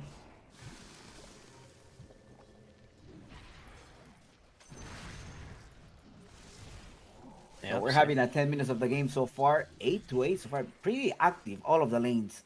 All right, action bottom. Big dive. They're trying to go in the puck now. LGTK uses the correct 5, but it is Dingus getting Alren. They might try. They might be able to get another here. Theyna keep going on with the right click, and Sword is just rotating the backside. Dingo's gotta be careful. You're under the effect on some type of earn, and Sword just keeps going on forward. Nah, gotta escape. This Chikam just locking them down. Either you get a stun or get trapped in the cogs, and you're not able to escape. Yeah, he's playing pretty well. I mean, he had a couple of, he's had a couple of deaths, but overall, like his spellcasting has been pretty solid, and he's making this clock look very, very useful in this early game. They're gonna try on top here, but they don't have anywhere near enough. I think he could even turn it. Yeah, they're gonna turn it. Pugna as well coming through to the rescue. Clock. Clock is coming as well. Clockwork is there, and he's dead. Well, Oh, look at that clockwork this guy owns. yeah, I remember Chikam on his task before in the previous series. Really good player. Poor Cheekham. He tanked the scythe. I Somebody's think the Clockwork was also another comfort steel pick. Because now that I think about Thena, is like a level 30 Grandmaster tier Clockwork. really. I remember his NADCL, NADPC run. Plenty of Clockwork. I remember him always playing techies, but then they nerfed Yeah. techies. That too.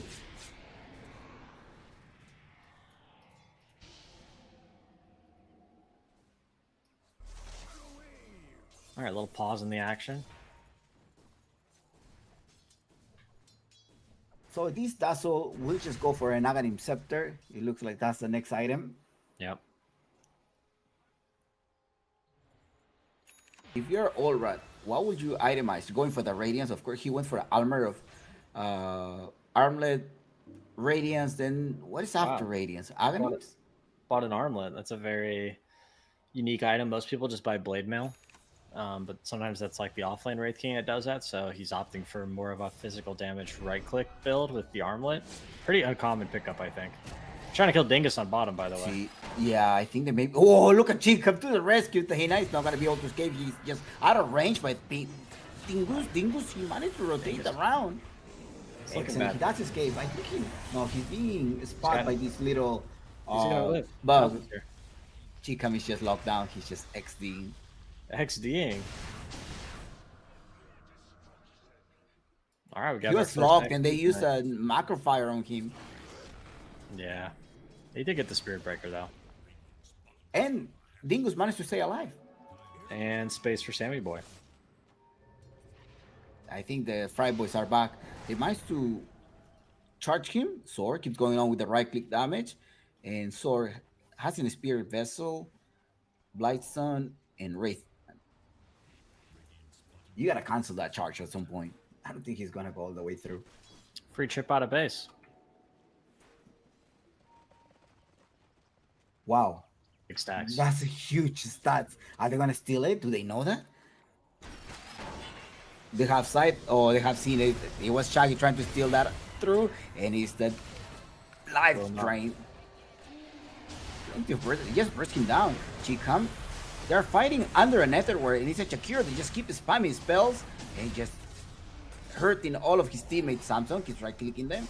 Keep going on. Sor, you are in Weaver. trouble. You have a way to escape. Weaver kill would be huge. They're gonna get They it. got him. Oh no! No! He was invisible. He's gonna live. And No, so I is think Jakiro. Dingo's. No. Oh, they lost him. So you bought the vessel on Weaver. Ooh, I don't know if I like it that much. I feel like Vessel's more of a support hero item. I think when you buy this item, you sort of ruin your ability to scale. It's not like a... You always, I think as a carry or a core, you always want to buy a farming item as your first item to kind of accelerate you into the mid game. When you go all in with like an item like Vessel, it kind of requires you to get kills, and yeah, if you aren't able to claim the kills, then the game kind of starts looking pretty tough. I think So- their idea was probably, okay, we're having a Spirit Breaker, we gotta be very active and try to get those kills, right, that you just talk about. But it's haven't been working yet. Yeah, it's just too risky, I think. I mean, Spirit Vessel can be good against... I guess, I mean, it's okay against The Alchemists. Alchemist? Yeah. because What else? who else? Well, I mean, which support is gonna Action get that bottom. vessel? Dingus getting locked down here. There's another ice spike. Should have timed it a little bit more. Now Dingus getting the right click damage. Oh, there's the ultimate, the shallow grave to the Huge. rescue. Hook shot also coming through, and Satman, he's gonna be very sad if he doesn't get out of there alive. Nah, he's sad. He's sad for sure. And DJ Dingus almost died to the blood grenade, but like lived with literally 13 HP. So great reaction by the Dazzle there. We see the shallow grave against the Necro Scythe coming into play. Yeah, huge plays by exclamation point. Also, Chicken with that hook shot just to stop them. I really like this player. What is he like? Top 200? Who? Chicken. I can look up his rank. I'm not sure actually. Really good player.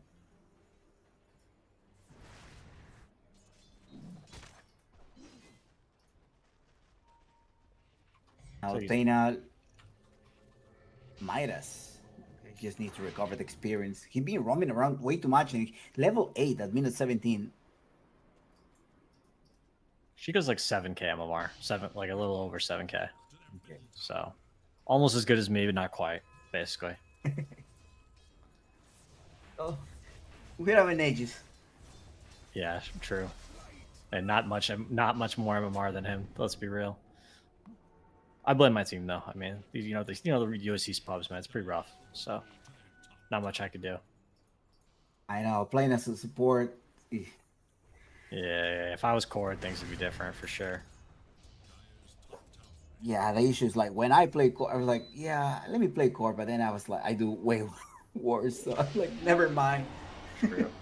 Looks like they found the Dazzle mid by himself. Locking them down. Oh no, Dana with the right click damage, the extra Reaper side just to get that point. Yeah, can't be caught out like that. That's 4 points on the Reaper side.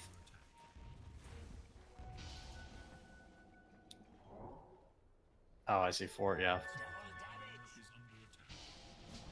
Double Regen. damage store. Ooh, no, he's not gonna continue. I thought he was just gonna chase him. There's no vision, so that's good. Spectre has the Orchid now, so they could, jump and kill really anyone. That was a blind one. I mean, Dingus just continues to go there. Does he have an R? He does have an R. He's gonna have. Yeah, he has a way out. Let him go.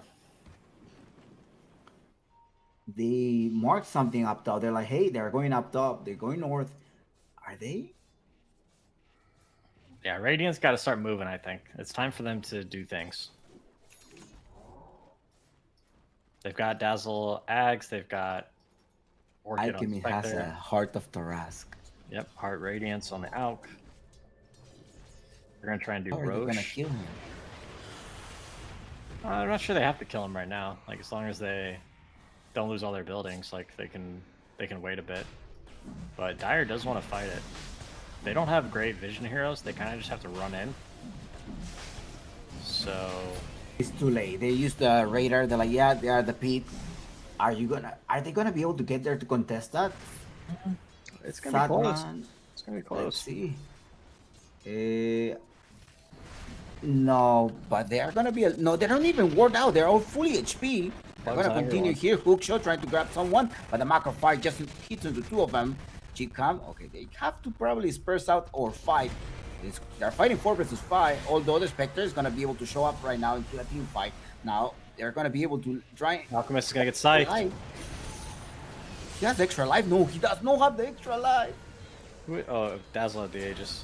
No, it's 2 heroes down so far. Sword managed to stay alive right now. They're gonna try to punish LGTK. They are looking for the kill. Keep going, keep right clicking them. Dingus defensively going there, but Satman, you have to deal some damage to LGTK.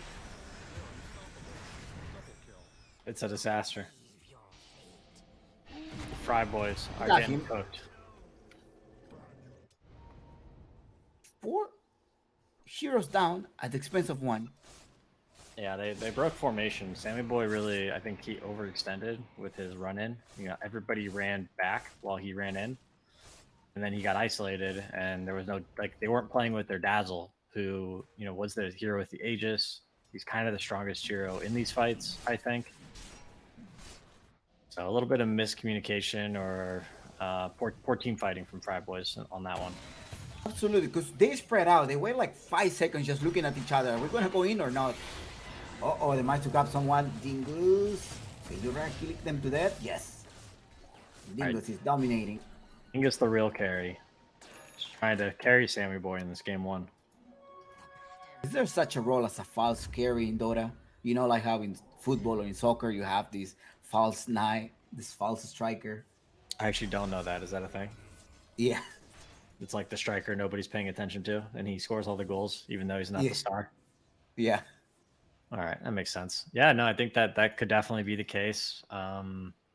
Spectre, not a hero to underestimate. DJ Dingus is actually 4-1-9, so his Gonna net try to worth. jump in on the Satman. Watch out, Satman. Yeah, you're sad.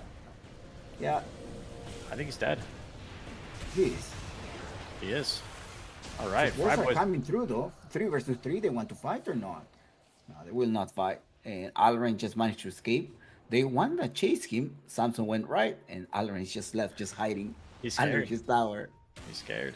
Okay, should not go out. Oh, they spot him, I guess so. Yes, the rocker flare, the ice They're all spot. Oh, instantly hooked. You're just trying to get that kill. Samson keeps right clicking him, and he is dead. Now All Rat is the other one left right now. 5 versus 1.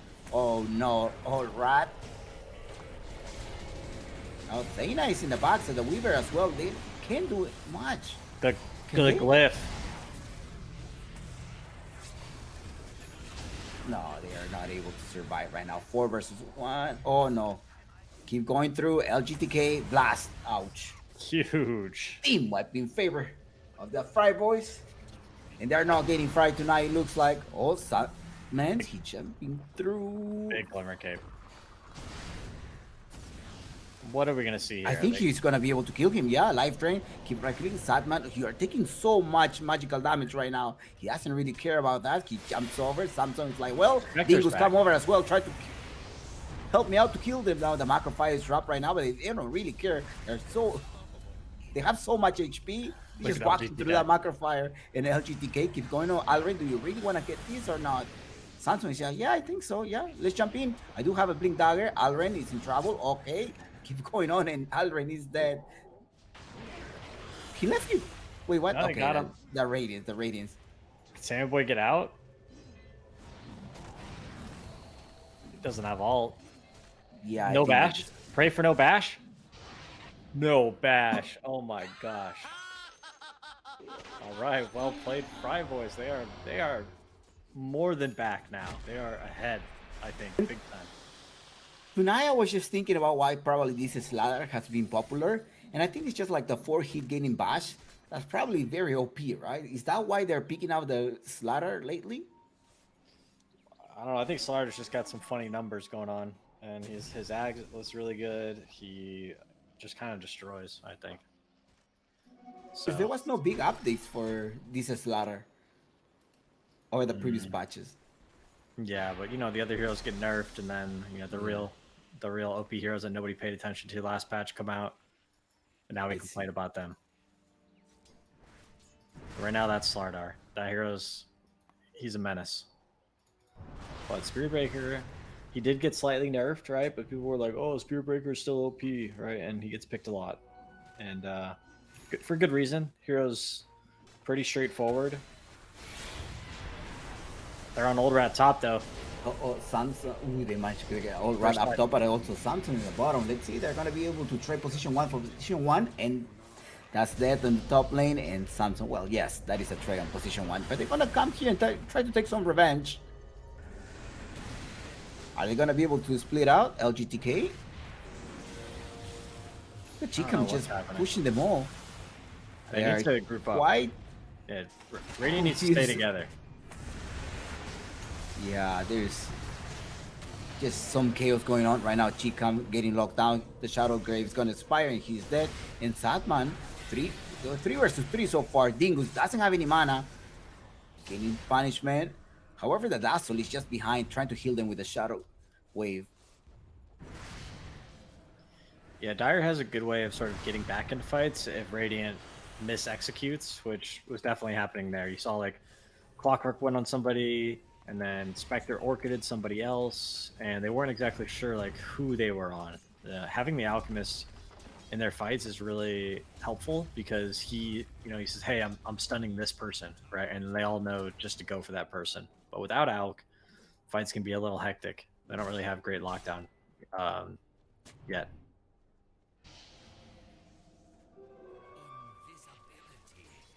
Let's see that Dazzle Ag chart at some point. Maybe they can do he should do the Tormentor with his couriers.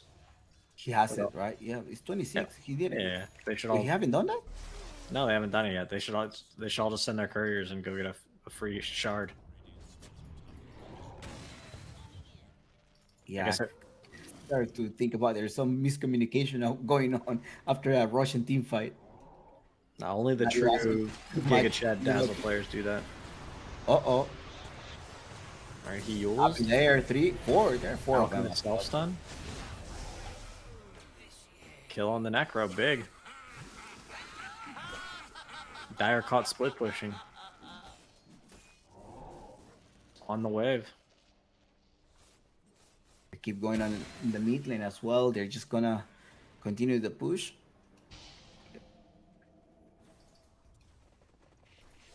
So if you're Fryboys right now, your target is getting that tier 2 tower up top that has only Yeah. 500 HP. I mean, yeah, it's a good target. You don't have. I think Pugna can come up here and just blast it. Secure And it. he's doing that. Yes. they're gonna Samson grab- walking through. I think next objective is Roshan, which can spawn in 8 seconds for an early spawn. So that's really like the next objective. And I think the question is whether or not it's going to be top or bottom, right? Is it going to spawn? It's going to spawn in 1 minute and 30 seconds. So that'll be like 29-ish. Can Radiant kill it before it goes bottom? Probably, if they're ready. But they don't know exactly when it's going to spawn, right? It could very likely... The timer could be, spawning bottom. They don't know that. They have a ward, so in 1 minute and a half, true. they're probably gonna find out. Word's expiring. Is he going to go place another? Is it? I think it's 1 minute and a half. Yeah. There's a Radiant. I mean, at least the Radiant will know that hey, there is some Russian walking to the bottom pit. Dazzle's about to finish his Lincolns, which is pretty big. Not going to be able to get initiated on by Spirit Breaker. Ulted by Necrophos. Stunned by Wraith King. Pretty big. Wraith King just killed the Tormentor by himself. That's pretty cool. Dazzle still hasn't done it. Oh, here they go. Here they go. Look, here all the couriers are coming in. Finally, at minute 28. It's all right. It's all right. All part of the plan. 1400 gold. I mean, I always question like why are teams do not prioritize this Stormy? The Tormentor. Well, It's well, well. 1400. Let me tell you, it's probably because they forgot about it. Okay. No, like in most of the games, I just see like, hey, it's minute 20. There's a free gold right there on your side of the map. They got it. And Pugna got it, which is not the best. I mean, it's okay. It's not the best. Like increase the ward range. Yeah. Yeah, and I'll let you target it with life drain, but most of the time you're targeting your teammates. Okay, they're gonna start fighting. They're gonna try to initiate on Samson. Samson looks to be the first target. Alren is still not using his macro fire. Gonna use it right now. Oh no, he misses it. Pugna dead, no buyback. Jakiro dead, has a buyback. We'll 3 use versus it. 1, the BKB coming through, making sure that he's just freely right-clicking Samson, but Samson is also alive. Right now, gonna continue. Allrat is on his first life. He's not gonna be able to escape the Shadow Blade was on cooldown. But they're gonna be able to respawn right now. Alren going with the right-click damage. Chikam is done. The next casualty here is going to be the Dazzle. Dazzle, Allrat. Does he have a way to jump? He doesn't have a way to jump, although with the Shadow Blade. he's Alk just did get out. Alk did get out, which is sort of the saving grace there, but that was a really bad fight for Radiant. They took this fight, they got caught on the wave, sort of, trying to handle, like, keep control of top lane for Roche, but Dazzle was not there. Dazzle just sold Tormentor, right? And then went back to base to heal, and then had to port to the tier 2. And, the fight was already half over, right? Pugna was already dead before Dazzle even got there. So, Radiant kind of getting caught, not expecting Dire to be there when I think they, I think they kind of expected Dire to be there. So maybe just a little bit of miscommunication or lack of awareness from the Fryboys. These Fryboys are gonna lose an opportunity to get this Russian. It is the second one of the game, so it comes with a cheese. Yeah, it's pretty big. I think if Radiant fights well, I'm not sure the Aegis should matter that much because Radiant just has like strong sustain. They just need to kind of protect their Dazzle. Necrophos will have a cheese, but they've been able to kill him pretty easily. He's kind of getting much stronger now, so we'll see. He has Ags and Shard now. Yeah, he's kind of becoming a problem on the map for sure.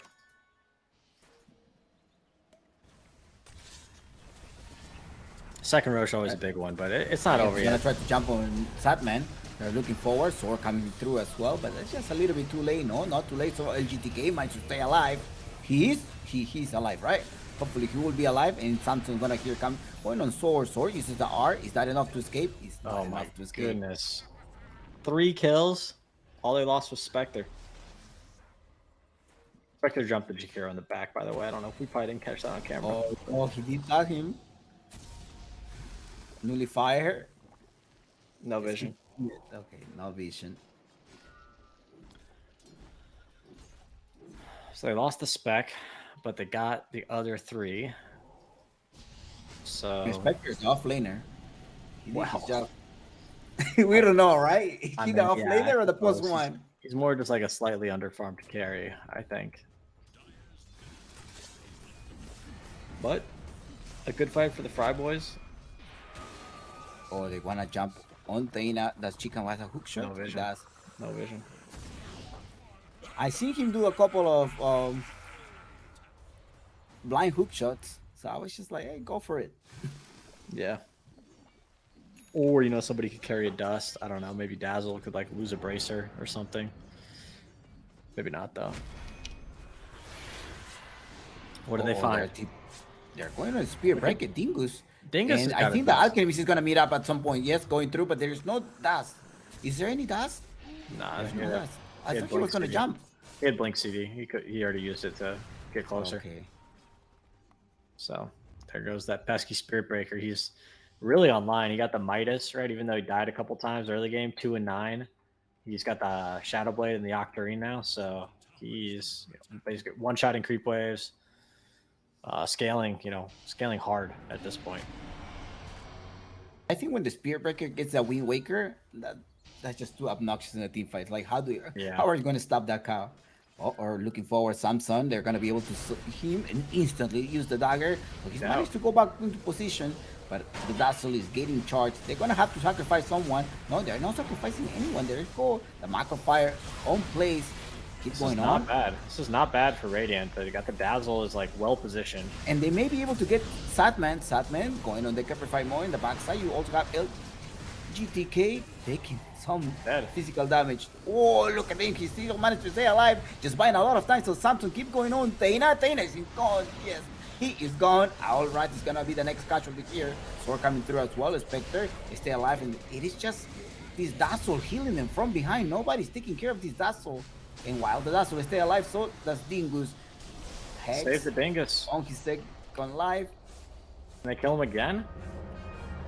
I think so. Look, there's an stun. There's vision. Yes, there is vision. Wow. Nullifier. He is gone. 4 heroes down. I think Dingus.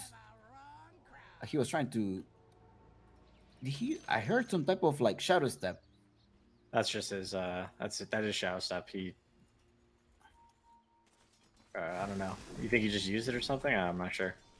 I think he Used used it it. Probably 20 trying to look for Soar, but it was like that's too far. Oh yeah, that was probably it. Wow. Well, Big that God, was a just crazy taking good it for the fight. team. The positioning was really key there, right? Like, Sammy Boy walked into them. Sammy Boy managed to blink out, right, and then Clockwork kind of caught them all underneath the hill where they had vision, and then Dazzle was just on the low ground, just casting spell after spell after spell, lowering those cooldowns and casting them all again. So really just a perfect fight for Dazzle and also Pugna, right? I don't know if you're watching in these fights, but LGTK is doing a ton of work on this hero.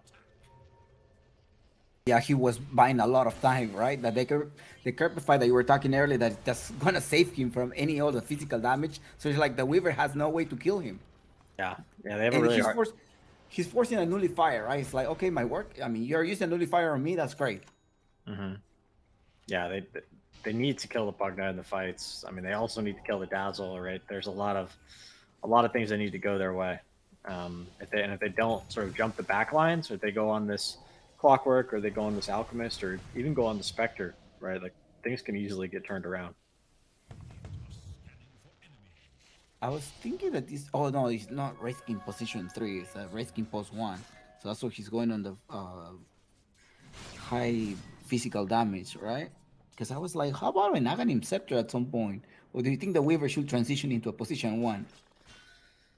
Well, he kind of is a position 1, right? He's got a BKB, a Dragonlance, a crit, a Nullifier. Those are some carry items, right? Besides the Vessel. I mean, he looks like a carry Weaver. And then Wraith King kind of also looks like a carry, but he also is more like a utility stunner that gets in there, right? He doesn't have that much damage himself. Now that I'm thinking, I say that he just crits for 900, but I don't think he's able to get that many right clicks off in fights. I think that Vanguard may win this game if they get the third Roshan in the Radiant side. The free Axe on Wraith King may be the way to win this game. Draw him on the top line. Oh, no way. You just getting Hex. That's the first one. Sword, BKB, instantly hook shot on Chikam. Chikam managed to stop that nullifier. That's great. But Dingus, they killed Dingus. Okay, never mind. I think it was great. It looked promising. Now they're too split, man. They need to play with their Dazzle and their Pugna, right? Like Spectre can't just go in solo and try to, solo Jakiro every fight, right? He's done this 2 times in a row and he's died as a result. So it's it worked out the last time because the rest of his team played really well. But here, I think Dingus making another kind of sloppy play, in my opinion. Oh, Dingus. He could have jumped the Wraith King, right? I mean, he can jump anybody. So he should just jump the Wraith King, play with his team, and let the Pugna and the Dazzle bail you out when you get in trouble. No, he got perma lockdown. He was stunned for about 4 to 5 seconds. Who? Dingus? Yeah, but no, you gotta go. Well, you gotta go back and watch the replay later. You'll see. Okay. He saw the fight breaking out, and he thought he could just jump the Jakiro and kill him. But I see. He has like the Shadow Step into Orchid, into Manta, into Dust, right? He can kill the Jakiro. Jakiro now is a 4-staff, so he's got a little bit more of a tool to get away. There's 2 versus 1 so far. The reinforcements are coming through as well. Keep going on. Is he gonna be able to stay alive? Sword going on with the nullifier, trying to stop him, but there's an EU. One is reluctant up, but Chikam just trapping 2 of them. Okay, keep going on. Chikam. Oh no, there is a grave there. Coming on to the rescue. EU in the backside. Can you just shadow grave him one more time? He may be able to do that. Yes, he does that. And that's used a lot of heal. They got the Jakiro, but can they get more? Samsung alive. I'd love for them to. They can't get more. Okay. Yeah, keeping Samson alive, definitely good. Good fight for Radiant. This game is very back and forth. This is a tight game. Like you say, you gotta fight as fight. Yeah, and when Radiant fights as 5, things do go much better for them. What are you gonna do with 600 gold, Dazzle? Hex. All right. That could be good. Basically, they're not jumping on him. Take Necrophos out the fight. Take Weaver out the fight. They are sort of lacking the lockdown for the Weaver, right? That's a big hole in their draft. First pick Weaver too, right? And then they just pick no stuns. That's why I thought maybe they take that Spirit Breaker for themselves, right? But they opted for the Spectre, who they then put on the off lane. I'm wondering if that Spectre was just meant to happen. We're gonna go with the Spectre first pick. They're gonna see each other. Spectre's kind of in that place in the meta where he's just so OP, right? Uh-oh. They're coming through Satman as well, but Samson, they're going on sword. That's used the R so far. Uh-oh, Chikam trying to just make a barrier there. Okay, this is my side, this is your side. Everyone's using each other. Samsung, he's gonna go on Thena. He's inside the macro fight, doesn't really care. Going on Thena. Yeah, nice Chikam, just staying alive over there, buying a lot of time, and as well as making a space right now. Dingus managed to start one, but there is no Weaver way to left. stop him. Yes, he did left, and now LGTK providing the burst damage from behind as well as the life train keep going on. Samson, yes, there is the hex. Worth it, absolutely worth it. They can get more. Dingus, yes, instantly jump in into this Jakiro, and Jakiro is dead. All right, and Roche is up. So you said you were talking about that third Roshan. I think Radiant's gonna get it for sure. Yes. Okay. That was the. I think that was the winning strat for the Vanguard. If they were to get this Aghanim Scepter, because it's 4,200. It's a lot, and it's having Who's that getting extra it? 7 seconds when the team fight versus fight definitely will help you out. Aegis on Dazzle, and then You I think guess so? Ags on. Yeah, he's already cleared a slot for it, so I assume he's taking it. And then, are they getting Ags on? Wait, what's going on? What's going on mid lane? Why My are they dingus? not there? My dingus. Oh, Dingus, why did I draft you? Man. Alchemist doesn't have a port, but maybe Dire doesn't know that. That's what gets that. Digest of Doing some Immortality. Yeah, crazy the stuff extra right now. life. He still watch himself. All right, he's gonna get the tower and back. So, okay, they lost the Spectre and the Pugna mid lane. That's pretty wild. I didn't actually see what happened, but I imagine they just got blown up by the Wraith King and they didn't have detection, so they didn't see him. This would be a good time for Radiant to buy a Gem of True Sight. I believe it is that time. But who's gonna hold it? Anyone, Pugna. Yeah, probably Pugna or Clock. Yeah. I mean, who cares if it drops in the middle of the fight? Like, you just need it. Like, you can't get that. That's the only way you're going to lose fights, right? Is if your backline gets jumped unexpectedly. So if you just clear the vision, clear the wards, make sure nobody's sneaking up invisible on you, and you should Clockwork be able has the to. Q. He's kind of. I mean, yeah, he wants a buyback too, but look how. Oh, up top, they're going on. There's a hex. Let's see if the perma hex is gonna come through. They keep Shaggy's going on getting got. Satman. Oh, Shaggy. Shaggy is dead. Okay. This game has been in true Back NA and Dota forth. fashion. It's been back and forth. Breathe it in.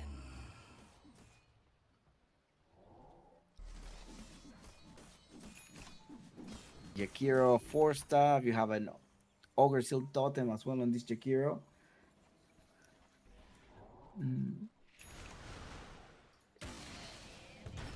I wouldn't want to play this game if I was Jakiro. They found the Weaver. He's hexed. Hexed again. Kind of Perma hex. lacking the damage though. He has the gem, so he's able to see Sword. Oh no, he managed to get locked down. On the other way with his BKB out. BKB. You force the BKB now. What do you do here? Continue the team fight? Continue fighting? You need some heal? You have a gas station there at Puck now. Old Rat is ratting. He makes 3 of them rotate. Dingus They on a might be able short to get him. step. I think they're gonna Has get a him. hound. Oh no. There's no way to stop him from TPing. Hid behind the neutral creep, so he couldn't get a hook shot. Smart. 5 head.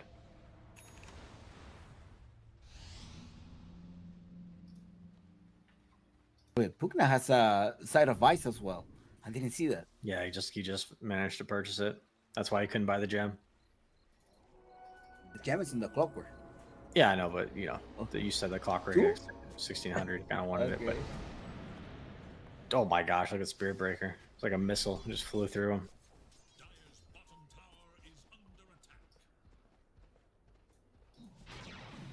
Like you have two of them to try to stop. Are you gonna stop the Spirit Breaker or the Weaver?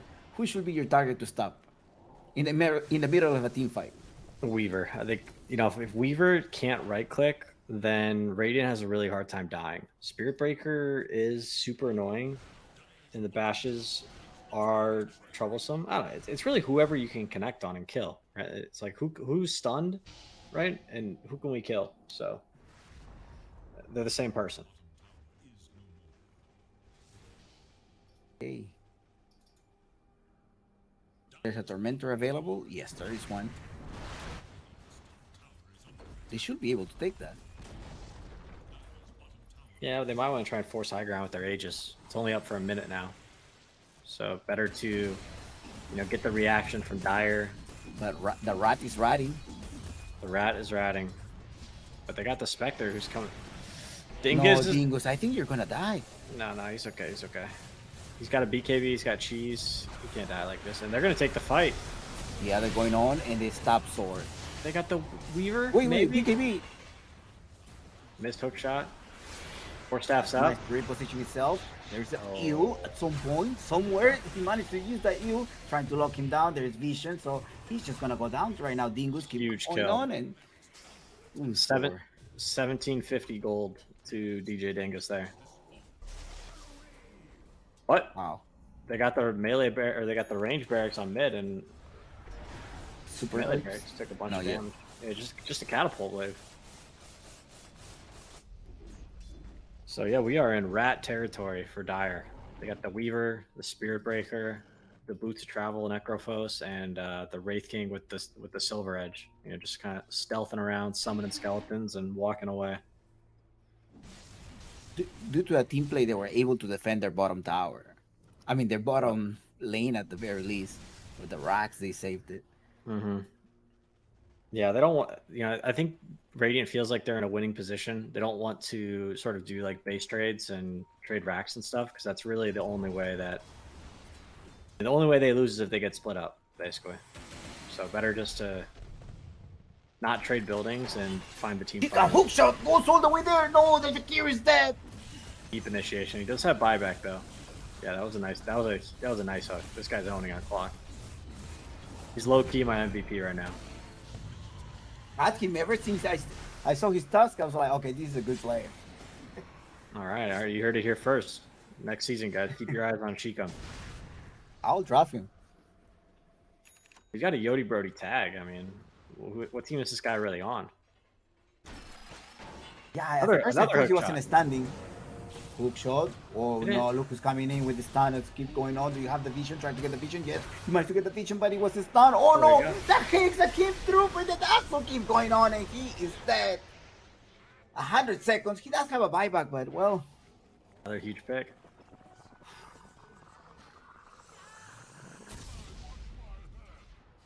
Great hook shot by Chikan. Need some mana though.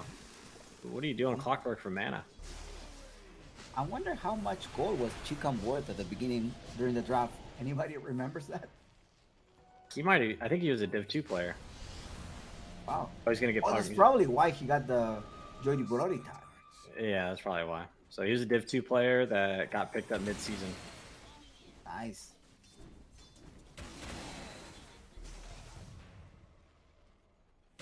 Samsung, boy.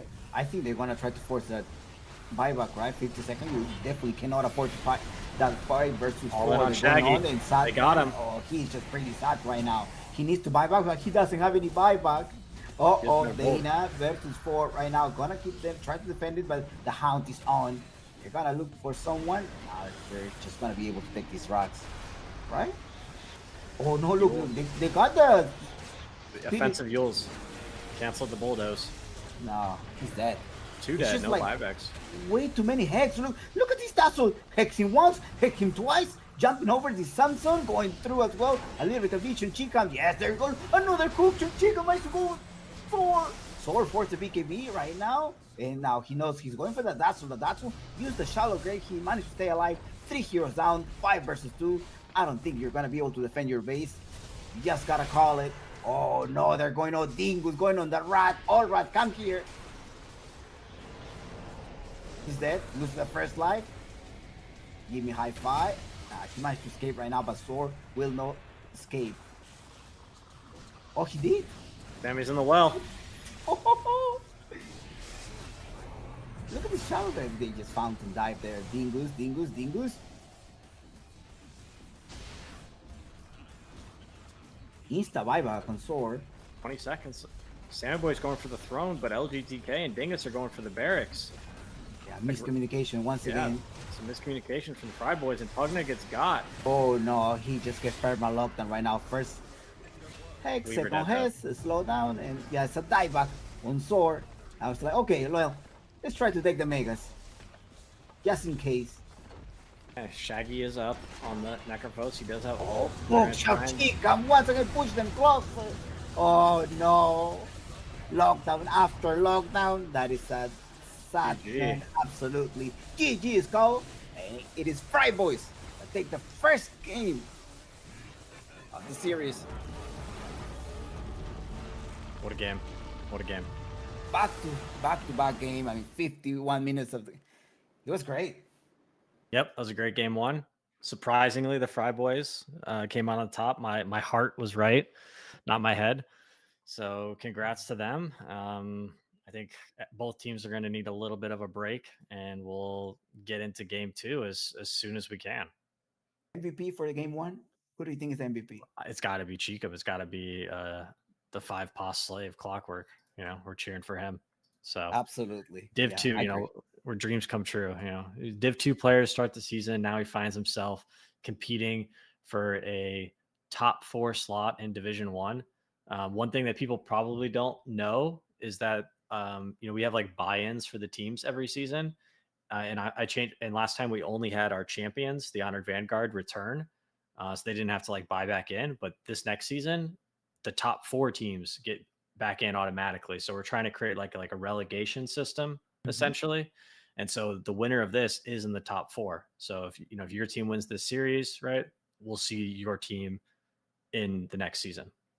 So that means they need to win this series to get the top 4 right now. Yes, I love relegation system. I think that makes the level keep going on higher and higher every time. Their team owner and team captain will be very happy, I imagine, if they can save him a little bit of money. Absolutely. And whoever scout him, well, as usual, do not count your chickens before they hatch. So we'll see what happens in game 2 if Honor Vanguard is going to be able to stake one series and push it to game 3.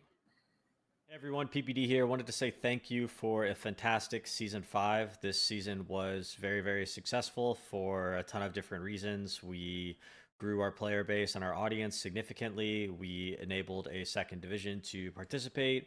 We charged an entry fee that everybody was on board with. That helped generate a ton of revenue for the league. And I'm excited to announce an upcoming Season 6 that will begin in the 3rd week of January.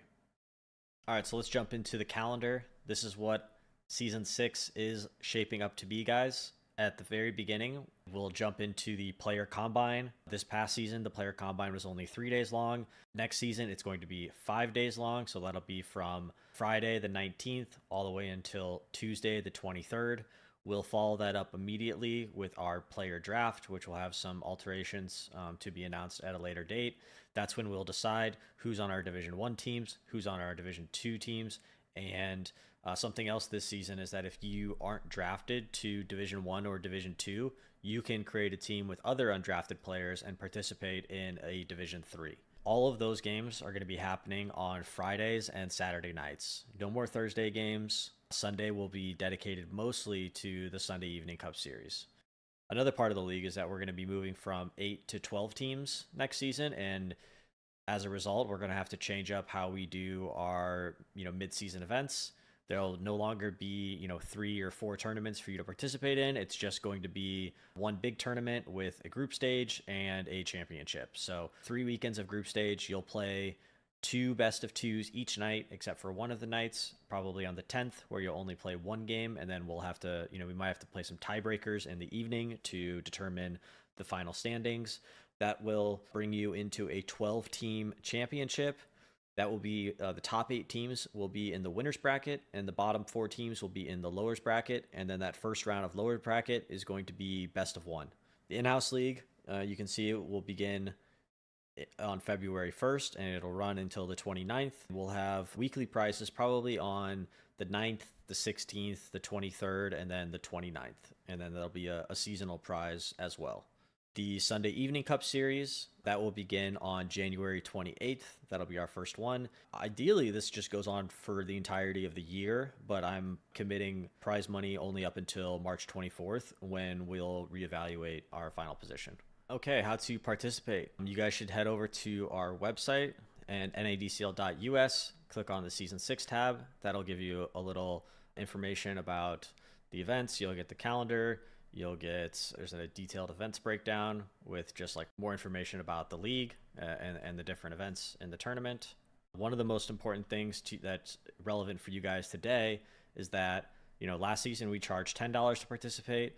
This season, because it's longer, because we have more prize money, that price is going up. It's going to be currently set at $15, and then at the end of December 31st, end of 2023, it's going to go up to $20 in 2024. So this is just like an early bird mechanic for all of you guys that are here. Get a discount, 25%, and then everybody else who FOMOs in at the last minute will have to pay the full $20 price.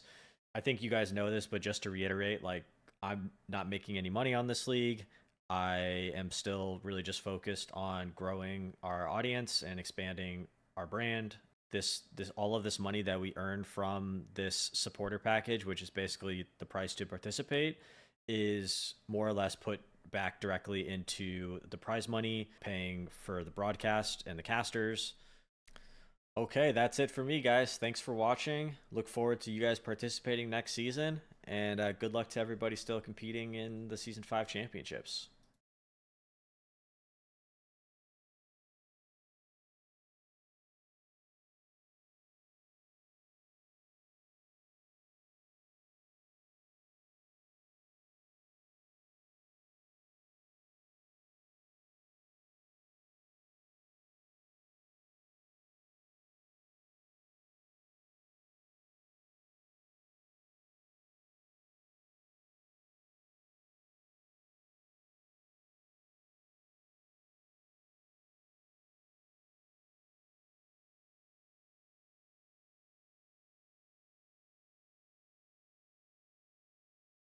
Oh no, Hussein, I think that was very, very good of you.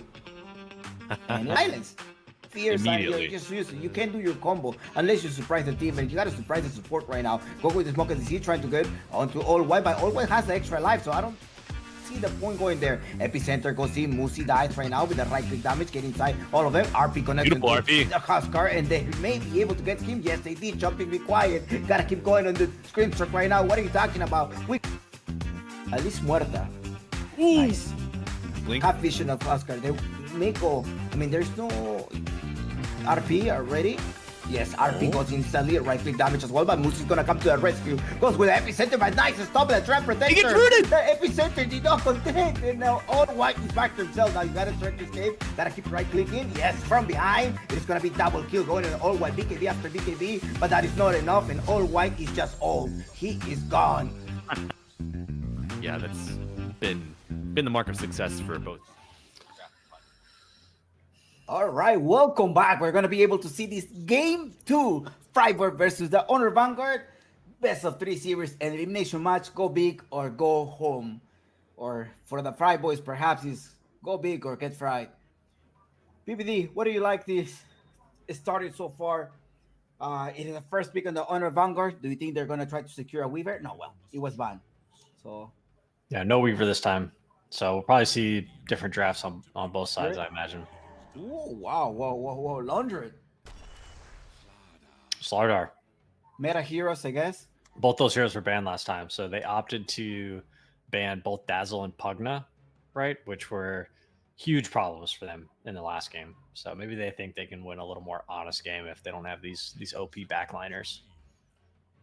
That is something that Dire's draft did sort of lack, right? And that's because they had the Necrophos mid, Weaver off lane, and Wraith King on the safe lane. Like if Wraith King isn't able to like jump in, blink, and assassinate, Pugna or Dazzle to start those fights, the fights were hard.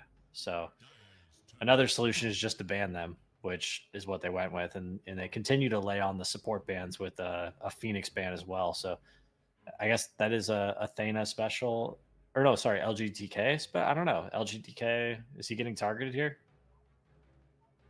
It looks like Yeah, position 5 there. LGTK is like, okay, well, also there are some heroes that are at meta, right? You have the Pugna, you have the Tran Protector. The Phoenix is always obnoxious during the team fight. Gets Fryboys does like to use these Phoenix and Face-Slated Void, perhaps. And the Phoenix does have the kiting feature, I guess, versus Laundry may be good. Oh yes, it's good versus it does percentage based damage, right? The Sunray does really good damage versus the Lone Druid, both him in ultimate form and Despair. The spirits are really good against Lone Druid's bear. Actually doesn't do anything to the egg. It hits it like I think it takes like 12 hits for like every hero hit or something on the bear. So like you shouldn't even click the egg with your bear basically. So yeah, I guess and Lifestealer as well, right? Those are decent matchups against Lone Druid in the game. I think is the goal of those two bans rather than maybe a Thana targeted ban. And also to like protect or trying to take away the pick. I guess the Slaughter combo with the Life Stealer has been like having a high win rate. So Yeah. that's probably another idea. They're going to banning this task. A very active mobile hero. They're probably going to try to slow them down. And it's an IO pick for the Fryboys. Very interesting. At extra attack of speed, perhaps you want to just buff up this Slaughter. And with a, I feel like it's a level 4 IO overcharge, give you a free moonshot, right? That's equivalent to a free moonshot. I'm not gonna quote you on that one. So Okay. maybe. I mean, yeah, it's definitely a lot of attack speed. I don't know how the numbers exactly add up, but this could potentially. I've seen Slardar being played as a carry. That's how OP is right now, apparently. So this could potentially be like, Gyro Wisp on the safe lane for Sammy Boy. I'm sorry, not Gyro Wisp, but Slardar Wisp. Except that they took the Gyro, so that's where it came from. I swear, but probably I think Gyro's more so a support. Yes, that deals a lot of magical damage, right? Those missiles, the little thing that just got +2, but still a lot of them. That's definitely add up. I Yeah. have So a concern here. what's your concern? Tell me. This IO is going to be able to go global, and the Spectre is still available. Yeah, but they don't want the Spectre. They've given up. They don't want the Spectre. They're just gonna play their Lone Druid carry. Maybe even. I mean, Fryboys. I mean, they could. Let's see.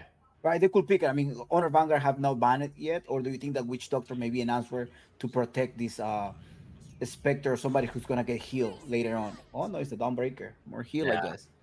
So probably Slardar for Sammy Boy, I think. Really? I seen Slaughter mid laner though. That's what I have seen looking at this Dota Pro tracker. Slardar mid lane? I guess, yeah. I have seen we did see that in NADCL last week as well on a couple of people. So I suppose it's possible. I won't count it out. It would be sort of weird to not last pick a core hero. So I think I got a good read here. I think it's Slardar Wisp on safe lane, Hoodwink, Dawnbreaker off lane, and they're going to last pick their mid. But maybe not. What does Honor Vanguard need? I think they probably still want either a new offlaner or a new carry. I don't know which one they're going to decide on. Witch Doctor meet? No, right? I only seen that at the NA quals. No. I mean, Witch Doctor 5, Gyro 4, right? But Lone Druid could be in the safe lane or the off lane, right? Depending on how they feel about either one of these matchups, right? Do they want to put Lone Druid against Slardar? Do they want to put it against Dawnbreaker? They have their choice, right? And then they can pick, do I want a new carry, right? A new hero to play against Dawnbreaker, or maybe I want a new hero to play against Slardar in the off lane. I think they need to get some initiators on their team, like some go in and stun guys, make it happen, go in there and kill the Wisp. What's left in the pool? I'm not sure. Also, what does Shaggy want to play, right? I think you need somebody that's going to lock them down, right? If you're going to have a bear right-clicking, you need to lock them down. I don't think the Witch Doctor and the Gyrocopter are going to buy a lot of time for you to lock them down, so you're looking for more stun. Okay, I guess it's slow. Carry Panda, right? Offline Brewmaster, and they're gonna save their last pick for mid. I hope it's a stunner, but I don't know what I've seen Shaggy play even on mid lane that is like that go in and initiate hero.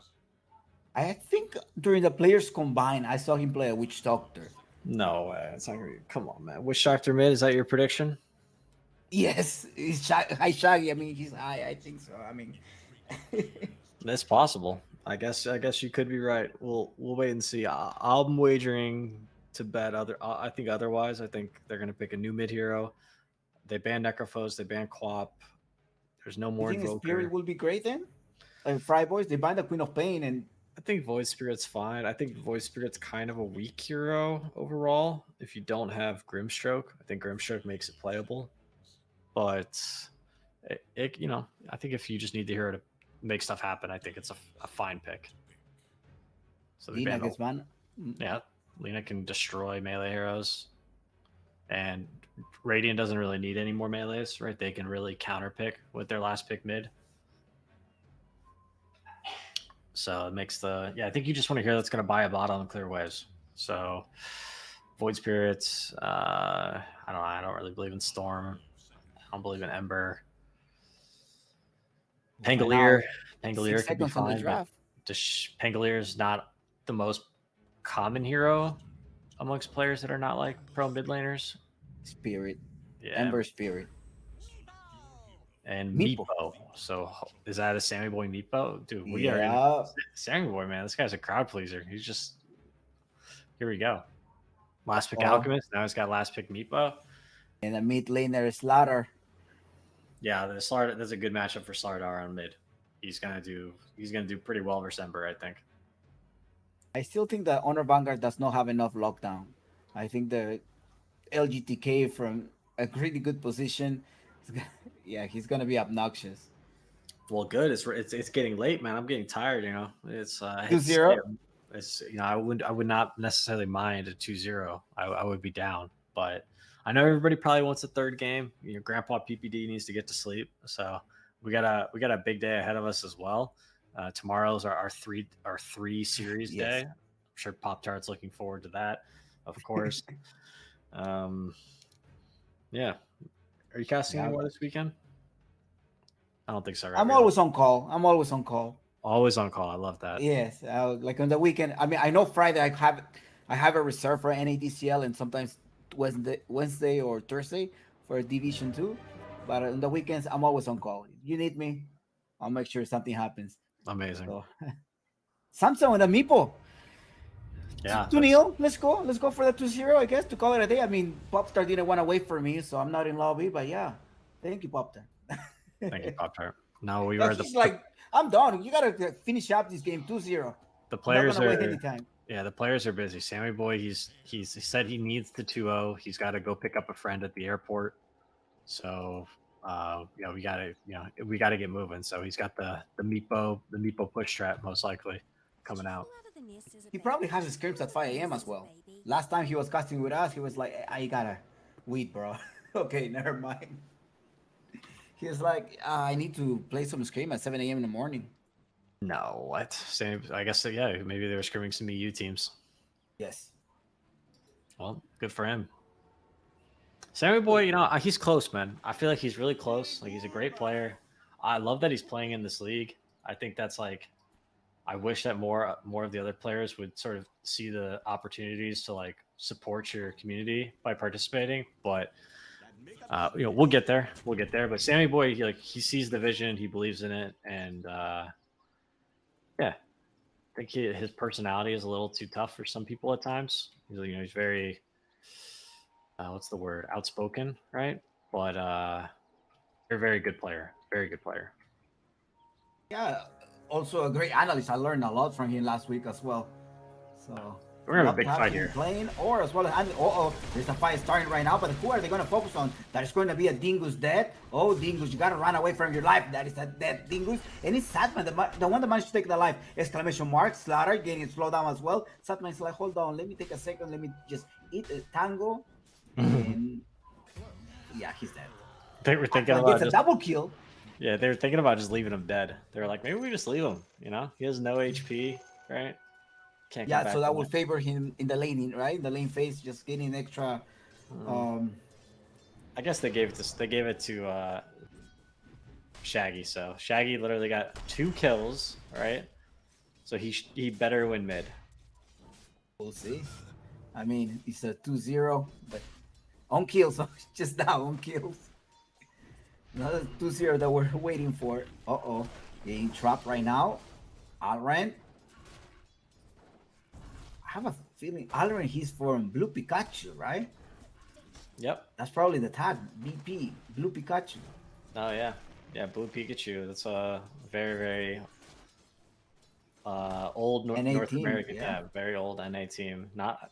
I don't think they're still around. I don't think they play together as 5, but you can see it's a little remnants here and there. He has been playing with Olrat for a while then. So Yeah, Olrat is Volt. He's been That's playing true. for a while. Okay, there's some synergy there in that lane. Whereas Dingus and LGTK, I don't know if they have been playing together, maybe on a couple of pops, but in a team? I mean, Dingus used to play for UNM team. So he's a former golfer.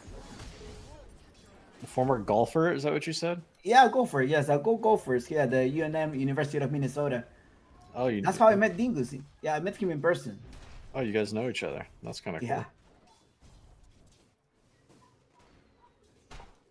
Like at the university, you knew each other, or you just met up? Yeah, yeah, I met him because I know like UNM had a Dota division or a Dota team, so I just went the first day. I was like, oh, let me just check it out, the UNM esports. That's sick. I should advertise it there, the NADCL next week. Yeah, Next, please whenever do. they have it. Oh, like the Dota club night you go to? Yeah, they have a Dota club. Yeah, they have a Dota club, esports, like fair kind of thing. Yeah. Chicam in trouble right now. Soul just right clicking him to death. No, not today. Not today. He's still in trouble. Dana. Nah, it looks good. It looks good. The Rock of Barrage. Okay, that is gonna be Samson taking it for him. I should just keep me alive. It's fine. We may be able to get Dana. No. No Dana. way. No, but they're gonna play the Lotus. That's the play here. I think they may even get Dana. Oh, Wisp was too no? fast, man. This guy's good. Yeah, that was a really a zoomer advantage they put into the game. You know, the click war for the 3-minute Lotus. I can't compete like that. Give me a break. It's like playing it's like playing Mario Party, you know, where you have to spam the button to win. Oh, Bad for I my usually will just put them. I will put the controller on the table and I start spamming. That's the only way I can do that. Yeah, that's not good for your wrist for sure. They're trying to lock them down. The 4 hit, keep going on. He may be able to stun him one more time, but not under the tower. Action-packed bottom lane. Tons of back and forth. No death yet, though.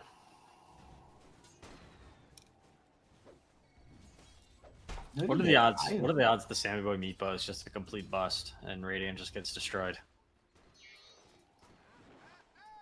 I still think that the Vanguard is lacking of lockdown. So You still think they got it? You think the Slardar is going to carry, huh?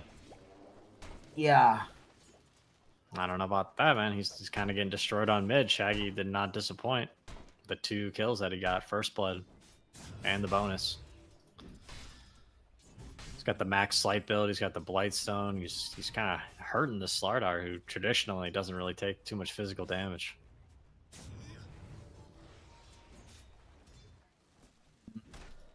He's trying to rotate. Oh no, he's going for the bounty. Okay. he also getting Wraith ban, so most likely looking for that armor. He's gonna port. Wow. TP to the mid lane. Okay, great. Yeah, that was. I mean, I suppose it was potentially the right play. In the bottom part, Sword taking a lot of damage. Oh, there's a net coming through. Chicam trying to do a body block right now. Sword's like, okay, you're going left, I'm going right. Dingus down. Yes, he's dead. Huge coconut from Mauler in there. Perfectly spaced between the 2 heroes. Messed up that This Meepo, Dawnbreaker. do you think he's gonna go for an Aghanim Scepter at some point, right? Become Mega Meepo? Yeah, for sure. I think they go like 1 or 2 Wraith bands, and then they get. Do they just rush Ags? I think they might get Scotty. Or no, Okay. I'm trying to remember. I remember Yuma played it in the ESL qualifiers. I'm trying to remember what he bought. But I know there's an Ags in the build, and I think there's a Scotty as well. I'm just not sure which they go first. See, in the river, there's a haste rune. They're gonna be able to grab that. It's gonna be Satman. No, wait. Dana takes that one. Yeah. Hoodwink almost got it, so he decided he'll take it instead. And Sammy Boy's top, by the way. So is He Wisp. always rotates via portal. I think that's his strategy. They're trying to Alright, kill taking Red. a lot of damage. Ooh, no, he's dead. They might get more now too. Might get the Witch Doctor. With Chikam, they're both going up there. Oh, Look at the body blocks from this guy. This man's insane. he's dead. Ah, LGTK stole it though. Oh, look, he couldn't get an extra kill there. He decided to go for the creeps. Dana is just gonna run away. Yeah, nah. All right, nice plays though. Good rotation. I like these rotations from the carries. I think it's you're giving Panda some free stuff, but you really kind of slow down the enemy carries game while not really affecting yours too much. I think Radiant definitely got ahead in lanes here, but Radiant's not, or sorry, Dire got ahead in lanes, but Radiant's not too far behind. I have seen him do that a lot. Like all of the games that I have seen from Sammy Boy just are taking the outpost like around this minute 7 or so. So he's aware of the entire map. Yeah, I think he just recognizes like where he can and cannot be. So if he can't be bottom, he may as well be on his way top. Look, he's up top again once again. But all right, the bear is gonna try to defend him. He needs reinforcement. There's 3 of them, just a little bit south. He's like, guys, I need a little help over here actually. Here it is, LGTK to the rescue. It's like, okay, let me escort you to safety. Wisp slaughter our mid. Oh, in the Big mid action. lane, Alran gonna be Man in enough. trouble right now. No, 2 versus 2. It's the IO. Okay, Chikam, you gotta escape. Wait, hold on. So Chikam ended up playing position 5. He was 4, No, right? No, he's a 5. Yeah, but during the previous game he played as a 4. No, it was clockwork on the safe lane with Alchemist. Oh, that's So true. it was just clock 5, but yeah. He was just way too active. That was like he had 4. Yeah. No, he played it well. All right. Sammy Boy's down after his unsuccessful roam top. Oh, he's going to Fusel Blade. Yeah, that makes sense. So really active Meepo. I think Radiant's draft is backfiring though. I'm not gonna lie. I think we're at like a very telling point in this game. Like there's been like too many rotations from Sammy Boy and Dingus. Is like they're under leveled. I think is my biggest concern at this point. Dana goes with a homing missile. Rocket Barrage, LGTK getting a lot of damage, but he's gonna be able to survive right now. In fact, he's gonna be able to turn around, grabs one. Okay, adios, bye bye. Dana with the gift. Alran as well, he got a spot. Okay, Alran, you're dead. That was bad. That was really bad for them because, like I was just saying, they were ahead. They were in a great spot. They basically have this Panda split that like nobody can lane against Panda right now. So Dire should just be going wherever Panda is and taking a building. But instead, they kind of overextend, dive behind the tower, and give Radiant, way back into the game. Really. That's 2 important kill, and that Meepo was around, so he's getting the experience as well. Yeah, it's gonna buy them a lot more time. They Alran could have with the been. coconut. No, too far. He tried. What Panda wants to do is he wants to go around and get all the tier 1s right now, but nobody's helping him get bottom, so he has to do it by himself, which honestly he kind of hates, right? He'd rather be hitting neutrals and getting more farmed, but his supports aren't rotating to him, and instead they're kind of just running around the map. I don't want to find a slaughter in the river, but still, he's just going back to the tower. Okay, there's a nice illusion rune. That's a free dispel. Yeah, it's a good illusion rune game. So Zor finally gets the tower. He's still bottom, chilling. He actually completed the full vessel, so pretty good against Wisp, I would say. But no charges, so they're gonna try and pressure mid with their catapult. I think this is a good play. Chikam coming to the rescue as well. LGTK was not able to get anybody with that bushwalk. Just shooting for that one. Oh, misses. There's a lockdown as well. Who's coming from the sky? That is DJ Dingus. There it is. There's the panda. The panda you don't want to fight, but They're all running away. 4 versus 3. Now managed to split out. Okay, now we're not 4, we're 5. And that is the first casualty. Hoodwin up in the air. Are they gonna follow? No, they're just buying time, right? yeah, Buying they're just time. buying time. I mean, there's gonna be no panda split, so they can actually just defend their tower now. And up top, you have a free farm laundry.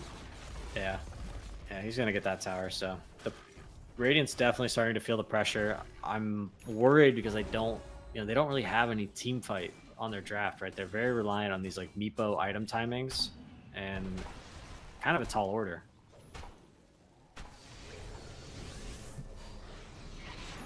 Lara take the Maledic, but they're not gonna follow up. Yeah, Slardar mid also kind of hard. It's hard to be that assassin type that you need to jump these supports before they get their ults off. You don't really And want to just itemize for a blink the same way like other mid heroes do. You kind of want to have some right click built into you first. Trying to do Echo, do you think, or Harpoon, just to give you a couple of stats. Yeah, and it's okay when you're having a good game and you're ahead and fights are easy, but when you're behind, right, and you feel like, hey man, I really need a BKB before I can really go in, and BKB is a long ways away for him. Maybe that Echo into a BKB at some point. Yeah, for sure. But how fast is Dyer going to play, right? Is this Lone Druid just going to start taking... Is he going to start taking tier 2s pretty soon? I think, like, 15-minute catapults, I would expect the game to speed up a lot. Just 2 minutes away from that.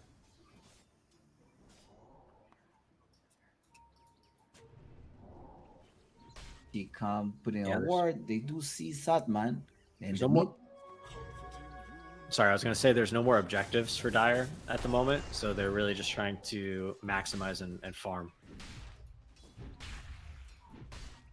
Speaking of farm, I mean, you have a Brewmaster that just been in the jungle the whole time. Rotate to the mid lane, got the kill, now going back to the lane / jungle. He's just getting scary. Everyone's having a good lane for... All of Dyer's cores are having a great time, and Gyrocopter's also very farmed. The entire Fryboys are going to rotate to the mid lane. You got to watch out for this one right now. Satman up from the sky is going to be DJ Dingus to the rescue, but that was a very defensive ultimate. Yeah, they're in a really tough spot for their initiation, and then they're both going Echo Saber, so it'll be much more of the same, I think, moving forward, which I believe is going to lead to a very large gold lead, just because Honor Vanguard is going to be able to farm so much more of the map, whereas Radiant needs to kind of stay grouped up a little bit, I think, in order to hold their areas. And if they don't group up, they're going to die. So here comes Dyer up top. They're going to try and kill his Meepo, but the bear as well is rushing through. He's going to be able to use the fair at some point. Samsung in trouble. Oh no, he's able to TP his Meepo to safety. LGTK is like, come on. at the Ember. It means dead, and the Ember is dead. DJ Dingus coming through. I have seen a bear going down at the very least. 300 gold, yes. There's a 300 gold, and Alren gets locked down. What a fight. How does this Meepo stay alive? He barely got out, and He needs heal. he Heal. No! He dies. Well, Witch Doctor was dead, no experience for Witch Doctor, so not really that much of a loss. Just a little bit of farm time for Meepo. Some gold going the way of Witch Doctor. I jinxed it, I guess. Yeah, I thought it was over too. I forgot he had Malik on him. But yeah, Meepo was really close to dying, but that was also a 2-person gank, right? Like there was no follow-up from Gyro or Witch Doctor, or like even if Gyro used Veil on Meepo would have died there. So it's just a really quick reaction from Shaggy, and Meepo was slightly out of position, but not very out of position, which allowed his team to follow up, which, yeah, they're making plays. 3 versus 2 right now. Somebody's TPing. But they took the long TP, Satman, 6 seconds TP on the outpost. Yeah, they really want to fight and defend this tower. They feel like they're, they feel like they're winning. They feel like they're strong. They feel like they can win fights right now. So they're going to take it if Radiant wants it. But Radiant definitely does not want it. They want to finish up this Ags on Meepo. And then they might look to fight. But they're also very close to their Echo Saber on Slardar. Dingus is just happy, doing Dawnbreaker things in the bottom lane here by himself. Waiting for his next grand entrance. I actually hate this hero. So annoying when Dawnbreaker's on my team. Just farming, AFKing, not doing offlaner things. I love to see Nyx Assassin every time that there is a Dawnbreaker. Yeah, that sounds... Yeah. I hope the other team picks that so we lose faster. Alright, they're diving on mid. Oh no, the coconut bounces only once. No, didn't even bounce. Up from the sky, there's the Dawnbreaker. Perfect And relocate. where is this? Slaughter, he going back to the fountain. Nice, the relocate. Okay, Dingus managed to stay alive. Somehow he's still under the tower. He does escape, goes to the high ground. But it's gonna be Satman just trying to chase him down. Chikam to the rescue. Chiscam is like, it's okay, I take it for the team. That's a great support. Yeah, I think, do you think it saved them? Do you think the tether was the difference maker there? Or do you think Dawnbreaker was out of there? I think the Dawnbreaker was probably not gonna make it out. Not gonna make it. All right, you're gonna give him the benefit of the doubt. I like that. All right, well, yeah, that was a great relocate by Wisp. Really well. That too as well, yeah. They could have got him, right? Maybe. It was really close. It was hard to tell. Give the extra movement speed and just like, hey, here I am. I have no panda split, so objective time. But Radiant Somebody's knows keeping. this. Dire Yeah, knows. somebody's- Wait, dude, does Dire know? They smoked up here, but they're not. They're going there. Yeah. Alren, do not show Meeple's up. out. Meeple's out. They know. Ayo is also coming down. Breaker doesn't have an ultimate, but Hey, bursting gyro. Gyrocopter. He is down. Alren, perhaps they want to grab Alren, the coconut, and now the extra speed coming through the scurry going on. Oh, yes, he got him, but he's a little bit far, slowing them down as well. Go with the break. The shard. Samsung shows up as well, and Alren is dead. Two supports Nice. down. Nice job by Fryboys. Good decision making there, and Allrun. I'm sorry. Yeah, Allrun, right? Or no, who's Gyro? Yes. No, Thanos. Sorry. Yeah, really overplaying his hand. Thinking that he could be on the front lines when it should always be somebody else. You give this to Samsung, right? To Meepo. Yes, always Meepo. This hero uses Aegis in absurd ways. Like once this hero gets Ag Shard and Manta as well potentially, he's so annoying. And then he groups up into Mega Meepo, and then he splits again, and one goes invisible underneath the ground. Big fight mid, actually. Well, I don't know, maybe not. Who's trying to slow them down? Does Satman have any extra spirit to jump over? Yeah, he has a spirit up top. And Meepo just going on the gyrocopter. They saw the spirit over there. Let's see if they're gonna try to just wait for him. They're waiting. They're definitely waiting. They're looking for that one. Satman, it is time for you to Valkyrie. They're like, hey, force him to do that. No, he's gonna TP. They Stun. get it. Oh, the first TP, but they Now what? did not follow up. No, there's a LGTK there to the rescue. Goes. There's no mana, and Meepo is gonna be able to show up. Goes with a net at some point, managed to dodge that, but oh, the toy is not enough, and he is dead. The Tumbler toy. Almost a little cheeky play there. Yeah, pretty rough. Pretty rough there for Dire. Things are starting to slip big time. Lone Druid has not been able to play the game he's wanted. Teammates need to play with him, not away from him. Echo Sword, Dingus. There's the fear. Relocate. To just go faster. Relocate to the rescue. No, relocate to attack and try to stop Allrat. Stun after stun. Okay, Allrat, keep going on up in the air. Is somebody gonna come over? They're going to relocate back. 3 seconds, 2, 1, bye. Oh, you forgot this ladder. No, that You're was gonna be so able to cool. walk away. Zor used the Void Bandit to push Wisp away from Slardar, which canceled the reload. Oh, canceled the tether. Right. Some nice little individual plays there. Good moves by Dyer. This is what they need to do. They need to play with the long Oh turret. no, Dana is dead. Dana's a little lost, man. He's getting out of position multiple times. I think LGTK just happens to be around the bushes every time, just getting them. I think it's easy. I think you just play right behind the Spirit Bear. That's where you need to be. And game will be much easier for you, I think. Same goes for Witch Doctor. So just wander around the mid lane. You know, that's where you're gonna get yourself got.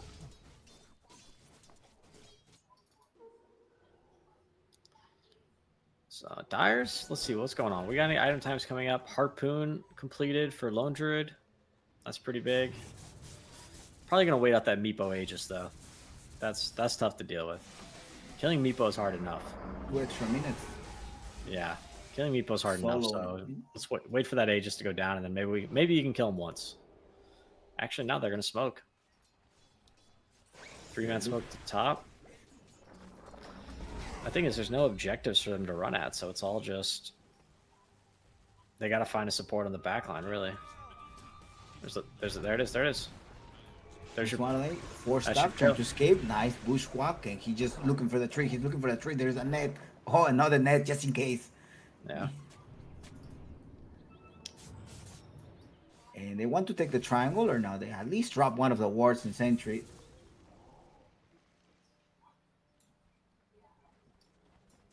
Yeah, they're trying to flex how strong they are, but I think Radiant has said, you know, we can fight them if they show up, but let's not try and force it, because Meepo's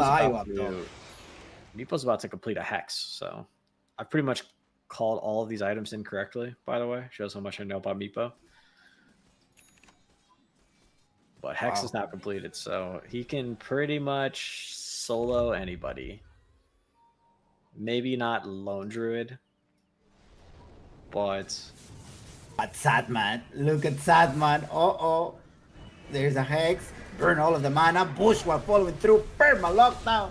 And he's pretty sad right now. Samson will be taking them down. Follow it up. Another kill. Double kill. So are you going to be able to split? He managed to split right now. Okay. Yep. He's just got to run with it, though. He has get nets. Look. Are they just going to wait for the Earth one? No blink on Panda. He's probably in trouble. You're in the river. Okay, all right. Whoa, no. LGTK? Did you fall out of the nest? They're timing their stunts very well. Sammy Boy's playing very well on Meepo, I think. His spell, I've been watching him, his spell casting was good. Pretty good. I mean, he's no Abed or Ace, right? But, you know, maybe an Abed Jr. In the making here. He was playing a lot of supports last season, let's talk about, right? So now, merging back to position 1. A lot. When I mean season, I mean like the whole DP, what it used to be the DP season. Entire year of playing just support. I think he played carry in the last. Oh, sorry. In the. You mean the last one before TI? No. I think he played carry, right? He was playing with Taiga and Husky and. Qualifiers. That was one season after Nouns. Oh yeah, after DPC. I see. Yeah. Well, yeah, he tried swapping it up. You know, I don't recommend it. You know, I think everybody should just pretty much stick to their role. That's where you put in the time. You know, what are you gonna just gonna move away from half a decade of experience to go play another role? No, big mistake. Dingus.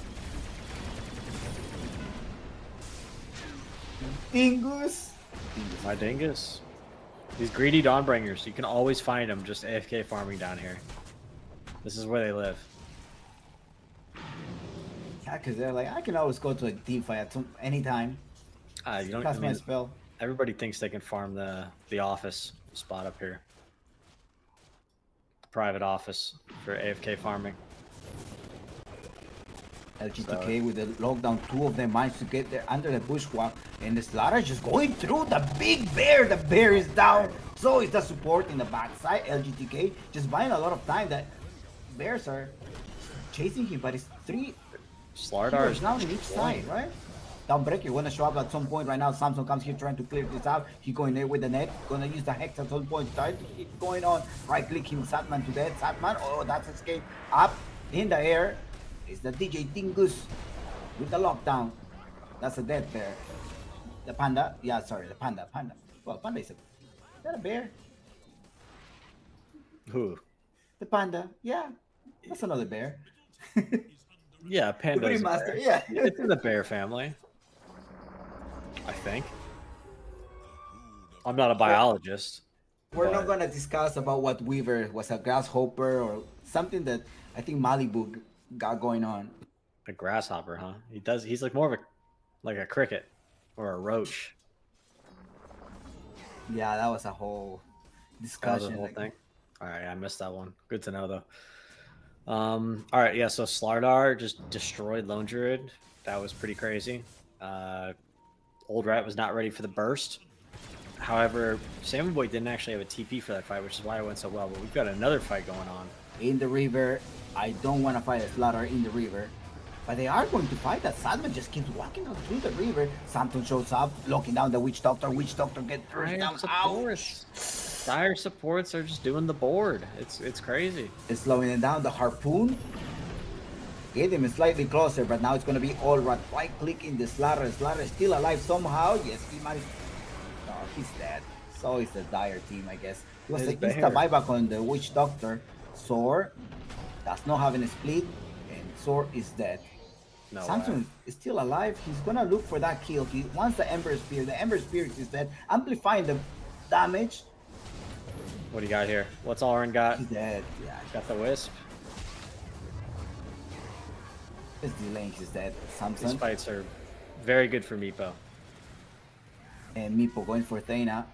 He doesn't have a dagger. I was hoping that Samson was gonna get a dagger at some point, but he's just He wants to tank going up. for the Hex. Thana, my friend, this is like the worst game I've ever seen Thana play. I'm not gonna lie. I hate to just be a bear, you know. But this is the Dire supports getting Dire into trouble once again. Like, why are Dire supports on the front lines? You know, they should just be playing behind the Lone Druid, who is like having to run and save his teammates all the time. Oh, this bear is just dead. Dingus. But he was pretty much Samson done. I think Samson could have just solo killed him. Yeah, Meepo's hit a very strong timing, and he's going to be tough to deal with now. He's pretty much unkillable, I think, with the amount of stats that he has. Russian Die. will respond in 30 seconds. Oh yeah, that will be the game. I think this Meepo timing is going to be way too tough for them. Dire's just low on damage at this point.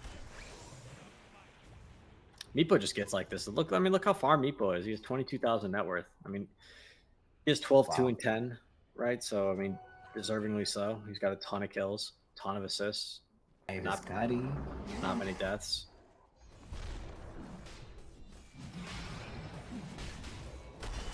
Not even Russian is safe from the Meepo. Yeah, definitely not Roshan. Like this guy. It's Slardar things, you know? Roshes are good. Slardar is good. BKB, so he went for the harpoon right away instead of the BKB, the slaughter. Mm-hmm. I Yeah. thought he was gonna break the echo and then head into a BKB. It was the right decision, right? He pretty much just sold that Lone Druid on Dire was going high ground, right? We even saw that. We even saw it in the first series, Yes. right? Like what's the biggest mistake teams make? And I love that like, Quinn made that quote on it. He's like, just don't go high ground unless the entire enemy team is dead. Like you should not be going high ground. And it's completely right. Like Lone Druid basically just got caught off guard by a Slardar who didn't have a BKB, right? All he had was Harpoon, and Slardar just one shot the Lone Druid. That was a game-winning fight for Radiant, I believe. And he also got the spell amplification, the boomerang, just right before that. Lone Druid maybe in trouble here. Yeah, they are Chikam, and it is Dingus coming from the top lane, locking them down. That is a dead bear. Okay, I think I have seen this bear die like 3 times in a row, like in the That's a past sign. 4 minutes. That's a sign of the end times right there. That's when you're so unconfident in winning a fight versus this Meepo Aegis that you're like, all right, everybody split push, and then the carry is the one who's in the compromising position because he's trying to keep farming basically. But he needs like a support to stand in front of him, or he needs to farm in safer positions. But this game is tough to come back from, and it was a first pick lone druid who you sort of slot into a carry role and you expect a lot from, but it's a tough lone druid game.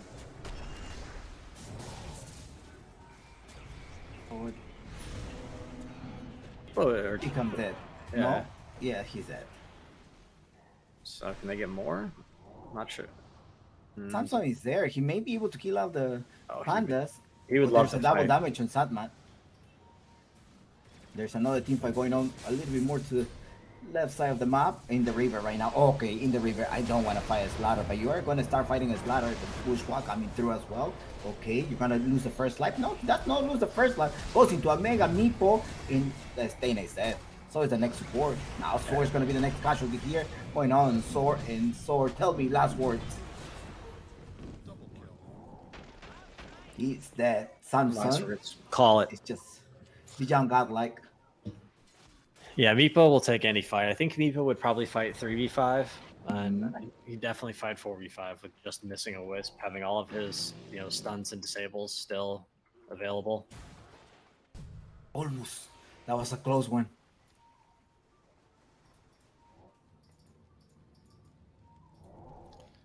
I think Dire is going to need Radiant to make a silly high ground push.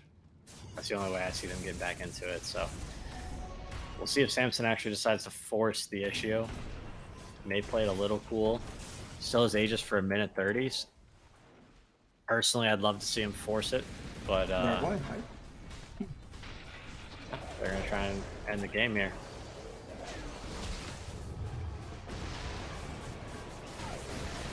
You show up and you just get burst down by this sharpshooter. The Mega It's Meepo. a Mega Meepo. Wow, that's so. It just reminds me of Power Ranger from. That's what it is as Mega Meepo. Lone Druid is no bear for 25. They can. They got no damage. Oh, it is going to be Fryboys going for that top 4. It is a juicy prize pool, to be honest. Getting a free, staying in the division, right? Staying in Division 1, top 4. Sorry, That's really big.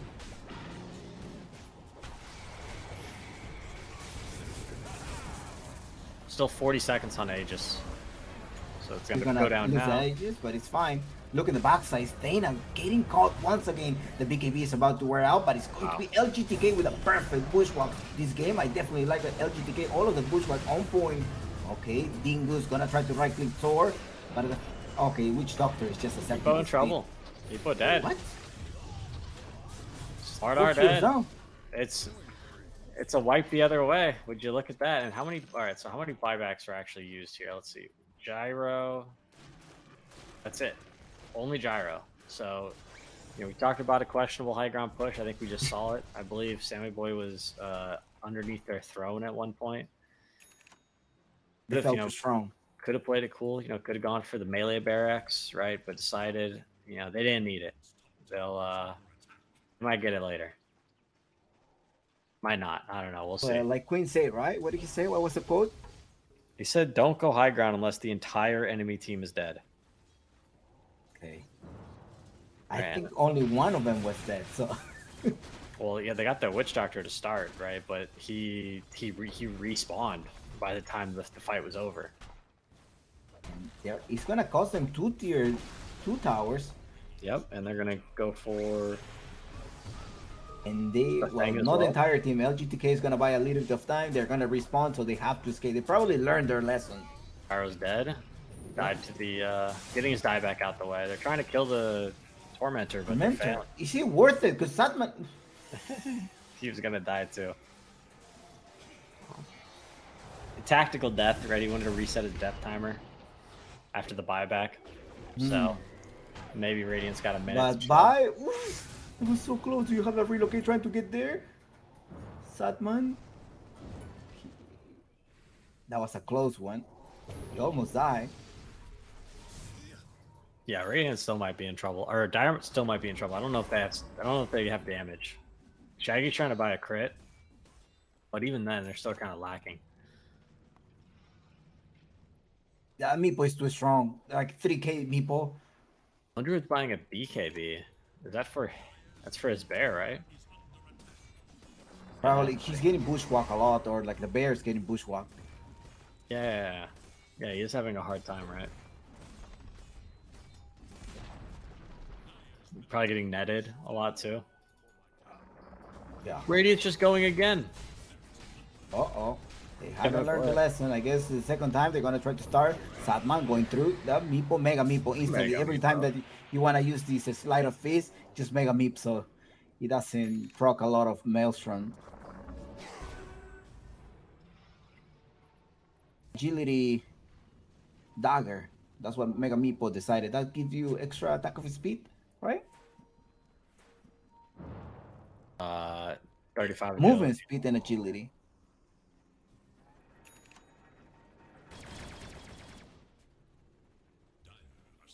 Well, agility does give you armor and attack of speed, so yeah.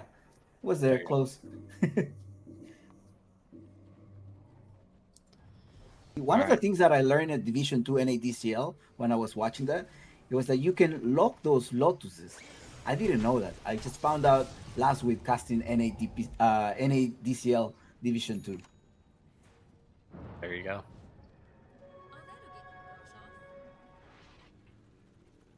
We had some really good players playing in Div 2, I think. Mostly Yodi Brody Nexus, but there's a couple other ones as well. Hikam is showing us that there's talent in the Division 2. We'll see if the series ain't over. You know, we ain't counting the That's chickens. true. Yeah. There's a little bit of throw I just saw from the Fryboys. Dana is looking well. He's scouting. Oh, he's the courier. The courier is going to be able to deliver. The got haste of the scanned. courier. Okay. Oh no, you guys spot Dana. You got the blink out. You got the blink out. He See, juked him. Just waiting for that kill. Alren has an Aghanim Scepter, if I'm not mistaken. I see something blue under Witch Doctor. Yep.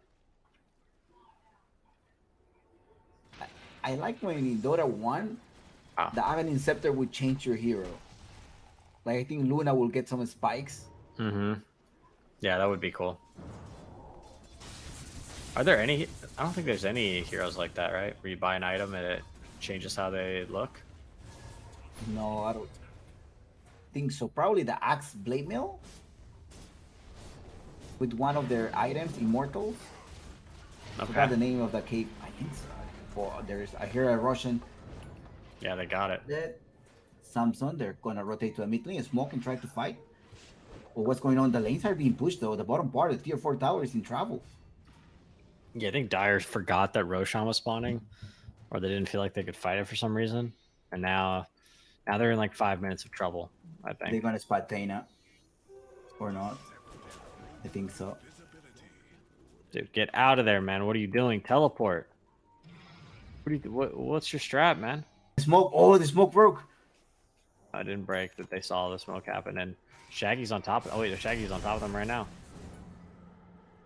Who are these guys? This is madness. Is he gonna cut the wave on Gyra? That's insane. I think that's what he wants to do. Yes. Nice. But somebody's gonna show up. There's relocate as well. Oh, there's a Dingus with the lockdown, and there's another lockdown as well coming in from LGTK. They punish him, and the wave is still alive. That was a yikes. Up top now, 4 versus 5. They're gonna try to fight it. He doesn't have a buyback, and it's an extra life on this Mega Meepo. Up from the sky, managed to lock them down, 2 of them, and the Witch Doctor, well positioned, just dealing so much physical damage with Aghanim Scepter. Oh, Dingus is dead. Now, the BKB on this bear is going to allow him to free fire by 1-on-1. Okay, who's going to be able to root or stun each other. There's a 300 gold extra. There's going to be another bear. On the other side, what do you see the Meepo doing? The Meepo is starting to annihilate the Witch Doctor. Witch Doctor managed to escape, but Samson got to turn into a Mega Meepo at some point. Oh, no, he is dead. Witch Doctor is owning this fight, by the way. He was very well positioned with the death ward. The Death Ward, like, yeah, Radiant had Aegis, but Witch Doctor just had like the most perfect Death Ward, and he has the Ag, so it pretty much just killed Dingus as soon as he jumped in. And then the cask was like, yeah, look, they're tipping. They know this. They saw what happened. Look at the fight recap. Look at Witch Doctor did 3,000 damage. Or no, he did wait, 13k. 18k damage. Oh my gosh. After the damage of the Meepo. And he got 2 casks off. He had like a voodoo switcheroo that like saved him. And then when he came out of the voodoo switcheroo, Meepo thought like, oh, maybe I can kill him.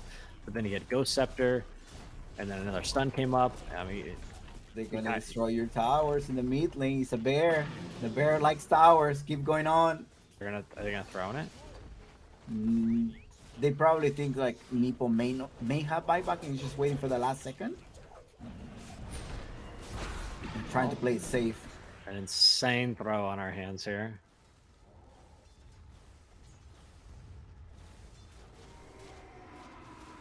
Radiant probably wishing they didn't dive those tier 4s. The lockdown, 3 of them. Oh, Dean with triple stun. But look at the Witch Doctor once again dropping the Death Ward right now. The Death Ward does have a cooldown of 75 seconds. So at least there is some time for them to perhaps try to fight this. Up from the sky, Sadman managed to dodge that ultimate. Alright, he pulls up, guys. Time to back. Oh, they're stalling him out. They're gonna TP.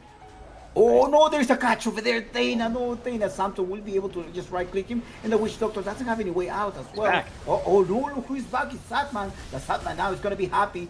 Well, maybe happy. I don't know. 2 versus 1. They're gonna try to lock him down. Santo is gonna also come here with a hex at some point. Sword. Is he the one getting hexed? He is dead for 99 seconds up in the air. All right, joining the team fight as well. Going on the Io. Io has a buyback. Needs to buyback as well. Can they kill Meepo though? I'm not sure. Io's coming over to heal him anyways. They're going to be able to show up. Samsung is still like mega not Meepo. looking good. Keep It's not convening right now. Oh, there was a dispel. They cycloned him, but then they dispelled him. Oh no, that's a dieback. The rat. Oh, the old Save rat the is bear, bro. alive. Save the bear. Dingus is. It's a dieback on Dingus. No, they got it back though, right? It's just Meepo actually. Meepo versus Sword. They're gonna help him. No, yeah, Meepo Bear's is dead, not gonna though. survive because the Witch Doctor comes here. It's Yeah, over. comes to a team fight. That's it. Team wipe in favor of the Honor Vanguard, and yeah, don't count your chickens before they're hatched. Fryboys, what are we doing? Oh no, I think they wanted to just finish this up, and Yeah. they did those 2 important throws there. Yeah, they went high ground too early, I guess. Well, it wasn't even going high ground, right? Like they could have just got the racks, but they got greedy. They wanted the kills. Wanted to pad their stats. I mean, you had a really strong Wait. Meepo, so that's probably they Wait. felt extra confident. Meepo has buyback. They're going in as well. But Slardar look at just that. That is a dead Witch Doctor, so there is no big threat right now. Going for the old rat, going for the big bear. The big bear wants a mega so far, but something's gonna go with the heck as well with the net. Oh All that. no! Oh rat! He managed to ride it. He managed to ride it in Dana. We'll just slow them down as well with the humming mist. huge. And the call down. Alright, they got the megas. Old Rat was pretty much suiciding for the megas. You saw him just hitting it in all form. He had buyback though, right? To be able to yeah, do yeah, that? Yes, yeah, he yeah, did. yeah, he had buyback. So they got megas. Game is not over. It looks like it. Game is actually not over. That is There's true. no Witch Doctor. There's no Witch Doctor. That was the biggest threat in the previous team fight. Witch Doctor is a problem. Agreed. Witch Doctor has no buyback. That's why. So they should know this. They You just gotta need wait to for defend their throne. the support. You gotta wait. How are you gonna TP? There's no way to TP, so you gotta buy a smoke and just go all the way to the mid lane. Now Salman managed to come here too as well. Dana. They're gonna try to kill them up from the sky. I don't know if that's the right call right now. Keep going on, keep attacking because this ladder is just losing a lot of HP. This ladder is gonna go down. This ladder is dead. All right, keep right clicking. Oh, Dingus. Dingus is dead. Now the next casualty here is gonna be the Io. Now Samson, you are next. The lockdown coming in with a homing missile. Bye Mega Meepo. Doesn't really matter because he's 5 versus 1 or 4 versus 1. And that is A dead meeple, 4 heroes down. You're fighting without your hoodwink and GG. Well, the owner Vanguard victory. Game 2. Easy mid, he says. What All a right. game. Yep, what a game. What a game. Definitely some back and forth there. 3-2-2, 6-4-4, 9-6-6. I'm not completely sure. I think going back, Honor Vanguard. No, I think it was just a 3-2-2 from the Fryboys. They got a little over ambitious, dove the tier 4s instead of securing the dub. And yeah, They we're felt going to a game 3. overconfident. I guess they were just really confident on their net worth. If you probably, it was like what, 12K above this meeple. They wanted to go for the kills instead of the rocks. Mm-hmm. The Aghanim Scepter and that Witch Doctor definitely was a game changer. Yep. Underestimated the Witch Doctor. Alrin played pretty well. He did some good spell casting. So props to THV. We're going to a game number 3. Can't believe it. But we'll be right back. Yeah, be back. Hey everyone, PPD here. Wanted to say thank you for a fantastic season 5. This season was very, very successful for a ton of different reasons. We grew our player base and our audience significantly. We enabled a second division to participate. We charged an entry fee that everybody was on board with. That helped generate a ton of revenue for the league. And I'm excited to announce an upcoming Season 6 that will begin in the 3rd week of January. All right, so let's jump into the calendar. This is what Season 6 is shaping up to be, guys. At the very beginning, we'll jump into the Player Combine. This past season, the Player Combine was only 3 days long. Next season, it's going to be 5 days long, so that'll be from Friday the 19th all the way until Tuesday the 23rd. We'll follow that up immediately with our player draft, which will have some alterations to be announced at a later date. That's when we'll decide who's on our Division 1 teams, who's on our Division 2 teams, and something else this season is that if you aren't drafted to Division 1 or Division 2, you can create a team with other undrafted players and participate in a Division 3. All of those games are going to be happening on Fridays and Saturday nights. No more Thursday games. Sunday will be dedicated mostly to the Sunday Evening Cup Series. Another part of the league is that we're going to be moving from 8 to 12 teams next season, and as a result, we're going to have to change up how we do our, mid-season events. There'll no longer be, 3 or 4 tournaments for you to participate in. It's just going to be one big tournament with a group stage and a championship. So 3 weekends of group stage, you'll play 2 best of 2s each night, except for one of the nights, probably on the 10th, where you'll only play 1 game, and then we'll have to, we might have to play some tiebreakers in the evening to determine the final standings. That will bring you into a 12-team championship. That will be the top 8 teams will be in the winners bracket, and the bottom 4 teams will be in the lowers bracket. And then that first round of lower bracket is going to be best of 1. The in-house league, you can see it will begin on February 1st, and it'll run until the 29th. We'll have weekly prizes probably on the 9th, the 16th, the 23rd, and then the 29th. And then there'll be a seasonal prize as well. The Sunday Evening Cup Series, that will begin on January 28th. That'll be our first one. Ideally, this just goes on for the entirety of the year, but I'm committing prize money only up until March 24th, when we'll reevaluate our final position. Okay, how to participate. You guys should head over to our website and NADCL.us, click on the Season 6 tab. That'll give you a little information about the events. You'll get the calendar. There's a detailed events breakdown with just like more information about the league and the different events in the tournament. One of the most important things that's relevant for you guys today is that, last season we charged $10 to participate. This season, because it's longer, because we have more prize money, that price is going up. It's going to be currently set at $15, and then at the end of December 31st, end of 2023, it's going to go up to $20 in 2024. So this is just like an early bird mechanic for all of you guys that are here. Get a discount, 25%, and then everybody else who FOMOs in at the last minute will have to pay the full $20 price. I think you guys know this, but just to reiterate, I'm not making any money on this league. I am still really just focused on growing our audience and expanding our brand. All of this money that we earn from this supporter package, which is basically the price to participate, is more or less put back directly into the prize money, paying for the broadcast and the casters. Okay, that's it for me, guys. Thanks for watching. Look forward to you guys participating next season, and good luck to everybody still competing in the Season 5 championships.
Hey everyone, Oh no, Hussein, I think that was very, very creative of you. And silence. Fear sign, Immediately. just use it. You can't do your combo unless you surprise the team, and you gotta surprise the support right now. Go with the smoke and see trying to get onto all white, but all white has the extra life, so I don't see the point going there. Epicenter goes in, Musi dies right now with the right click damage, get inside all of them. RP connects Beautiful to RP. the Huskar, and they may be able to get him. Yes, they did. Jumping required. Gotta keep going on the screen struck right now. What are you talking about? At least muerta. Nice. Link. Half vision of Oscar. They Miko. I mean, there's no RP already. Yes, RP goes instantly. Right click damage as well, but Moose is gonna come to the rescue. Goes with the epicenter, but nice stop the trap protector. He gets rooted. The epicenter did not contain. And now all white is back to himself. Now you gotta try to escape. Gotta keep right clicking. Yes, from behind. It's gonna be double kill going in all white BKB after BKB, but that is not enough. And all white is just old. He is gone. Yeah, that's been the mark of success for both teams here, finding those supports. But Double King pops the BKB, still has the rage available. He's pounding it into the noggin. Muzi have the rage.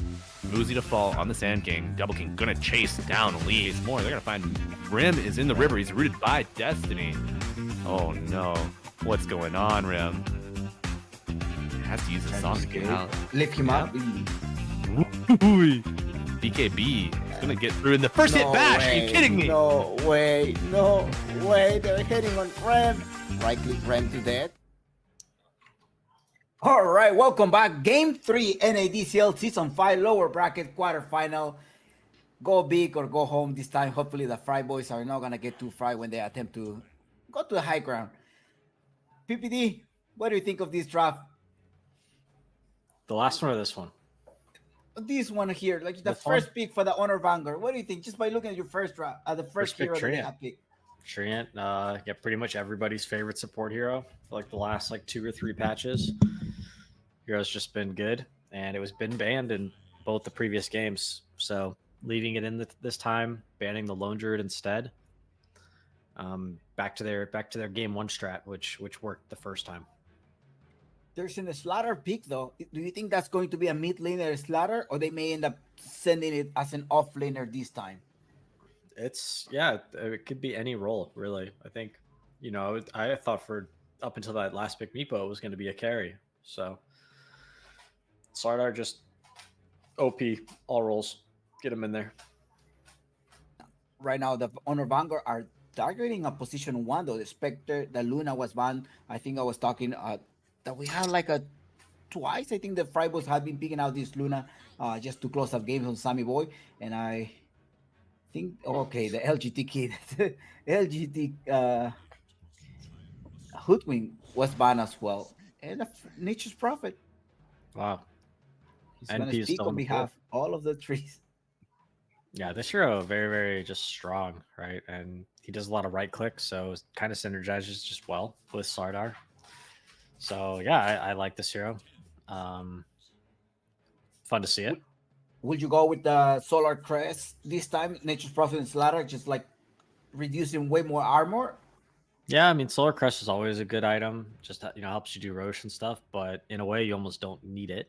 right? I guess the attack speed is good if you need to buff the Slardar, but it'll just depend on the rest of the heroes that Honored Vanguard goes with. And Furion, we were talking about the Weaver before too. Furion's in a similar spot where he doesn't have to buy boots, he doesn't need all of these like starter items. He can just go straight into that, first item Solar Crest, first item Spirit Vessel, first item Force Staff, and then second item he usually gets Aghanim Scepter, I think, or he might buy a second utility item depending on what's happening. Primal Beast. The Going beast, up through, the just monster. trying to escape these. I was thinking like maybe send this Primal Beast support. Sometimes I do like prefer to see this Primal Beast support, in particular if you're gonna be exchanging with a Nature's Prophet. It does really depend, right? Because it's a Nature's Prophet could be a position 4 or 5. I don't Yeah. think so. That's most likely a Primal Beast mid laner. Probably. I don't know. Is that what you are thinking about right now? Instantly going a Primal Beast off laner or mid or off laner? It could be either role, but I like that they're maybe securing Shaggy's hero a little bit earlier. We talked in that last pick, they ended up going with Ember, which they did win, but Ember kind of got 2 kills early on. I still don't think he really fulfilled the role that he wanted to fulfill as like the initiator of team fights. So they get the primal, and that's going to just guarantee that they've got this like nice stable frontliner who's going to go like Blade Mail Heart and basically provide vision and initiation for the team fights. Now this time, do you think Dana is gonna work on his gyrocopter positioning if that end up being the position 4? No, they won. I'm sure he doesn't think they did anything wrong. So I'm Okay. sure he's just gonna keep doing his thing, and maybe that might just be his play style. Like that's just who he is, right? He's just an aggressive player, and sometimes he looks silly for being out of positions, and other times he makes big plays. So yeah, I think that's kind of how I always saw Zai a little bit. He's just a very kind of eccentric player who is like flashy and creative, and sometimes it looks like wow, what a genius, and other times you're like, oh, he's feeding again. Okay. But at some point, do you think this gyrocopter is it viable to send these gyrocopters at position 1 after you're seeing that you're going to be facing a Jakiro or Nature's Prophet? No, I don't think so. I think they like it against the Slardar. That's we saw it the last game as well. Picked as a response. So yeah, I don't know. Zeus, the global strap, Furion Zeus. Now they just need a Spectre or that's banned. No, it was banned. You get a Bloodseeker, right? That's the other one. Get that, you bring Maybe everybody. a Meepo for another redemption. No. There's not going to be a Meepo here. He already went full sweat mode. If he went Meepo again, I'd be pretty impressed. But Faceless Void, right? I think I'm starting to see a Faceless Void last pick on Fryboys. You're going to be able to lock them down. Maybe the Spirit. You do have that damage on inside the Chrono with the Jakiro or maybe even the Zeus. I don't know. I think you might have low damage, right? You might need more damage, more just pure damage. Void could work, but it'd have to go like mid to late, and you need to be able to stay, somewhat relevant. So I mean, Void could work. The Honor Vanguard there have a very aggressive pick. I mean, you have the Primal Beast this time. Looks to be an off laner. Looking out this Storm Spirit as a mid. Zeus versus Storm Spirit. What do you think of that interaction? Is it on favor of the Storm Spirit or the Zeus? I mean, or should you even trade this Nature Prophet? Just be the mid laner versus the Storm Spirit? Because I have seen some Nature Prophet mid laner as well. No. I think they'll man up. They'll put the Zeus mid. They need to support him and help him once the Storm is, level 6, level 7. But hopefully Radiant plays really fast and they can kind of group up and just force team fights a lot. I think that's what their draft is going to end up doing.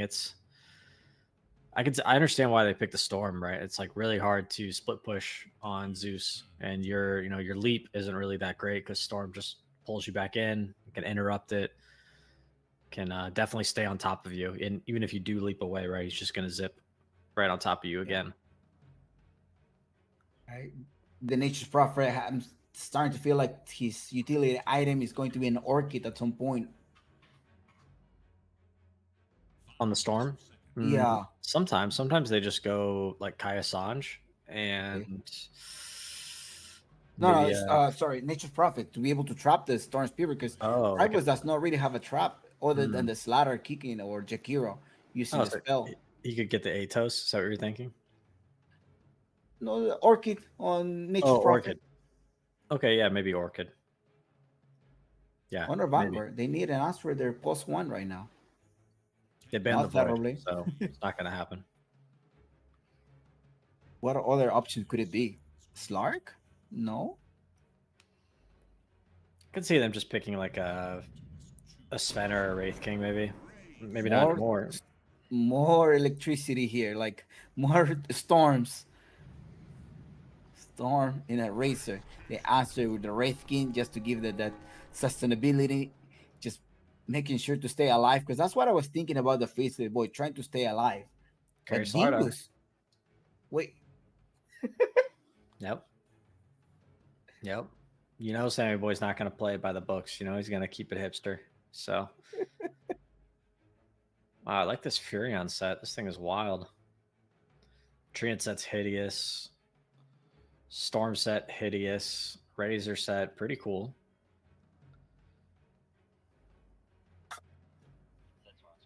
oh Alric, oh yeah, this Trent protect what the Yes, yeah, he's got a mixture of all the sets. It's not the way to go. it looks cool, not gonna lie. It looks cool. I liked it. Yeah, I like it. I'd give it like No. a 2 out of 10 maybe. No, it looks Only because he has the good helm. I really like this set. Honestly, I do like this set. It looks goofy. Yeah, nah, Goofy's lame. Goofy in Dota, it's got to be really funny. It looks like he just doesn't, have style. Basically, is what I see. It looks like Alren is a Slack's follower. It looks like he's gonna lose the game. That's what it looks like to me. We'll see. Honor Vanguard. So are we going on the Fryboys? Oh yeah, for sure. Just based off the Treant set, I think Fryboys got it in the bag. I think the Slardar is pretty OP. I think he's going to have a really good safe lane, I would think, against Don Gyro. So if Slardar could potentially snowball, I'm curious how Zeus will be able to survive against like Storm and like a Gyro rotation. Are Gyro and Storm just going to farm the Zeus? That would be really bad. And if the Wraith King doesn't get off to a good start, which is probably likely against Razor, right? Is he going to be food, or is he going to be able to actually support his Zeus in mid game? Not sure. Chicum's in trouble. Yeah, they see him. There's 4 of them. Is he gonna be able to find safety? No, he's not. The first blood grenade goes through, and as well as sword, just going with the onslaught. That's a dead Chicum. Dana took it, of course. They don't want to give it to a Storm.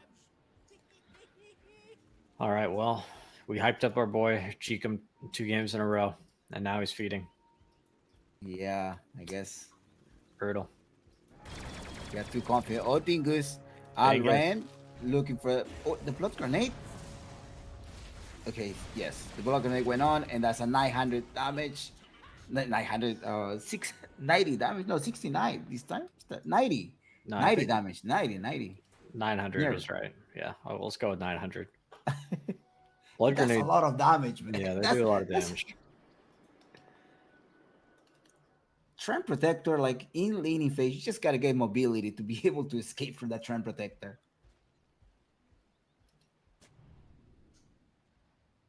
Yep, that's why they picked it. First pick. He slaps. Everybody can win with Treant. That's why I first pick it every game. It's like this hero Well, just tanky, tons of HP, easy to last hit with.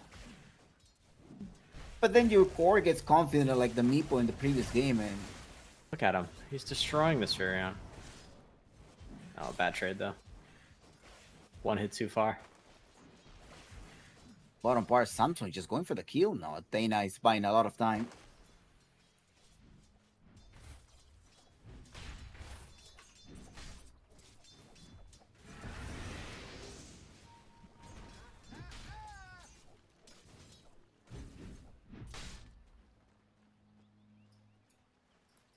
Mid lane, what are you expecting the Zeus versus the Storm? Should be probably Zeus favored up until 5 or 6. But I think Nature's Prophet can always rotate to a mid lane, right? And hurt this Storm Spirit, like early in the lane. Yeah, figuring that. Yeah, it's kind of Furion's specialty. Is like just disrupting other lanes early. So I would like to see him try and make something happen. Or even try to secure these water runes. Yeah, stealing Storm's runes is a great way to stay ahead. But he's pretty entertained up top as well. This Aller that managed to do. No, was block? Was it block? He did stack it. Yeah, that's a stack.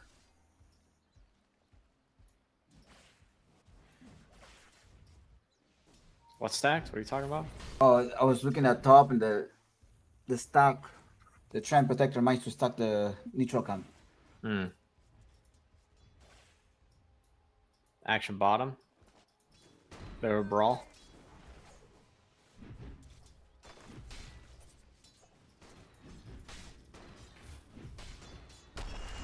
I think top lane is like dire.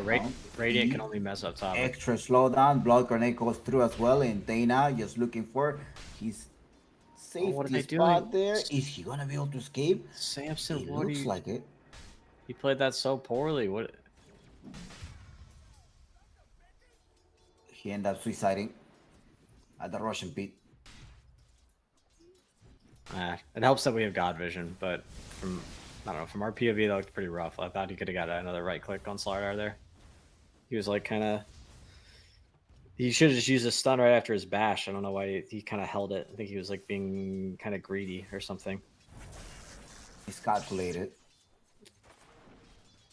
Yeah, I Giving think the benefit of the doubt. but when in doubt, like just cast your spells. Like it's a spell for a kill, take it. They're going on Samson bottom. He's taking a ton of damage. Oh no, they're gonna punish him, but it's a slowdown from Chica. I'm trying to put the Samson back to safety. Yeah, one of the issues though, getting taking damage like this is strength here. So you have a gigantic HP pool, so it's hard to get you back up. Regen. Yeah. And you don't have the trend there in your team to heal you up.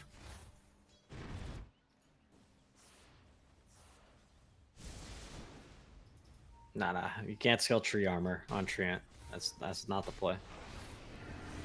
Has to be the leech, the second. They're going through with the kill. He managed to use the spell right now, but Dana is gonna be able to stop Samson. Samson gotta walk, yes. Very Just close. walk forward to get that kill. Almost got away. At some point, I was like, is he gonna just continue to walk over? Yeah, if he was No, level but- 3, he would have lived.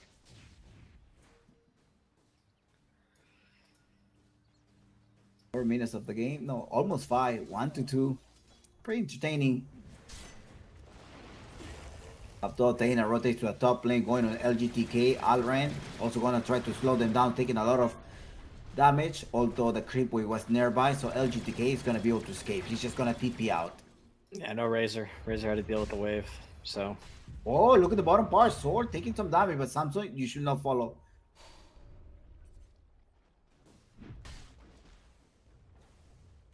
Is this going well overall for Samson in the bottom part?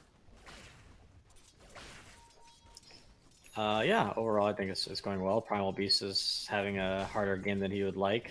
Level 4. And then Samson's level 4 too, so. We're about to hit that time where Storm and Zeus get their ults, right? And it's like, who's gonna make the first move? Is the first Zeus ult gonna connect and lead to some kills?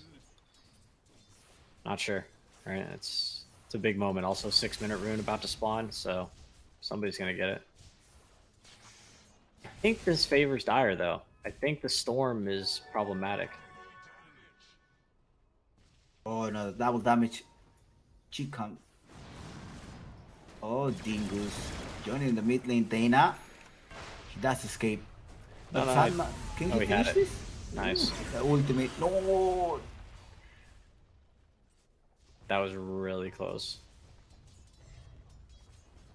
Well, actually, no, it wasn't that close. He has raindrops. 300 flat damage. That's insane.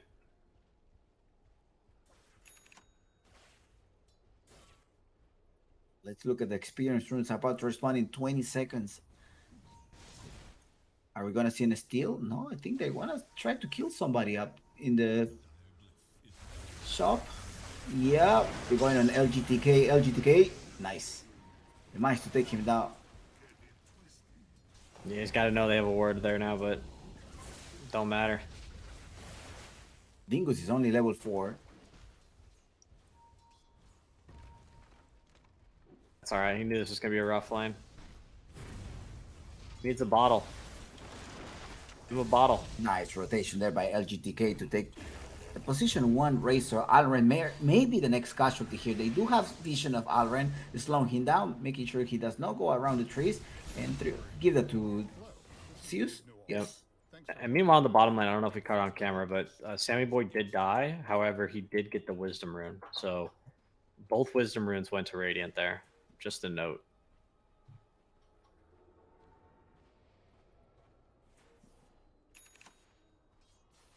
And that's the Jakiro. Yeah, Jakiro will benefit from them. Oh, I mean, everybody on Radiant's pretty happy with that turnout, I think. Because they killed the Razor too, who was, you know, one of the heroes they would kind of need to keep in check a little bit, I think. Storm, I don't think they're going to be able to keep Storm in check, but We want to make sure that this Dingus died before he reaches level 6. Chi come to the rescue, slowing them down. LGTK might rotate as well. And Allrat is just forced to walk back to his tower. Oh, it's locked down. Look at the... Oh, the Sammy Boy here. Once again. Huge. Oh, big rotation. Twin Sammy Boy. rotation. Uh-oh. Storm is here. Thor has an ultimate, right? At some point, yeah, he may be able to grab Samson, but Samson is fully HP. He's not gonna die. Is Sadman doesn't have any mana. He's dead. He's dead. Fryboys are back. Huge fight. Dingus really needed that fight. It was really good for him. He was able to just kind of float around and survive. I just noticed that none of them have a neutral tier 1 item. And they haven't been able to jungle. Yeah. They're pretty busy in the lanes. Also, one of the big difference makers in that fight was the levels on the supports, right? Like, Hero's got this, great level 3 dual breath. They're all tankier, do more damage, and higher supports are like level 4 for that. So, and Samson comes here to finish Thena. Oh, he gets the mark on Satman, but it's gonna be Sword trying to also lock them down. Jakir's a little bit too late, but he ran right into him. Yeah, it looks like Razor wants to get the Jakiro. Yes, he did. Oh man, Jakiro was trying to port bottom and then he canceled. He must have. Razor must have seen that and gave him a little link. All right, all of a sudden. All right, road to 10 kills. Who do you think is gonna get that road to 10 kills right now? 9 to 8. Next kill is gonna be for Dire, I think. No, road to 10. Oh, 2 kills ahead. Well, that's the thing is they could trade. I'll say they trade. All right, I'll take Fryboys. All right, let's go for Vanguard right now. Dingus. It's hard for Radiant to, force a good fight. They kind of need Dire to start things, and then Radiant is like counter-initiating. It looks like the Gyrocopter wants to get a pick off in the mid lane. I mean, you have the Storm Spirit trying to jump in, but Zeus 200 gold. Illusion makes it tough too. He spots a courier at some point. I'm sure that Dana is going to be able to take a courier up top. Samson taking the twin gate once again, going on Alren right now. Alren gets a spark. Yes, he gets marked right now. Slowing him down, but no, that's not the way I'm going. That's a dead one. And brought to 10 at the hands of Fryboys. All right, congrats. Congrats, betters. Well, good rotation. Treant is hating his life. He's 0-3. He's level 5. You know, doesn't even have his ult yet. He's pretty much down to call it. Zeus finished a phylactery. Radiant's got a little power spike right here, I think. It's not gonna be phylactery on Slaughter. No, not this game. He went Midas, so he's he's investing in his future. That was the play. Phylactery on Slaughter. Yeah, that was a next level build. All right. Oh. Sadman going all the way in the back, grabbing LGTK, gets the kill right now. DJ Dingo's in trouble. They're gonna try to just vortex him. Yeah, he's dead. It's a first life though. Actually, he can port. They're coming. There's two of them coming. I think the reinforcement. Samson shows up right now, but DJ Dingus stays alive a little bit longer. Let's see, he managed to stay alive. He did manage to stay alive, not for so long, although they saw also going through as well. Managed to take down Samson. Okay. Zeus rotating and getting the Razor. Joining the team fight now. Zeus end up taking out Sora as well. I think Sora is dead. Quelling Blade in the stash. You hate to see it. And he's dead. So The team wipe in favor of Fryboys. yeah, Zeus is loving that right there. What's he buy next? You get like, I heard the only build on Zeus is the Mantha Shard. It's the truth. Like I've heard it's like legitimately like it's just broken. Like it's OP. I seen it when they reworked the shard. That was the thing. Yeah, he's going Manta. Okay, this guy knows. All right, this guy plays Zeus. Hopefully we get to see it dominate because it's pretty fun to watch this hero, put in some work. And Manta will be nice because it'll help him get away from danger as well. So a nice little defensive item to follow up this phylactery. Oh. I think you want to end this early, right? Because you have a Slaughter position 1. You have no building damage, so I don't think you can end it early. And Dire doesn't really have that much like late game carry. They have a Razor, Primal, and a Storm. So they're pretty content to just play the farm game and itemize to sort of make up their shortcomings. Action on mid though. Team just using all of his spell before he dies. He's still alive. And Burn down the Zeus getting gyro. Kill. No, it's Chikam getting the kill for them.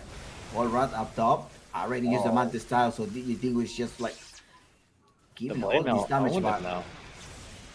LGTK, okay. Sadman spent all of his mana. He didn't connect a kill right now. Oh, LGTK. Okay. Where's the blood grenade? Drop him. Hey, oh, look at Zeus managed to show up, and there is Shaggy. Shaggy. Oh, no. God like Zeus.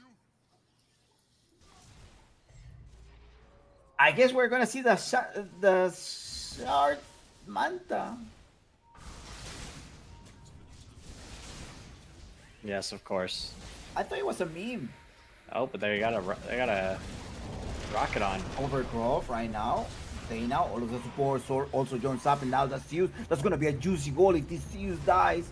Huge Zeus ice path. managed to get back to position. Yeah, that was a huge ice path. It interrupted the primal stun, or the primal ult like almost instantly, which was gonna kill Zeus. And then he was able to leap away, do a little That Mario was jump. like what, the 900 bounty reward? Oh yeah, for sure. 9-0. This guy's, he needs an Aegis.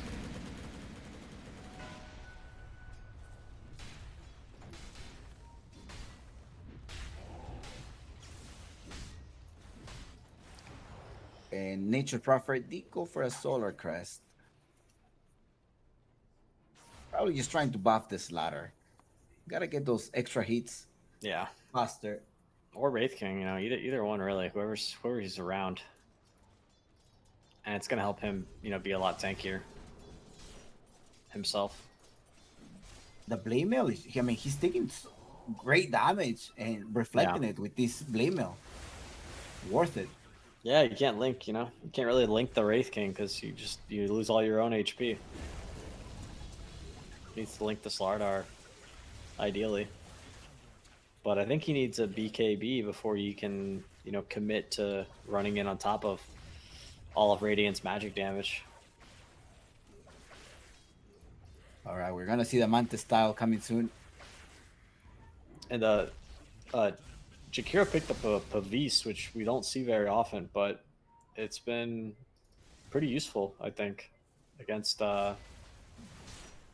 Razor, right? Mostly. Even Storm, does a little bit of right click. I thought he was gonna go in and yield. The thing is, like, if you go up, you're still gonna die. So maybe with the Pavi, he can just walk out. Yeah, it just helps him sort of, stay in the mix, essentially, because Jakiro is sort of a... he has some long-range spells, but he kind of wants to get in there.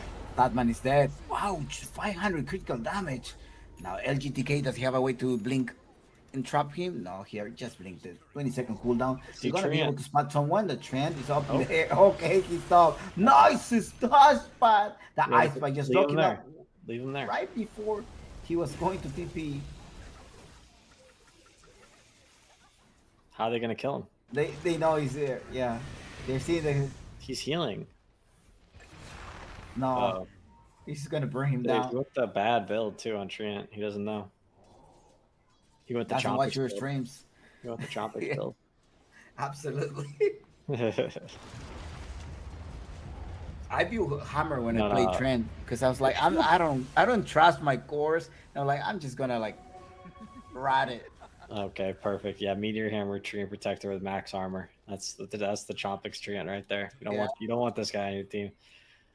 No, the Leech Seed and the Roots, they just do way more, like, just generally speaking. You just have more impact with them. And it's not my build, it's Dubu's build. Okay, and I copy everything Dubu does, so. Yeah. LGTK is going down. Okay, watch out. Samsung going on Sword. Sword does have a blade mail as well. Yep. Tana's gonna hurt, make them down. No, I thought he was just gonna go in. He could deal a lot of damage to Samsung. Dingus is online. That was a big Wraith King smack there. Big mortal strike to get that last hit. Dire's in trouble, man. I think Storm is not snowballing the way he wants to snowball, or probably needs to snowball in a game like this. Zeus, who I was like, yeah, he might die a lot, right? He's 9-1. Things are going very, very well, and Slardar going Ags Midas is going to be pretty tankable, or pretty tanky here in a second. All right, they're making a big play on Zeus right now. Huge wrap. Oh, never mind. It's just the two supports. No. Wait. Sadman, going there. He gets the kill. From distance. And the Racer shows up as well. He has BKB and a link on Slardar. Can you finish him off? You can. Yes. But the real carry, DJ Dingus, is here. Nah, never mind. They ran. I think the Storm was like, hey, I got him. I don't have any mana. And he left. He dipped out instantly after getting that's okay. Storm Spirit players are rats. That's just the play style. They're kind of like, they jump in for the last hit, and then you're like, oh, they jump halfway across the map to get the last hit on the kill you set up, and then they just dip back to the jungle. It's definitely a late game hero, I'd say. But you know what the build of Aller is making is delaying the game. The towers are stay alive, the mid tower. Yep.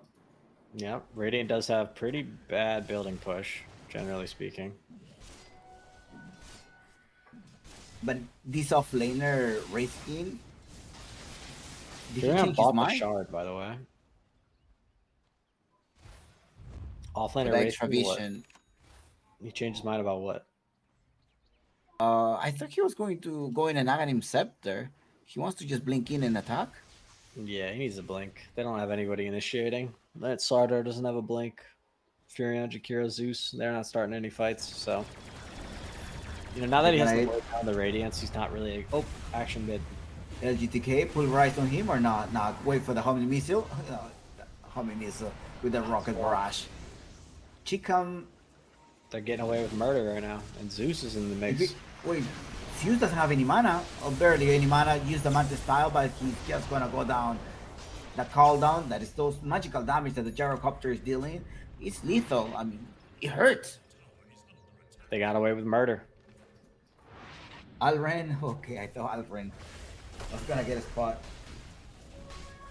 And you got a nice little regen rune too.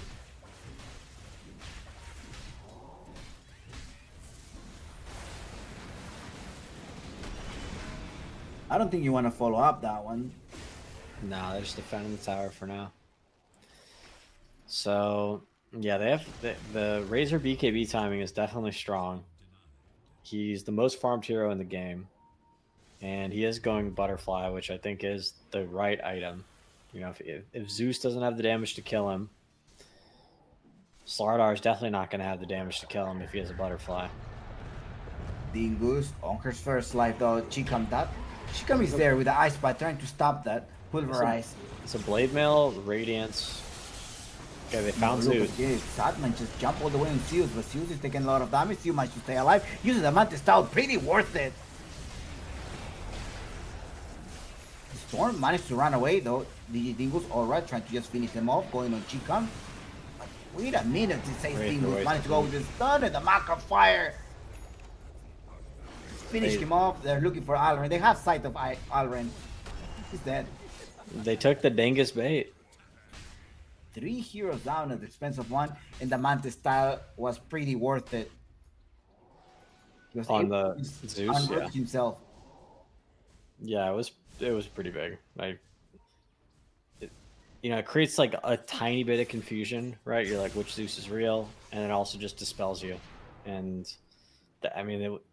that's all it really took, right? Like, he was in a pretty compromised spot, but was able to Manta, jump, Thunder God's Wrath, and he basically got everything off, right? And it looked like the Razor linked the Wraith King. I was kind of watching the bottom side of the fight, but yeah, Razor basically didn't link Slardar, which I think he has to do, right? Like, he should just kind of chill in fights and cast his spells and run in there and just hold his BKB and hold his link. And then when Slardar goes in,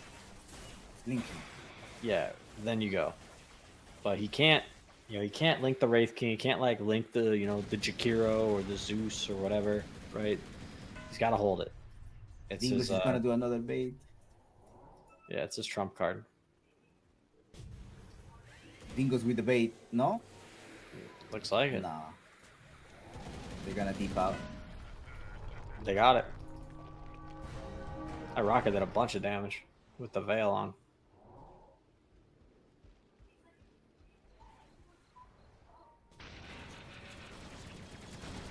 Yeah, the rocket almost does like 450 damage. Oh, he has Fairy's Trinket too, so I don't even know. Deals a lot of damage. Plus the veil, if you manage to inside, yeah, it's a lot of damage. It's like almost 500 maybe. Yeah. Well, it depends how far you walk as well. It used to be that way, right? If you homing missile, depending how far you walk, you will get way more damage. No, it doesn't work like that anymore, I think. Yeah, it used to be that way. But it was probably like a couple of years ago.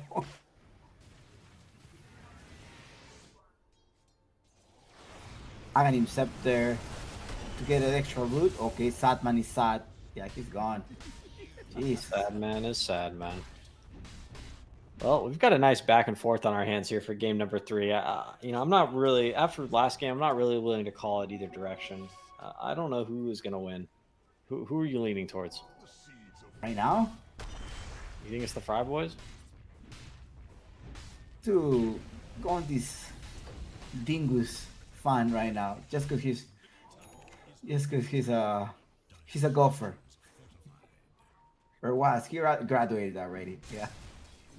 I bet he still golfs. Those golfers golf for life. She comes in big trouble. Pavis. No, Raider but healing he's loaded. buying some time right now. Samson shows up, so does Dingus. Thor is about to just finish off his pulverize. No, he's done. He's gone. I don't think he's gonna escape. LGTK is just gonna keep right clicking him, and they're dominating.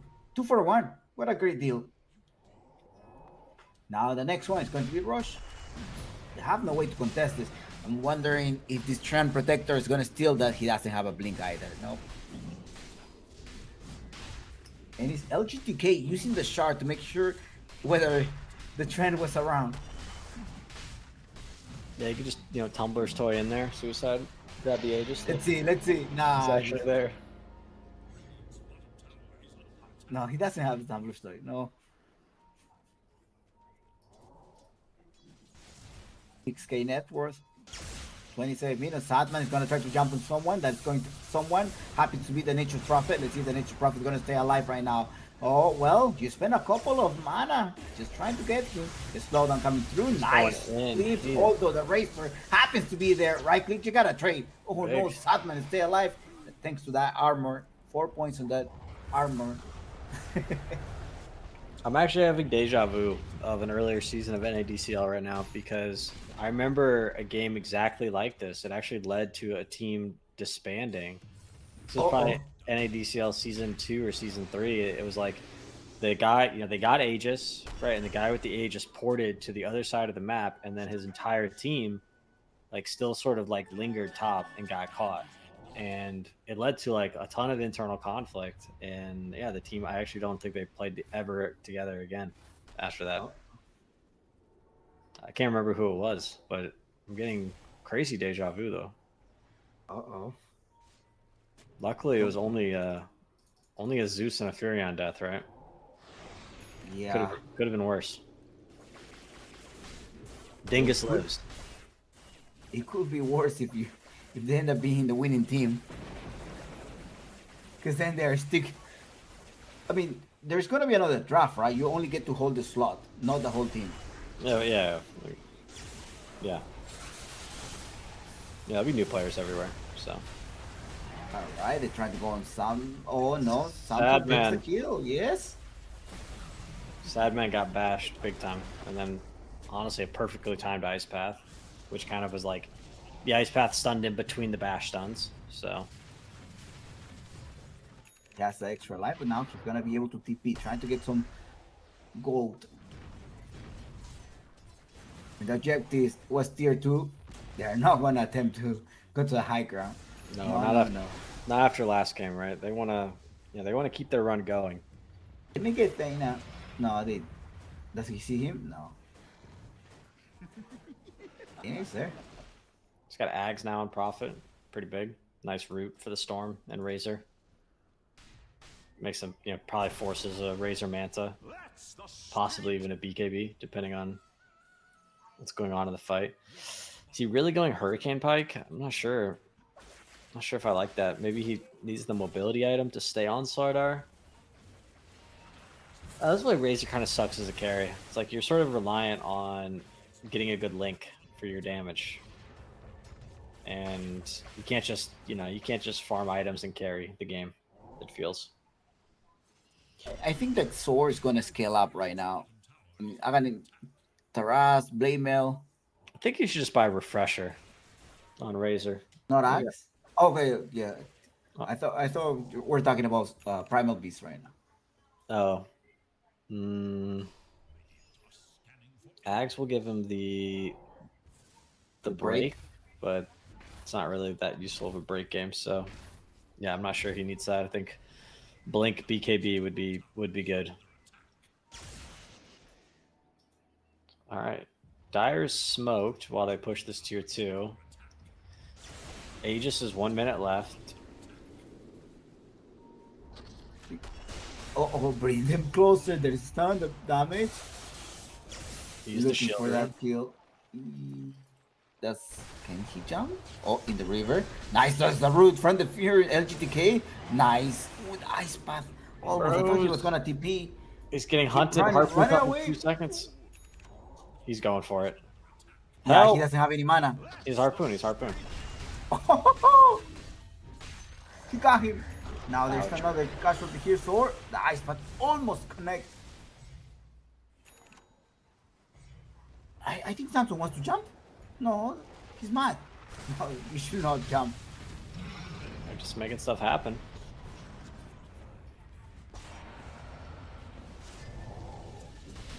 Good glyph. No creeps. Oh, Harpoon Treant. once again going to the Tran Protector. The Tran Protector might stay alive, but he's receiving burst damage as well from behind. That's used. The Pulverize goes on. Sword. Oh no, Sword, your Blade Mail is not going to keep you alive anymore. Lockdown after lockdown. He is dead. Samson with the extra life. Gonna continue going on all right. Flying back on Treant. He has a BKB. He does have a BKB. Uses the BKB right now. He's trying to. He should better, like you say, like or link Samson. He managed to leech a couple of attacks from Samson, but you're gonna get locked down. No damage. And on Sam. LGTK is just gonna be able to right click you from behind. No, he's dead. Sword. Keep going on, trying to use the trample, going on the support. Kill Chikam at some point. Dingus with a BKB is able to walk out of that base. Dana, lockdown. Yes. Oh, they found Dingus as well. Oh, Dingus. Oh my goodness gracious! And it's Sammy Boy in the tier 4s again. I'm having deja vu, man. Remember that last game we watched earlier tonight? Actually, I think it was like 30 minutes ago or something. 45 minutes ago. It's probably an hour by now. Well, they got no racks. They didn't even get a tower. They all died. And Razor got a lot of stuff there. Razor did great that fight. He patiently waited for that BKB. Like you say, you gotta wait for that BKB and then use your link on this ladder. Yeah, and even though, you know, his BKB ran out, and then Sammy Boy was like, you know, we can cast it, you know, we can do some stuff to him, but without the damage from the right click on the Slarda, they just don't have enough to put it down. They jump on LGTK. That's another kill right now. Yeah, that's the life of a Furion when you're playing against Storm. And also, Unfortunately. Dana is gonna deal a lot of damage with the E-Blade. Now, you don't have a BKB on Slaughter, and you can definitely get knocked out. Yeah, good save too, right? If needed. Help your Storm, help your Razor. I even think the Gyrocopter may not solo kill him, but hurt him a lot. One-on-one. And then the Storm can just show up to finish up the job. Macro Fire, Ice Path at some point. Oh, Dana is jumping over. He wants a kill, going on Jukiro, but he's gonna be too costly. Never mind what I say. Oh, Dire. That was a big one.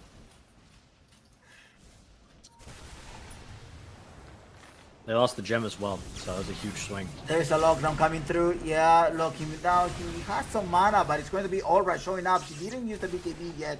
They're going to try to reposition themselves, but it's Satman, the one that uses that BKB. Gotta run away. Gotta run away. Something is going for you. He does have sight. No, he doesn't have the sight yet. But there's a stun. All right, match to get a stun right now. Keep right clicking him, making sure that he does not escape right now. All right, uses the BKB right now. He's trapped inside. Routes. No. Gain receiving the right click damage from LGTK. Huge fight. But it's Zeus. The ones that shows up, team wipe in favor of Fryboys and dying one after one. What are they doing? What is happening? He tipped Shaggy and then just bought back. What is going on? Are we doing some proper NA dotes, or is this real? Is he pretending? This man is gonna be the other way. Well, I suppose this is a win or disband kind of a match. I suppose this is the lower bracket. Oh no, Dana. Dire is just crumbling. Well, now almost all of them are dead. Can you go high ground? That is a big question. A source in behind. He doesn't have a blink. Does he? No, he doesn't have a blink. Can he initiate?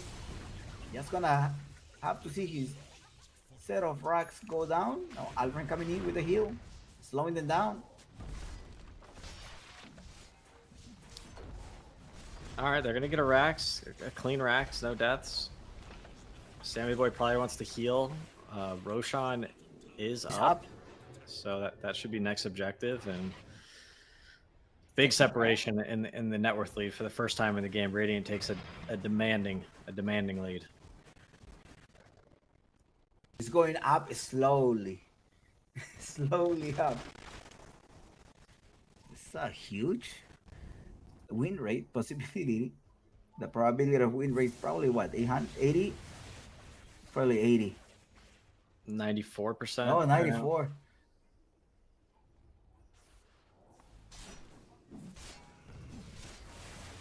Dingus has an Aghanim Scepter. Great. Yeah, I think if Sammy Boy plays the fights well, I don't think they can lose. But if he like overestimates his ability to kill Razor through Link, that's how I see things maybe going poorly. That's a BKB now, fresh BKB. 9 seconds, that's gonna be worth it. Now they're gonna try to fight right now. Smoke of the seed, Samson and Chikam, they might spot someone that is sobering them, so a little bit close. The ice pass on point, and that is a dead sword. The next casualty here is gonna be the Tram Protector. Tram Protector is gone. They're going for Satman, making sure that he's absolutely sad. Gotta tip him, prepare those tips. Because Satman, Satman stay alive with 132 HP. That's it. That's gotta be it. Razor is dead. Oh no. Easy? Easy. Shaggy did say easy mid after the second game where he won mid with Ember Spirit versus Slardar. He did have first blood and a second kill. They will prepare you those tips because this is absolutely a sad storm, and do not hate on Jamson. That's the game. What a finish. Well, it's been a long night, you know. I think everybody was ready to move on from this series. Yeah, in Fryboys, they retained their slot. They're gonna be the top 4 of the NADCL Season 5. And congrats, Fryboys, because you are securing your slot. I'm sure your owner is extremely happy tonight. And it's still early for some of them, so you can still enjoy the rest of their night. We are not gonna have a winner interview, but who do you think is the MVP of this last game 3? Last game 3? I think it's got to be, I don't know, probably Sammy Boy or maybe the Zeus this game. You know, he kind of overperformed my expectations. I thought he could have a rough one, and he didn't. So I'll give it to Carafel. Fryboys are going to play again tomorrow night at 9 p.m. EST. So they got the late match. Yeah, this was quite the series. GG's. Congratulations, Fryboys. RIP, our season 4 champs, honored Vanguard. Next season, you know, maybe things will go better. Yeah. So congrats, Fryboys, for advancing to the next bracket tomorrow at late game. And that's it for us. And please do not forget to support the NADCL. We do have a Season 6 already coming up with an early bird package for $15. So please, there's so many events coming up next season. We still have some more games going on in this Season 5, but already make your purchase and support the NADCL. This is Chumpix with PPD. That's it. Thank you all for tuning in and supporting NA Dota. Yep. Have a good night, everyone.